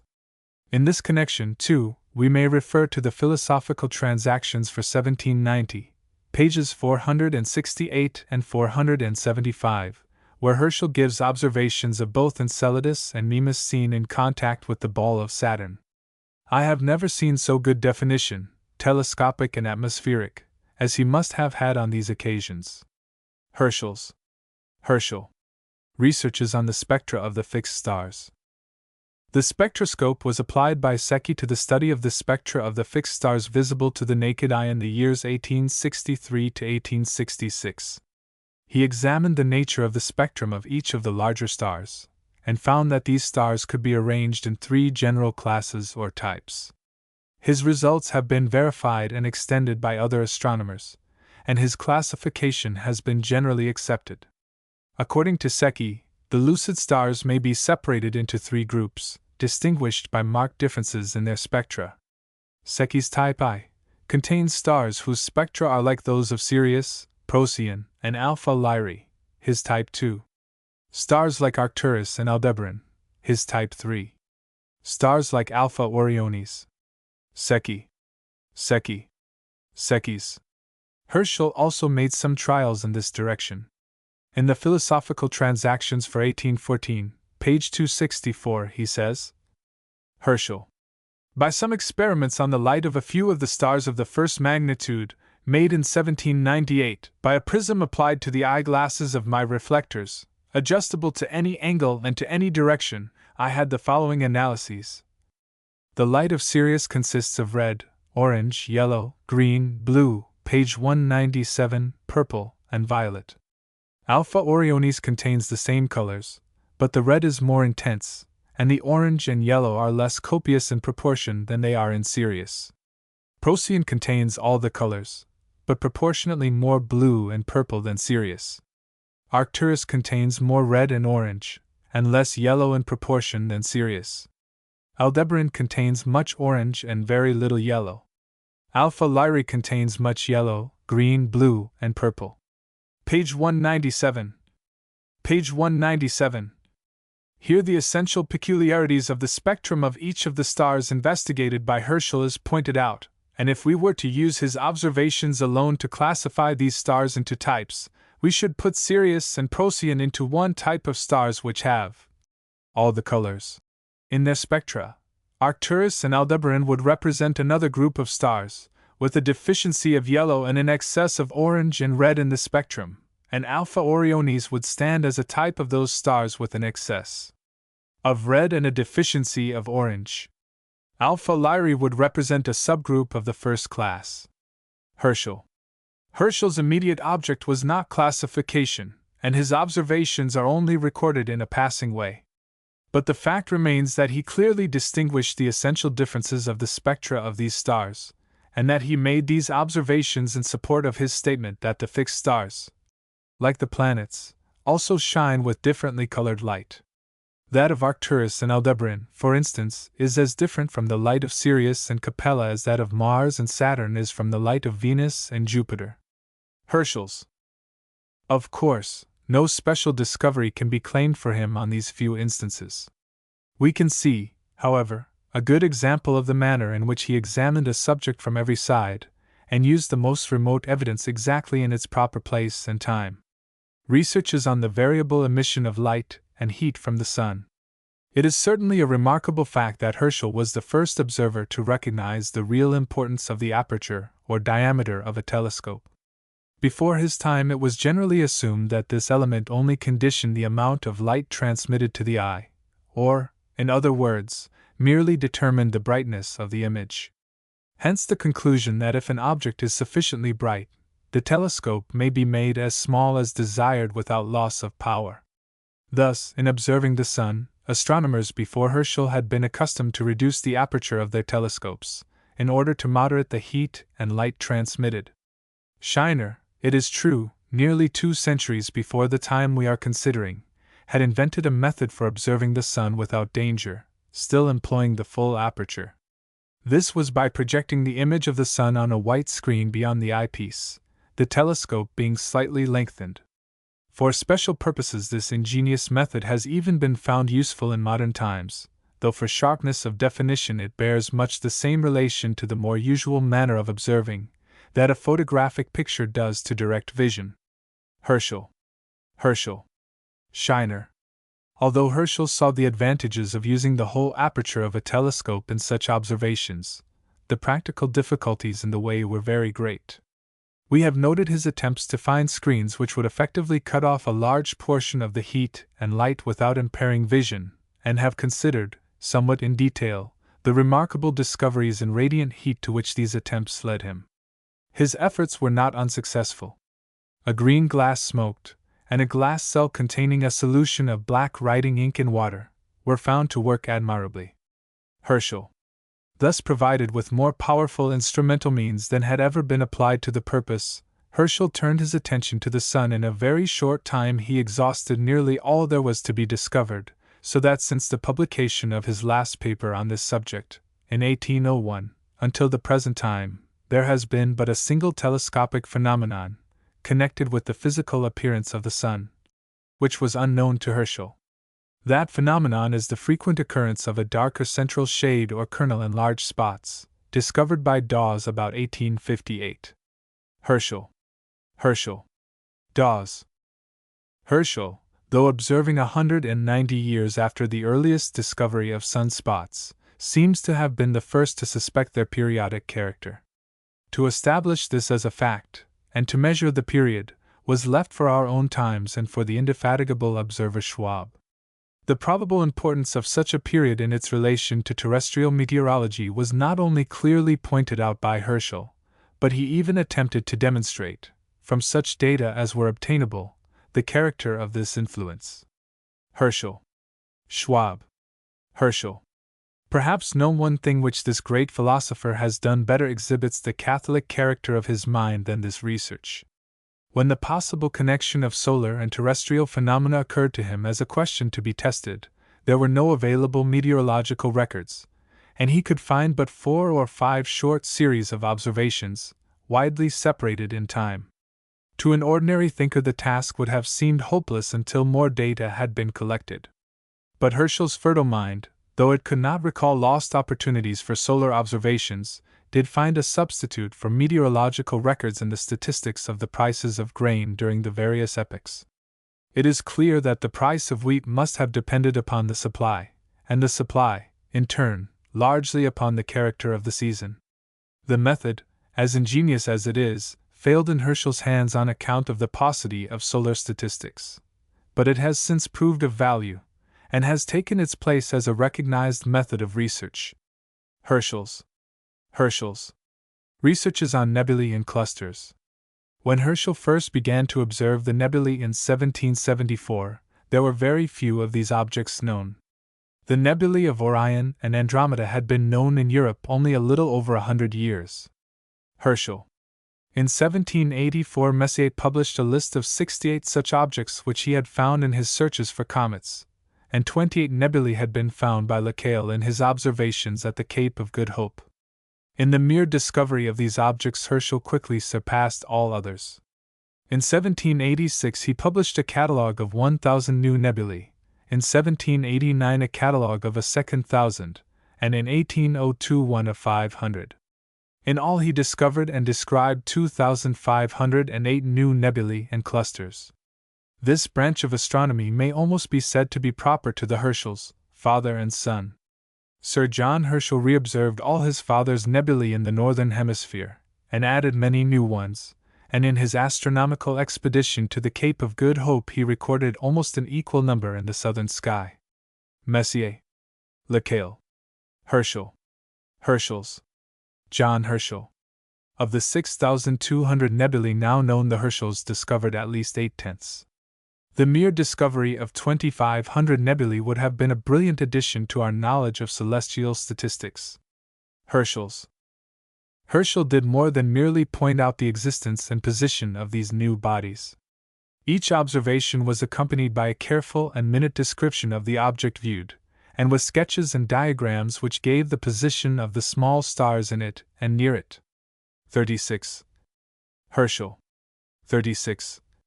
As the nebulae and clusters were discovered, they were placed in classes, each class covering those nebulae which resembled each other in their general features. Even at the telescope, Herschel's object was not discovery merely, but to know the inner constitution of the heavens. His classes were arranged with this end, and they are today adopted. They were: Herschel's Class I. Class Bright nebulae, 288 in all. 2. Faint nebulae, 909 in all. 3. Very faint nebulae, 984 in all. 4. Planetary nebulae, stars with burrs, with milky chevelure, with short rays, remarkable shapes, etc., 79 in all. V. Very large nebulae, 52 in all. 6. Very compressed and rich clusters of stars, 42 in all. 7. Pretty much compressed clusters, 67 in all. 8.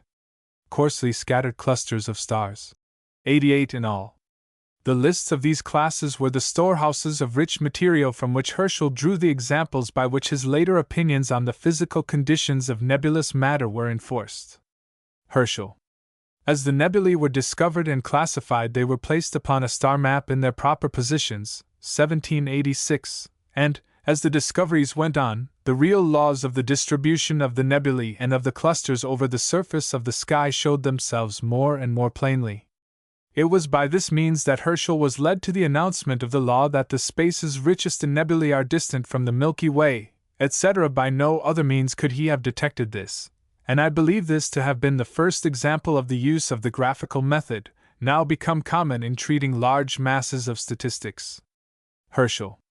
It is still in his capacity of an observer, an acute and wise one, that Herschel is considered. But this was the least of his gifts. This vast mass of material was not left in this state. It served him for a stepping stone to larger views of the nature and extent of the nebulous matter itself. Herschel. His views on the nature of nebulae underwent successive changes. At first he supposed all nebulae to be but aggregations of stars. The logic was simple. To the naked eye there are many groups of stars which appear nebulous. Praecipe is, perhaps, the best example. The slightest telescopic power applied to such groups alters the nebulous appearance, and shows that it comes from the combined and confused light of discrete stars. Other groups which remain nebulous in a 7-foot telescope become stellar in a 10-foot. The nebulosity of the 10-foot can be resolved into stars by the 20-foot, and so on. The nebulae which remained still unresolved, it was reasonable to conclude, would yield to higher power, and generally a nebula was but a group of stars removed to a great distance. An increase of telescopic power was alone necessary to demonstrate this. 37. Nebulae can be selected so that an insensible gradation shall take place from a coarse cluster like the Pleiades down to a milky nebulosity like that in Orion, every intermediate step being represented. This tends to confirm the hypothesis that all are composed of stars more or less remote. So, at first, Herschel believed that his 20-foot telescope was of power sufficient to fathom the Milky Way, that is, to see through it and beyond it, and to reduce all its nebulosities to true groups of stars. Herschel. In 1791 he published a memoir on nebulous stars, in which his views were completely changed. He had found a nebulous star, the 69th of his class 4, to which his reasons would not apply. In the center of it was a bright star. Around the star was a halo gradually diminishing in brightness from the star outward, and perfectly circular. It was clear the two parts, star and nebula, were connected, and thus at the same distance from us. There were two possible solutions only. Either the whole mass was, first, composed of stars, in which case the nucleus would be enormously larger than the other stars of its stellar magnitude elsewhere in the sky, or the stars which made up the halo indefinitely small, or, second, the central nucleus was indeed a star, but a star surrounded with a shining fluid, of a nature totally unknown to us. The long strata of nebulae, which he had before described under the name of telescopic Milky Ways, might well be accounted for by masses of this fluid lying beyond the regions of the seventh magnitude stars. This fluid might exist independently of stars. If it is self-luminous, it seems more fit to produce a star by its condensation than to depend upon the star for its own existence. Such were a few of the theorems to which his discovery of this nebula led him. The hypothesis of an elastic shining fluid existing in space, sometimes in connection with stars, sometimes distinct from them, was adopted and never abandoned. How well the spectroscope has confirmed this idea it is not necessary to say. We know the shining fluid does exist, and in late years we have seen the reverse of the process imagined by Herschel. A star has actually, under our eyes, become a planetary nebula, and the cycle of which he gave the first terms is complete. Herschel. In 5 separate memoirs, 1802, 1811, 1814, 1817, and 1818, Herschel elaborated his views of the sidereal system. The whole extent of his views must be gained from the extended memoirs themselves. Here only the merest outline can be given. Herschel. In 1802 there is a marshalling of the various objects beyond our solar system. The stars themselves may be insulated, or may belong to binary or multiple systems, to clusters and groups, or to grand groups like the Milky Way. Nebulae may have any of the forms which have been described, and in 1811 he gives examples of immense spaces in the sky covered with diffused and very faint nebulosity. Its abundance exceeds all imagination. 38. These masses of nebular matter are the seats of attracting forces, and these forces must produce condensation. When a nebula has more than one preponderating seat of attracting matter, it may in time be divided, and the double nebulae have had such an origin. When nebulae appear to us as round masses, they are in reality globular in form, and this form is at once the effect and the proof of a gravitating cause. 38. The central brightness of nebulae points out the seat of the attraction, and the completeness of the approximation to a spherical form points out the length of time that the gravitating forces have been at work. Those nebulae and clusters, which are most perfect in the globular form, have been longest exposed to central forces. The planetary nebulae are the oldest in our system. They must have a rotatory motion on their axis. By progressive condensation, planetary nebulae may be successively converted into bright stellar nebulae, or into nebulous stars, and these again, by the effects of the same cause, into insulated or double stars. This chain of theorems, laid down in the memoir of 1811, is enforced in 1814 with examples which show how the nebulous appearance may grow into the sidereal. Herschel selects from the hundreds of instances in his notebooks, nebulae in every stage of progress, and traces the effect of condensation and of clustering power through all its course, even to the final breaking up of the Milky Way itself. Herschel. The memoirs of 1817 and 1818 add little to the general view of the physical constitution of the heavens. They are attempts to gain a scale of celestial measures by which we may judge of the distances of the stars and clusters in which these changes are going on. There is little to change in Herschel's statement of the general construction of the heavens. It is the groundwork upon which we have still to build. Every astronomical discovery and every physical fact well observed is material for the elaboration of its details or for the correction of some of its minor points. As a scientific conception, it is perhaps the grandest that has ever entered into the human mind. As a study of the height to which the efforts of one man may go, it is almost without a parallel. The philosopher who will add to it today will have his facts and his methods ready to his hands. Herschel presents the almost unique example of an eager observer marshalling the multitude of single instances, which he himself has laboriously gathered, into a compact and philosophic whole. In spite of minor errors and defects, his ideas of the nature of the sidereal universe have prevailed, and are today the unacknowledged basis of our every thought upon it. Some of its most secret processes have been worked out by him, and the paths which he pointed out are those along which our advances must be made. Herschel. In concluding this condensed account of Herschel's scientific labors, it behoves us to remember that there was nothing due to accident in his long life. He was born with the faculties which fitted him for the gigantic labors which he undertook, and he had the firm basis of energy and principle which kept him steadily to his work. Herschel. As a practical astronomer, he remains without an equal. In profound philosophy, he has few superiors. By a kindly chance, he can be claimed as the citizen of no one country. In very truth, his is one of the few names which belong to the whole world. Bibliography. List of the published writings of William Herschel on astronomical subjects. List of the published writings of William Herschel on astronomical subjects. In chronological order. N.B. In general, translations and abstracts of those which appeared in periodicals are not noticed here. I have made exceptions in the more important cases. Solution of a prize question. See this book, page 46. Page 46. Lady's Diary, 1779. Astronomical Observations on the Periodical Star in Calo Ceti. Phil. Trans. 1780, page 338. Astronomical Observations Relating to the Mountains of the Moon. Phil. Trans. 1780, page 507. Astronomical Observations on the Rotation of the Planets round their axes, made with a view to determine whether the Earth's diurnal motion is perfectly equable. Phil. Trans. 1781, page 115. Account of a Comet.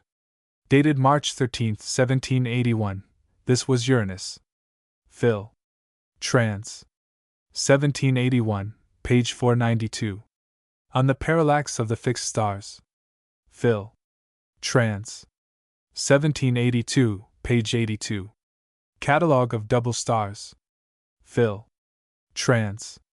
1782, page 112. Translation in Bode's Jarbuch, 1786, page 187. Page 216. Page 216.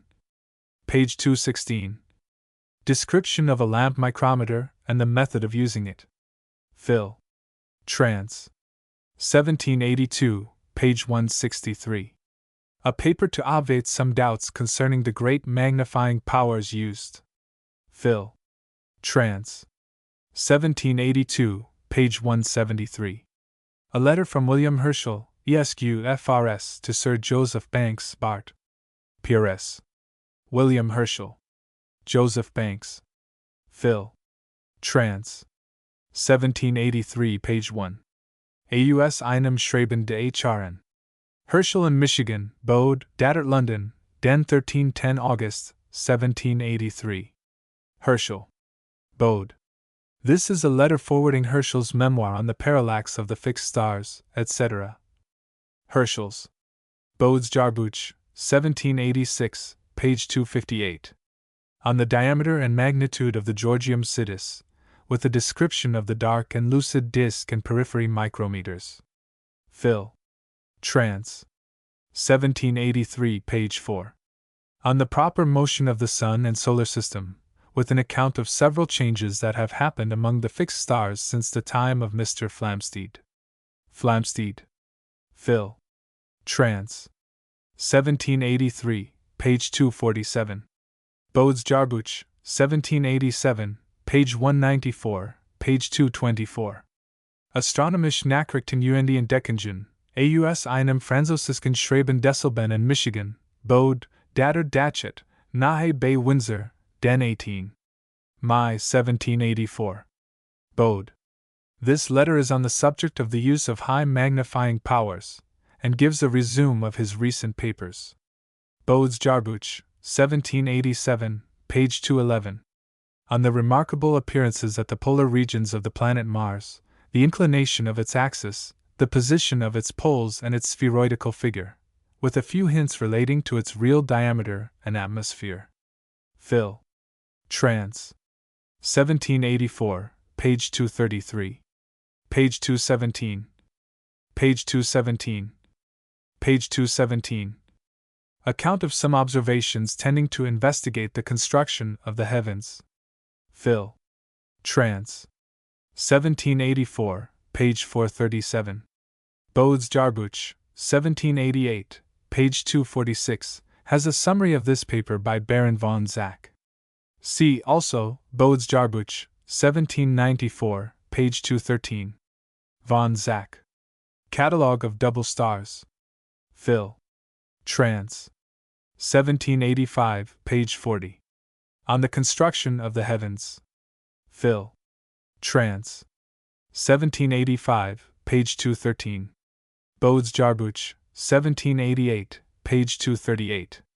See, also, same, 1787, page 213, and 1794, page 213. Aus einem Schreiben de Hrn. Herschel in Michigan, Bode, Datter Clay Hall, nahe bei Windsor, den 20. July, 1785. Herschel. Bode.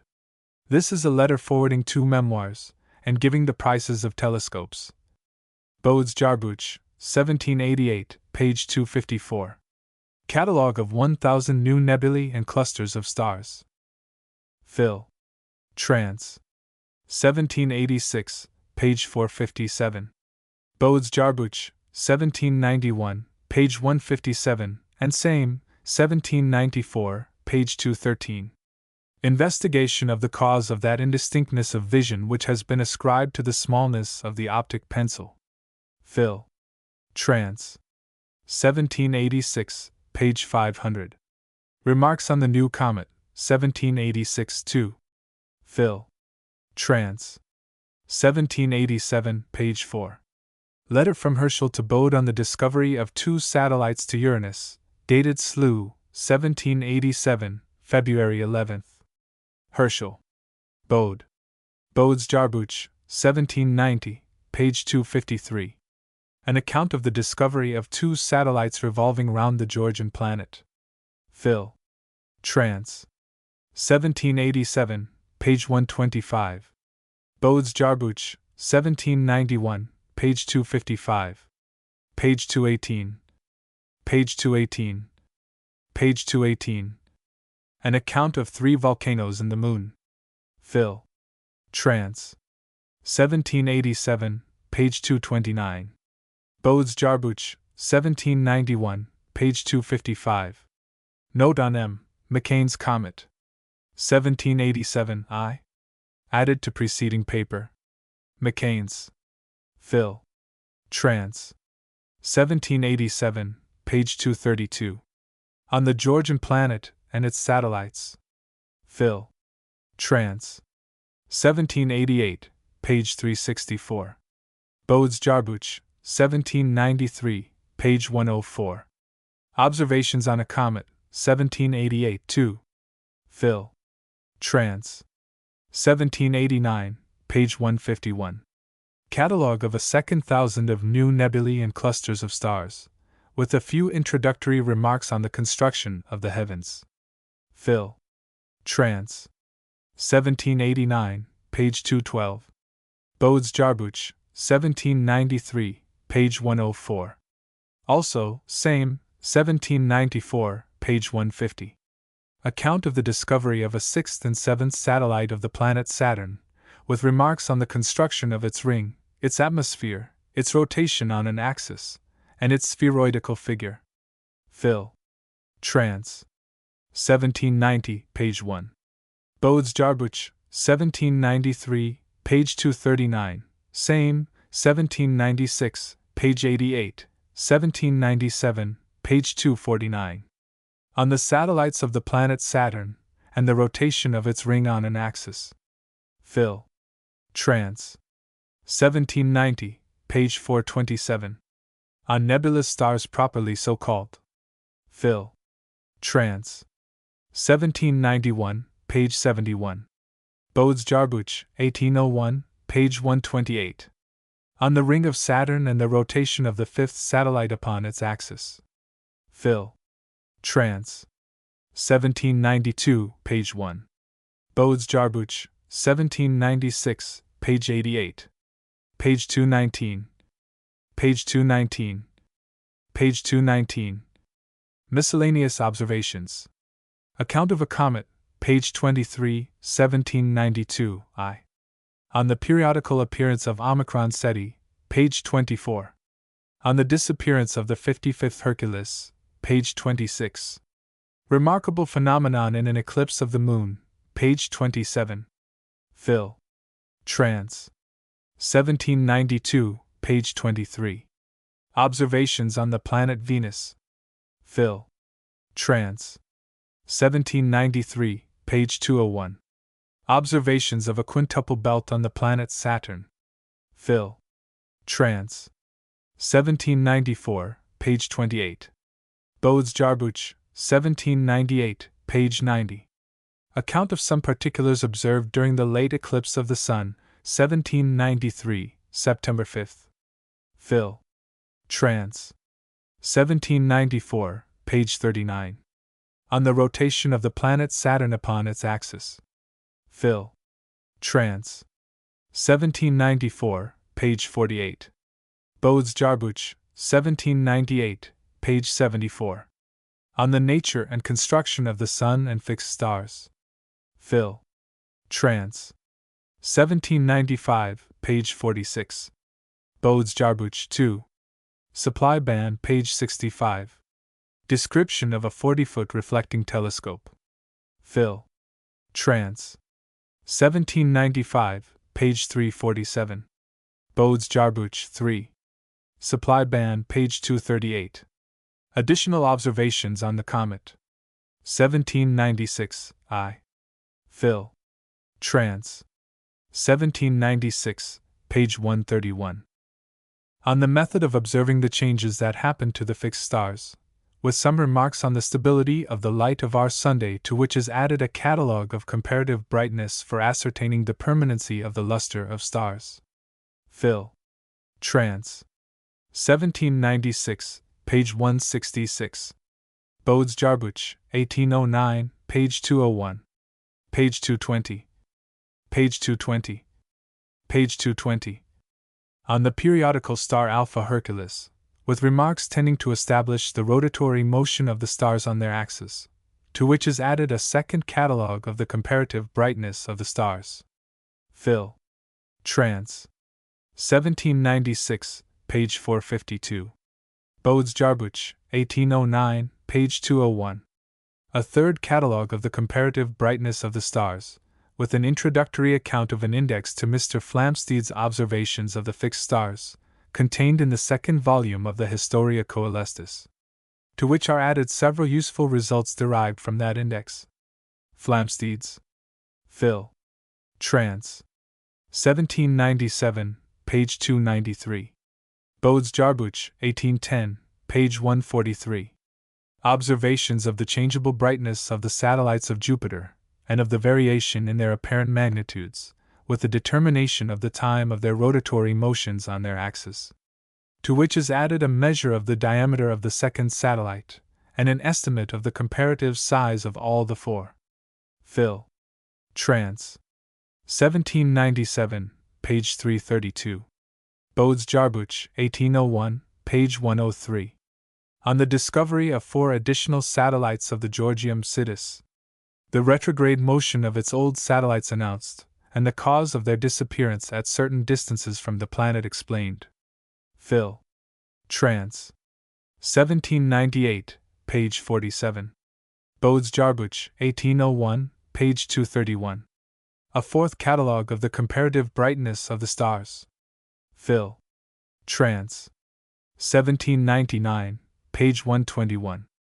Bode's Jarbuch, 1810, page 143. On the power of penetrating into space by telescopes, with a comparative determination of the extent of that power in natural vision, and in telescopes of various sizes and constructions, illustrated by select observations. Phil. Trans. 1800, pages 49 to 85. Bode's Jarbuch, 1804, page 231. Page 221.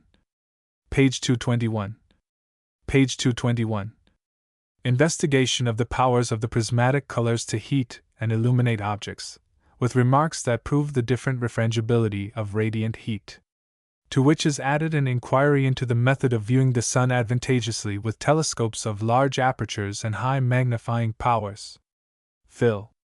Trans. 1800, pages 255 to 283. Bode's Jarbuch, 1804, page 89. Experiments on the refrangibility of the invisible rays of the sun. Phil. Trans. 1800, pages 284 to 292. Bode's Jarbuch, 1804, page 89. Experiments on the solar and on the terrestrial rays that occasion heat, with a comparative view of the laws by which light and heat, or rather the rays that occasion them, are subject, in order to determine whether they are the same or different. Phil. Trans. 1800, pages 293 to 326, 437 to 538. Gilbert Annal. X. 1802, pages 68 to 78, same 12. 1803, pages 521 to 546. Observations tending to investigate the nature of the sun, in order to find the causes or symptoms of its variable emission of light and heat, with remarks on the use that may possibly be drawn from solar observations. Phil. Trans. 1801, pages 265 to 318. Bode's Jarbuch, 1805, page 218, and 1806, page 113. Über den 7 Nebelfleckter 1 Sten Class der Herschelschen Verzeichnisse, und über Series and Palace, vom Herrn Dr. Herschel, AUS 2 Briefen Desselben. Herschel. Bode's Jarbuch, 1805, page 211. Additional observations tending to investigate the symptoms of the variable emission of the light and heat of the sun, with trials to set aside darkening glasses by transmitting the solar rays through liquids, and a few remarks to remove objections that might be made against some of the arguments contained in the former paper. Phil. Trans. 1801, pages 354 to 362. Page 222. Page 222. Page 222. Observations on the 2 lately discovered celestial bodies, Ceres and Pallas. Phil. Trans. 1802, pages 213 to 232. Nicholson Journal for 1808, pages 120 to 130, 142 to 148. Catalogue of 500 new nebulae, nebulous stars, planetary nebulae, and clusters of stars, with remarks on the construction of the heavens. Phil. Trans. 1802, pages 477 to 528. Bode's Jarbuch, 1807, page 113. Observations of the transit of Mercury over the Sun's disk, to which is added an investigation of the causes which often prevent the proper action of mirrors. Phil. Trans. 1803, pages 214 to 232. Account of the changes which have happened during the last 25 years in the relative situation of double stars, with an investigation of the cause to which they are owing. Phil. Trans. 1803, pages 339 to 382. Bodes-Jarbuch, 1808, pages 154 to 178. Continuation of the account of the changes that have happened in the relative situation of double stars. Phil. Trans. 1804, pages 353 to 384. Bodes-Jarbuch, 1808, page 226. Aus einem Schreiben der Herrn Dr. Herschel, Datet Slough, bei Windsor, den 31. May, 1804. Herschel relates to his theory of the relation between the solar radiation and the price of wheat. Bodes-Jarbuch, 1808, page 226. Experiments for ascertaining how far telescopes will enable us to determine very small angles, and to distinguish the real from the spurious diameters of celestial and terrestrial objects, with an application of the results of those experiments to a series of observations on the nature and magnitude of Mr. Harding's lately discovered star, Juno, 1804, Harding's. Phil. Trans. 1805, pages 31 to 70. Page 223. Page 223. Page 223. On the direction and velocity of the motion of the Sun and Solar System. Phil. Trans. 1805, pages 233 to 256. Bodes-Jarbuch 4. Supply Band, page 67. Observations on the singular figure of the planet Saturn. Phil. Trans. 1805, pages 272 to 280. Bodes-Jarbuch, 1809, page 197. On the quantity and velocity of solar motion. Phil. Trans. 1806, pages 205 to 237. Bodes-Jarbuch, 1811, page 224. Observations and remarks on the figure, climate, and atmosphere of Saturn and its ring. Phil. Trans.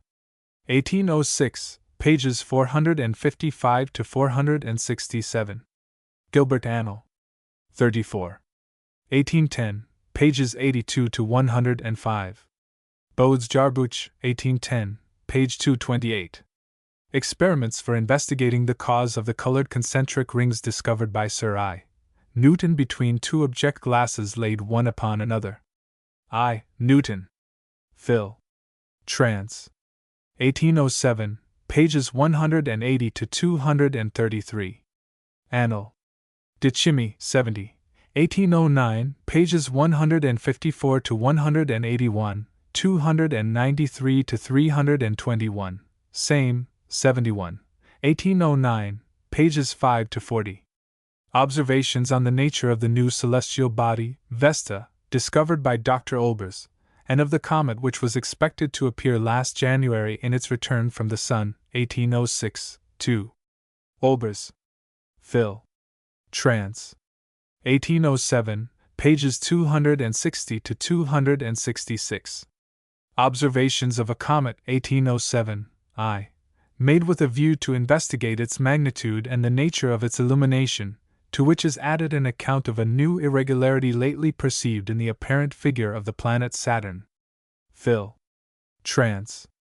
1808, pages 145 to 163.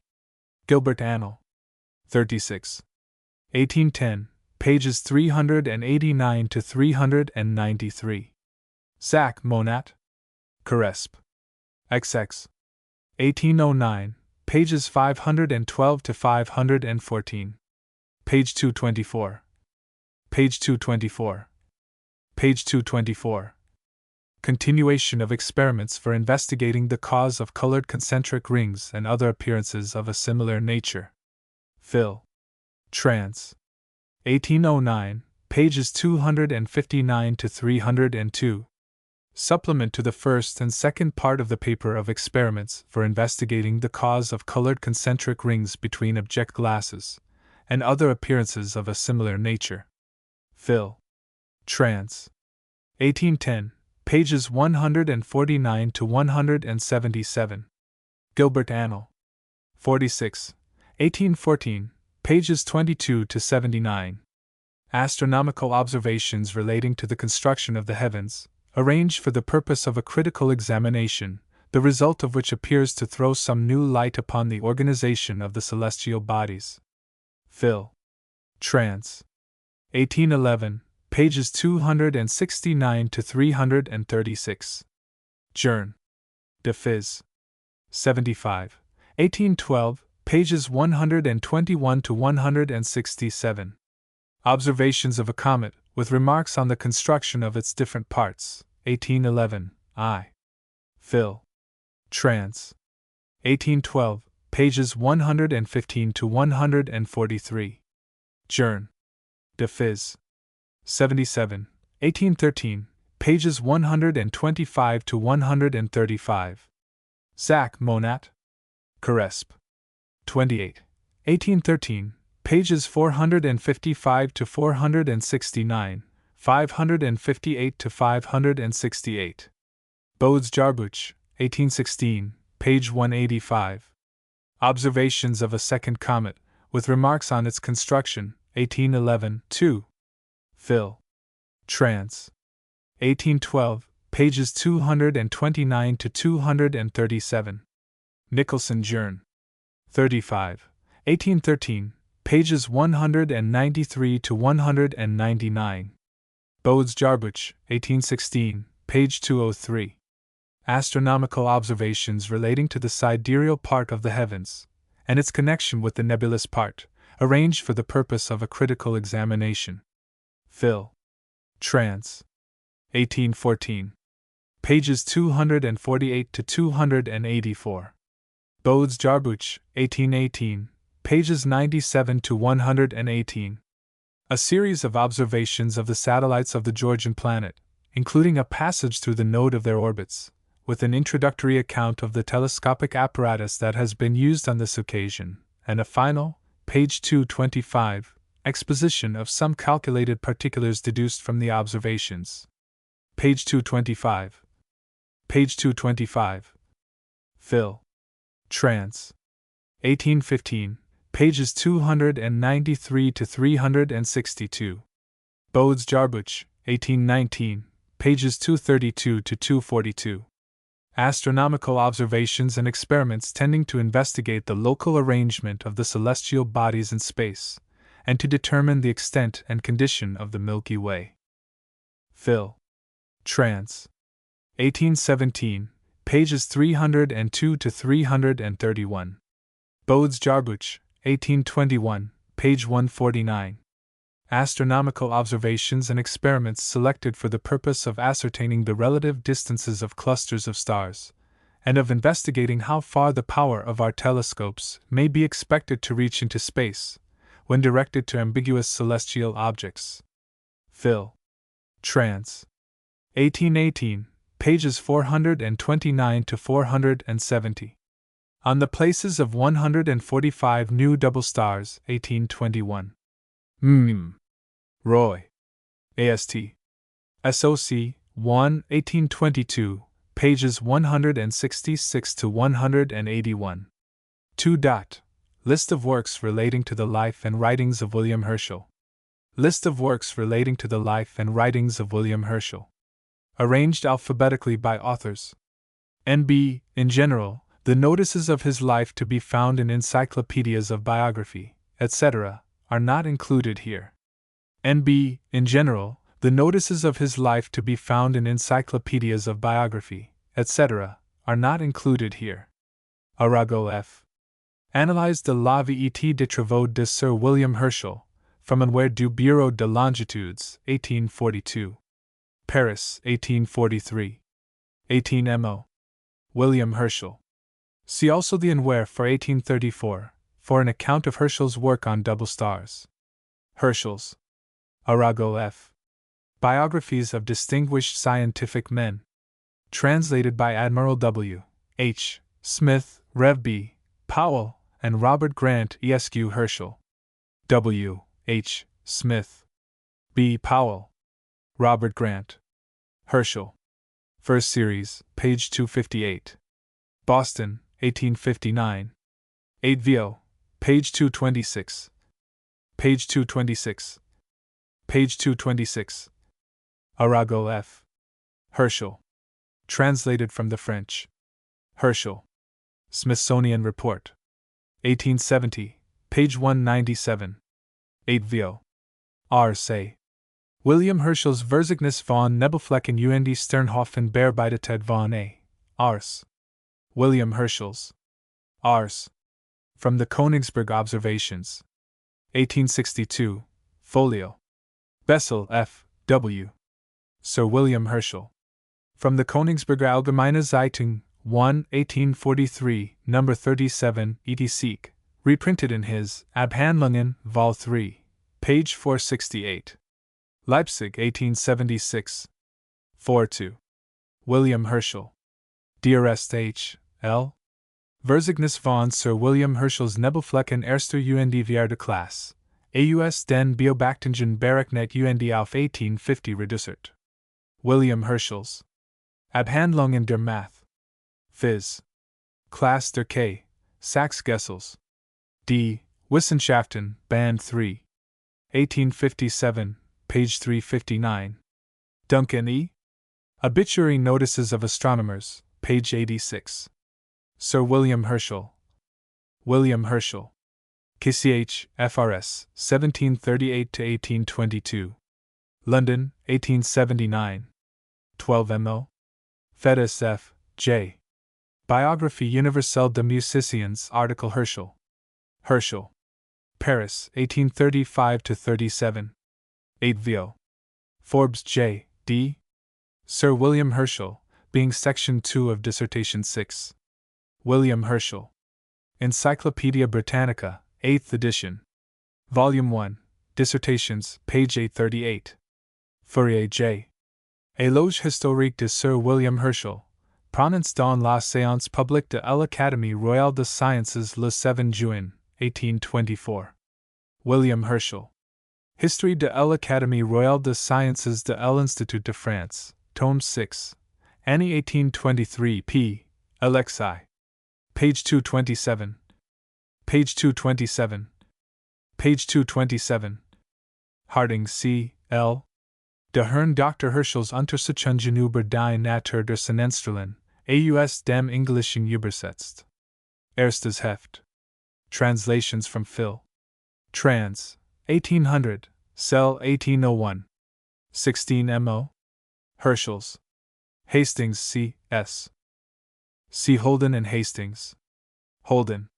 Hastings. Herschel, Carolina. An Account of a New Comet. 1786 2. Phil. Trans. 1787, Volume 77, page 1. Herschel, Carolina. An Account of the Discovery of a Comet. 1793 I. Phil. Trans.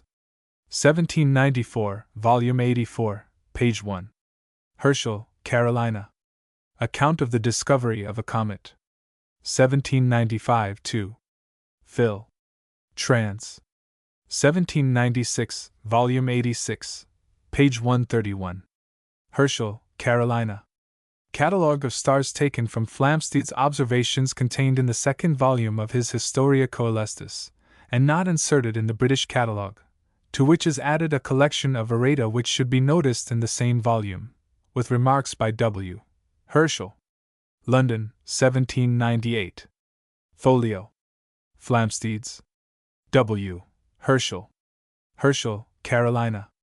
Verzeichnis von 74 Sternen Flamsteeds von den kein Beobachtungen in der Hist. Seal. Brit. Vorkommen. Flamsteeds. Bodes Jarbuch, 1806, page 255. Herschel, Carolina. Notice of her life. Monthly Notices Roy. AST. SOC, Volume 8, page 64, also, Memoirs Roy. AST. SOC, Volume 17, page 120. Herschel, Carolina.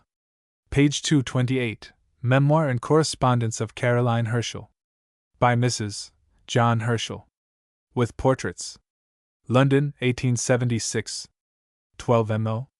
Page 228. Page 228. Caroline Herschel. John Herschel. Herschel, J. F. W. Article Telescope, in Encyclopaedia Britannica, 8th edition. This article, illustrated, gives most of the important features of Sir William Herschel's manner of grinding and polishing specula. William Herschel's. Herschel, J. F. W. Catalogue of Nebulae and Clusters of Stars. General and systematic reduction of all Sir W. Herschel's observations brought into connection with all other similar ones. W. Herschel's. Phil. Trans. 1864. Page 1. 4-2. Herschel, J. F. W. A synopsis of all Sir William Herschel's micrometrical measurements, etc., of double stars, together with a catalogue of those stars. For 1880. William Herschel's. Roy. AST. SOC, Volume 35, page 21. London, 1867. 4-2. Herschel, J. F. W. Additional identifications of double stars in the synoptic catalogues of Sir William Herschel's micrometrical measurements, etc. William Herschel's. Monthly Notices Roy. AST. SOC, Volume 28, page 151. London, 1868. 8vo. Herschel, Mrs. John. Memoir and Correspondence of Caroline Herschel. With Portraits. London, 1876. 12mo. Caroline Herschel. Herschel, W. Solution of a Prize Question. See this book, page 46. Page 46. Lady's Diary, 1779. Herschel, W. The Favorite Echo Catch, and the Preceding Glee, by S. Leach. To which is added the catch sung by 3 old women, in the pantomime called The Genius of Nonsense, by H. Harrington. S. Leach. H. Harrington. London, 1780? OBL Folio. A MS. Copy of this was kindly furnished me by Dr. R. Garnett of the British Museum. Page 229. Garnett. Page 229. Page 229. Herschel, W. Göttingen Magazin der Wissenschaften und die Literatur, 1783, Volume 3, page 4. Lichtenberg and Forster, editors. Letter from Herschel, giving a brief account of his life. See this book, page 3. Lichtenberg. Forster. Herschel. Herschel, W. I. Manuscripts in possession of the Royal Society. 1. A series of register sheets in which are entered up all the observations of each nebula, copied verbatim from the sweeps. 2. A similar set of register sheets for Messier's nebulae. 3. A general index of the 2508 nebulae of W. Herschel, given the class and number, to find the general number. 4. An index list, given the general number, to find the class and number. 5. A more complete list like 4. 6. A manuscript catalogue of all the nebulae and clusters, reduced to 1,800, and arranged in zones of 1 degree in polar distance, by Miss Carolina Herschel. 7. The original sweeps with the 20-foot reflector at Slough, in 3 small 4-2 and 4-folio volumes of M.S. Messier's. W. Herschel. Carolina Herschel. 2. Manuscripts in possession of the Royal Astronomical Society. This library contains the whole series of autograph observations of each double star, observed by Herschel, brought together on separate sheets by Sir William Herschel and Miss Carolina Herschel. Herschel. William Herschel. Carolina Herschel. Herschel, W. Some account of the life and writings of William Herschel, ESQ, with a portrait. William Herschel. The European Magazine and London Review for January, 1785. 8vo, page 230. Page 230. Page 230. Herschel, W. Edinburgh Review, Volume 1, p. 426. A review of Herschel's memoir. Observations on the 2 lately discovered bodies. From Phil. Trans. 1802. See this book, page 96. Herschel's. Herschel, W. Sir William Herschel, from a London paper. William Herschel. This is a short obituary notice, furnished by a gentleman well acquainted with Sir William and his family, and its accuracy may be relied on. William. Niles Register, Volume 23, page 154. NOV. 9, 1822. 8 Vo. Herschel, W. Obituary, Sir William Herschel, Knight, Doctor of Laws, F.R.S. William Herschel. The Gentleman's Magazine and Historical Chronicle, Volume 92, 1822, page 274. 8 Vo. Herschel, W. Annual Register, 1822, page 289. 8 Vo. Herschel, W. W. Herschel's Samtliche Schriften, Erster Band. W.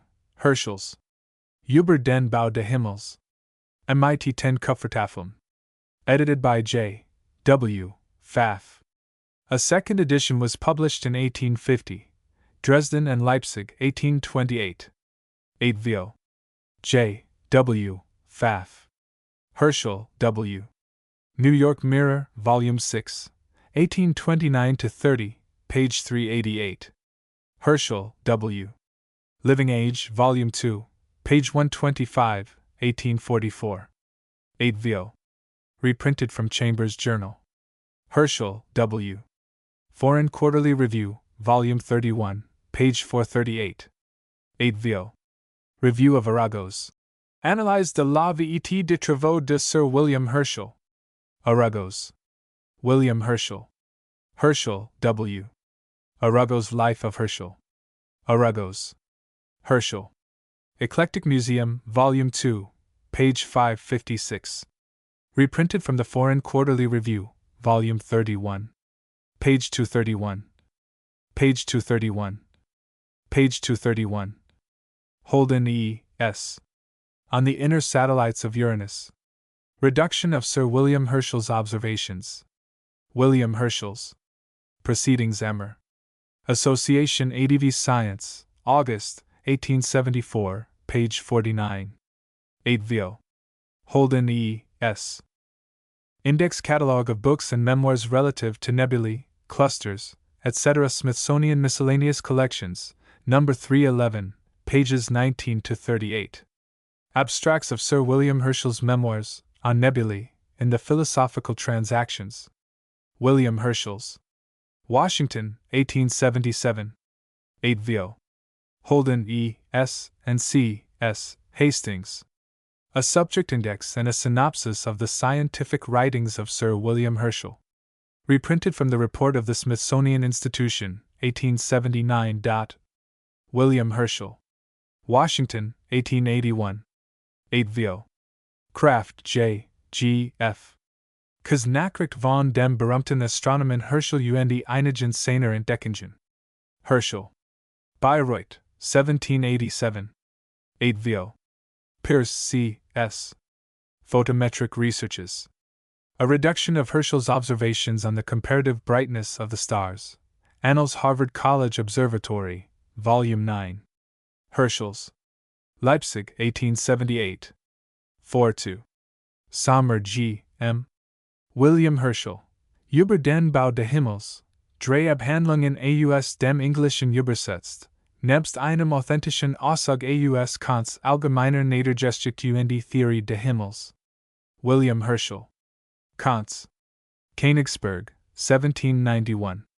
8 Vo, page 232. Page 232. Page 232. Struve, W. Études d'astronomie stellaire. Sur la voie lactée et sur la distance des étoiles fixes.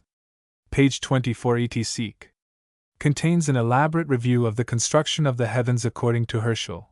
St. Petersburg, 1847. 8 Vo. Herschel. Wolf R. William Herschel. Zurich, 1867. 8 Vo. William Herschel.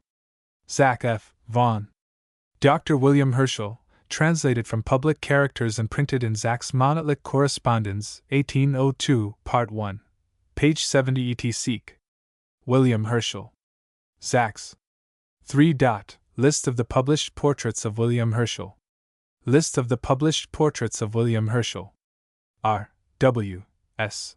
Lutwidge ESQ-FRAS has an original seal with the head of Sir William Herschel, which is shown on the title page of this work. A cut of it has been courteously furnished me by John Browning, ESQ-FRAS, etc. R. W. S. Lutwidge. William Herschel. John Browning. In 1787 a bust of Herschel was made by Locke for Sir William Watson. Herschel. Locke. William Watson. A picture of Herschel was painted by Mr. Artaud about the beginning of 1819. A portrait of Herschel by Abbott is in the National Portrait Gallery, London. There are no doubt many other paintings in England, though I can find notices of these only.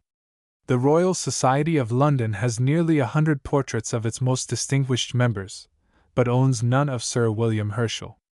Herschel. Artaud. Herschel. Abbott. William Herschel. N.B. This index is intended to refer to the proper names occurring in the body of the work only, and not to the bibliography. Discovers 5 comets, 69, 70, 78, 83, 103, 105, 112, 113, 114, 115, 69, 70, 78, 83, 103, 105, 112, 113, 114, 115. Oboist in the Band of the Guards, 1755, and goes to England for the first time, returning in 1756, 16. 16. Deserts from the Guards and goes to England, 1757, 17. 17. Organizes the Band of the Durham Militia, 1760, 18. 18. Leaves the band and lives with Dr. Miller, 19. 19. Leads the public concerts at Wakefield and Halifax, 20. 20. Organist at Halifax, 1765, 22. 22. Organist of the Octagon Chapel at Bath, 1766, 24. 24. His musical writings, 26. 26. Studies Smith's harmonies and optics, 28. 28. Visits Hanover, August, 1772, 32. 32. Hires a small telescope, 37. 37. Makes his first telescope, 1774, 38. 38. Visits Hanover, 1775, 42. 42. First Review of the Heavens, 39, 73. 39. 73.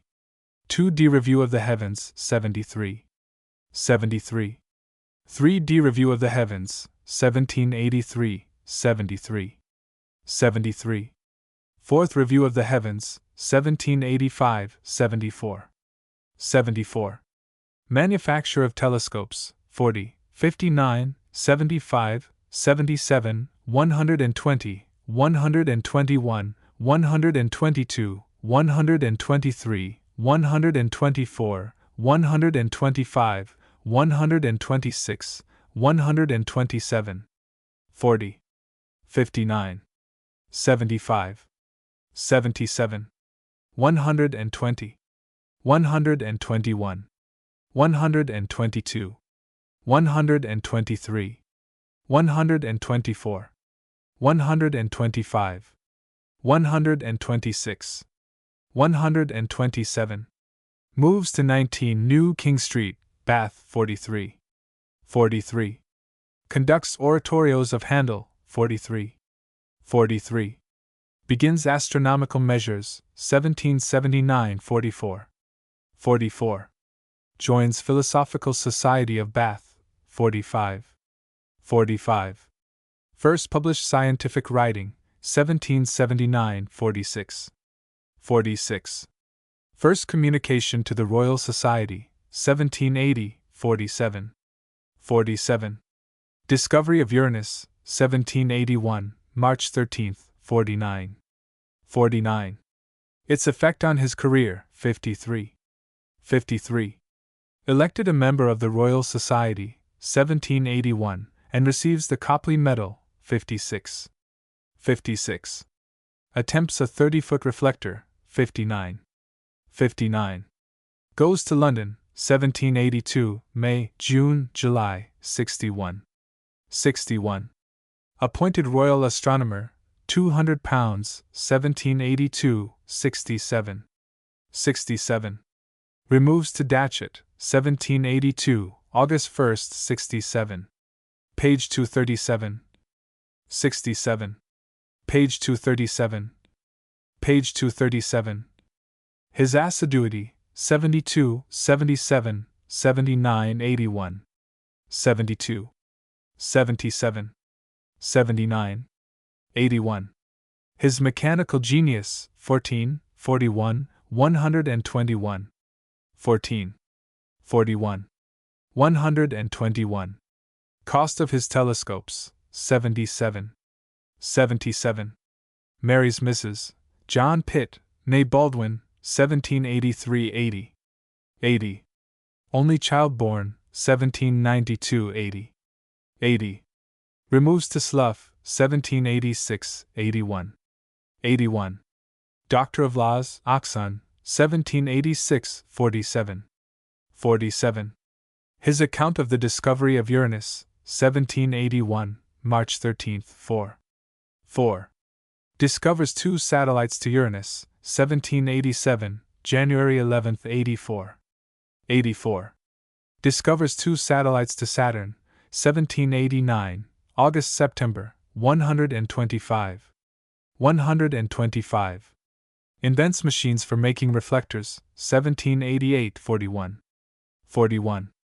Began 40-foot telescope, 1785, finished it, 1789, 121.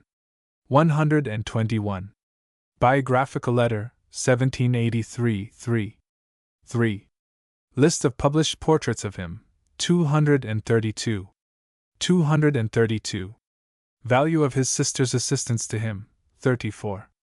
34. Letters to Carolina Herschel, 61, 63, 64, 114. 61. 63. 64. 114. His personal character, 1786 to 1800, 100 etc. 100. His relations to his contemporaries, 85, 86, 87, 91, 94, 95, 96, 97, 98, 99. 85. 86. 87. 91. 94. 95. 96. 97. 98. 99. List of writings relating to him and to his works, 225. 225. His literary skill, 45. 45. Examples of his style, 83 etc. 83. Failure of health, 112 etc. 112. Created a Knight of the Royal Hanoverian Guelphic Order, 1816, 115. 115. His will, 114. 114. His death, August 25, 1822, 116. 116. His epitaph, 117. 117. List of his scientific writings, 215. 215. Review of his scientific labors, 118. 118. The improvement of telescopes and apparatus, 121. 121. The relative brightness of the stars, variable stars, 130. 130. Researches on double stars, 134. 134. Researches on planets and satellites, 140. 140. Researches on the nature of the Sun, 145, 186, 198. 145. 186. 198. The motion of the solar system in space, 149. 149. Researches on the construction of the heavens, 154. 154. Scale of celestial measures, distances of the stars, 170. 170. Researches on light, heat, etc., 176. 176. Researches on the dimensions of the stars, 193. 193. On the spectra of the fixed stars, 195. 195. On the variable emission of light and heat from the sun, 198. 198. Researches on nebulae and clusters, 202. 202. The end. Page. Line. Original text left as is. 227. 3. Übersetzt. 231. 29. Übersetzt. 18. 24. Biographie universelle des musiciens. 226. 24. Biographie universelle des musiciens. 231. 33. Königsberg, 1791. 8 Vio. 226. 9.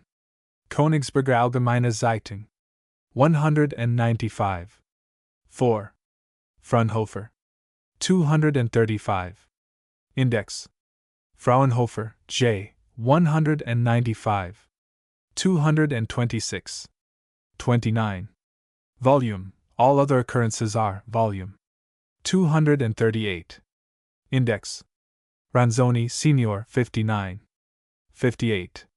26. Ranzini. Page. Line. Original text. Replaced with 65. 23. Ornamented. Ornamented. 216. 25. Den 18. May. Den 18. Mai. 219. 23. Band. Ban.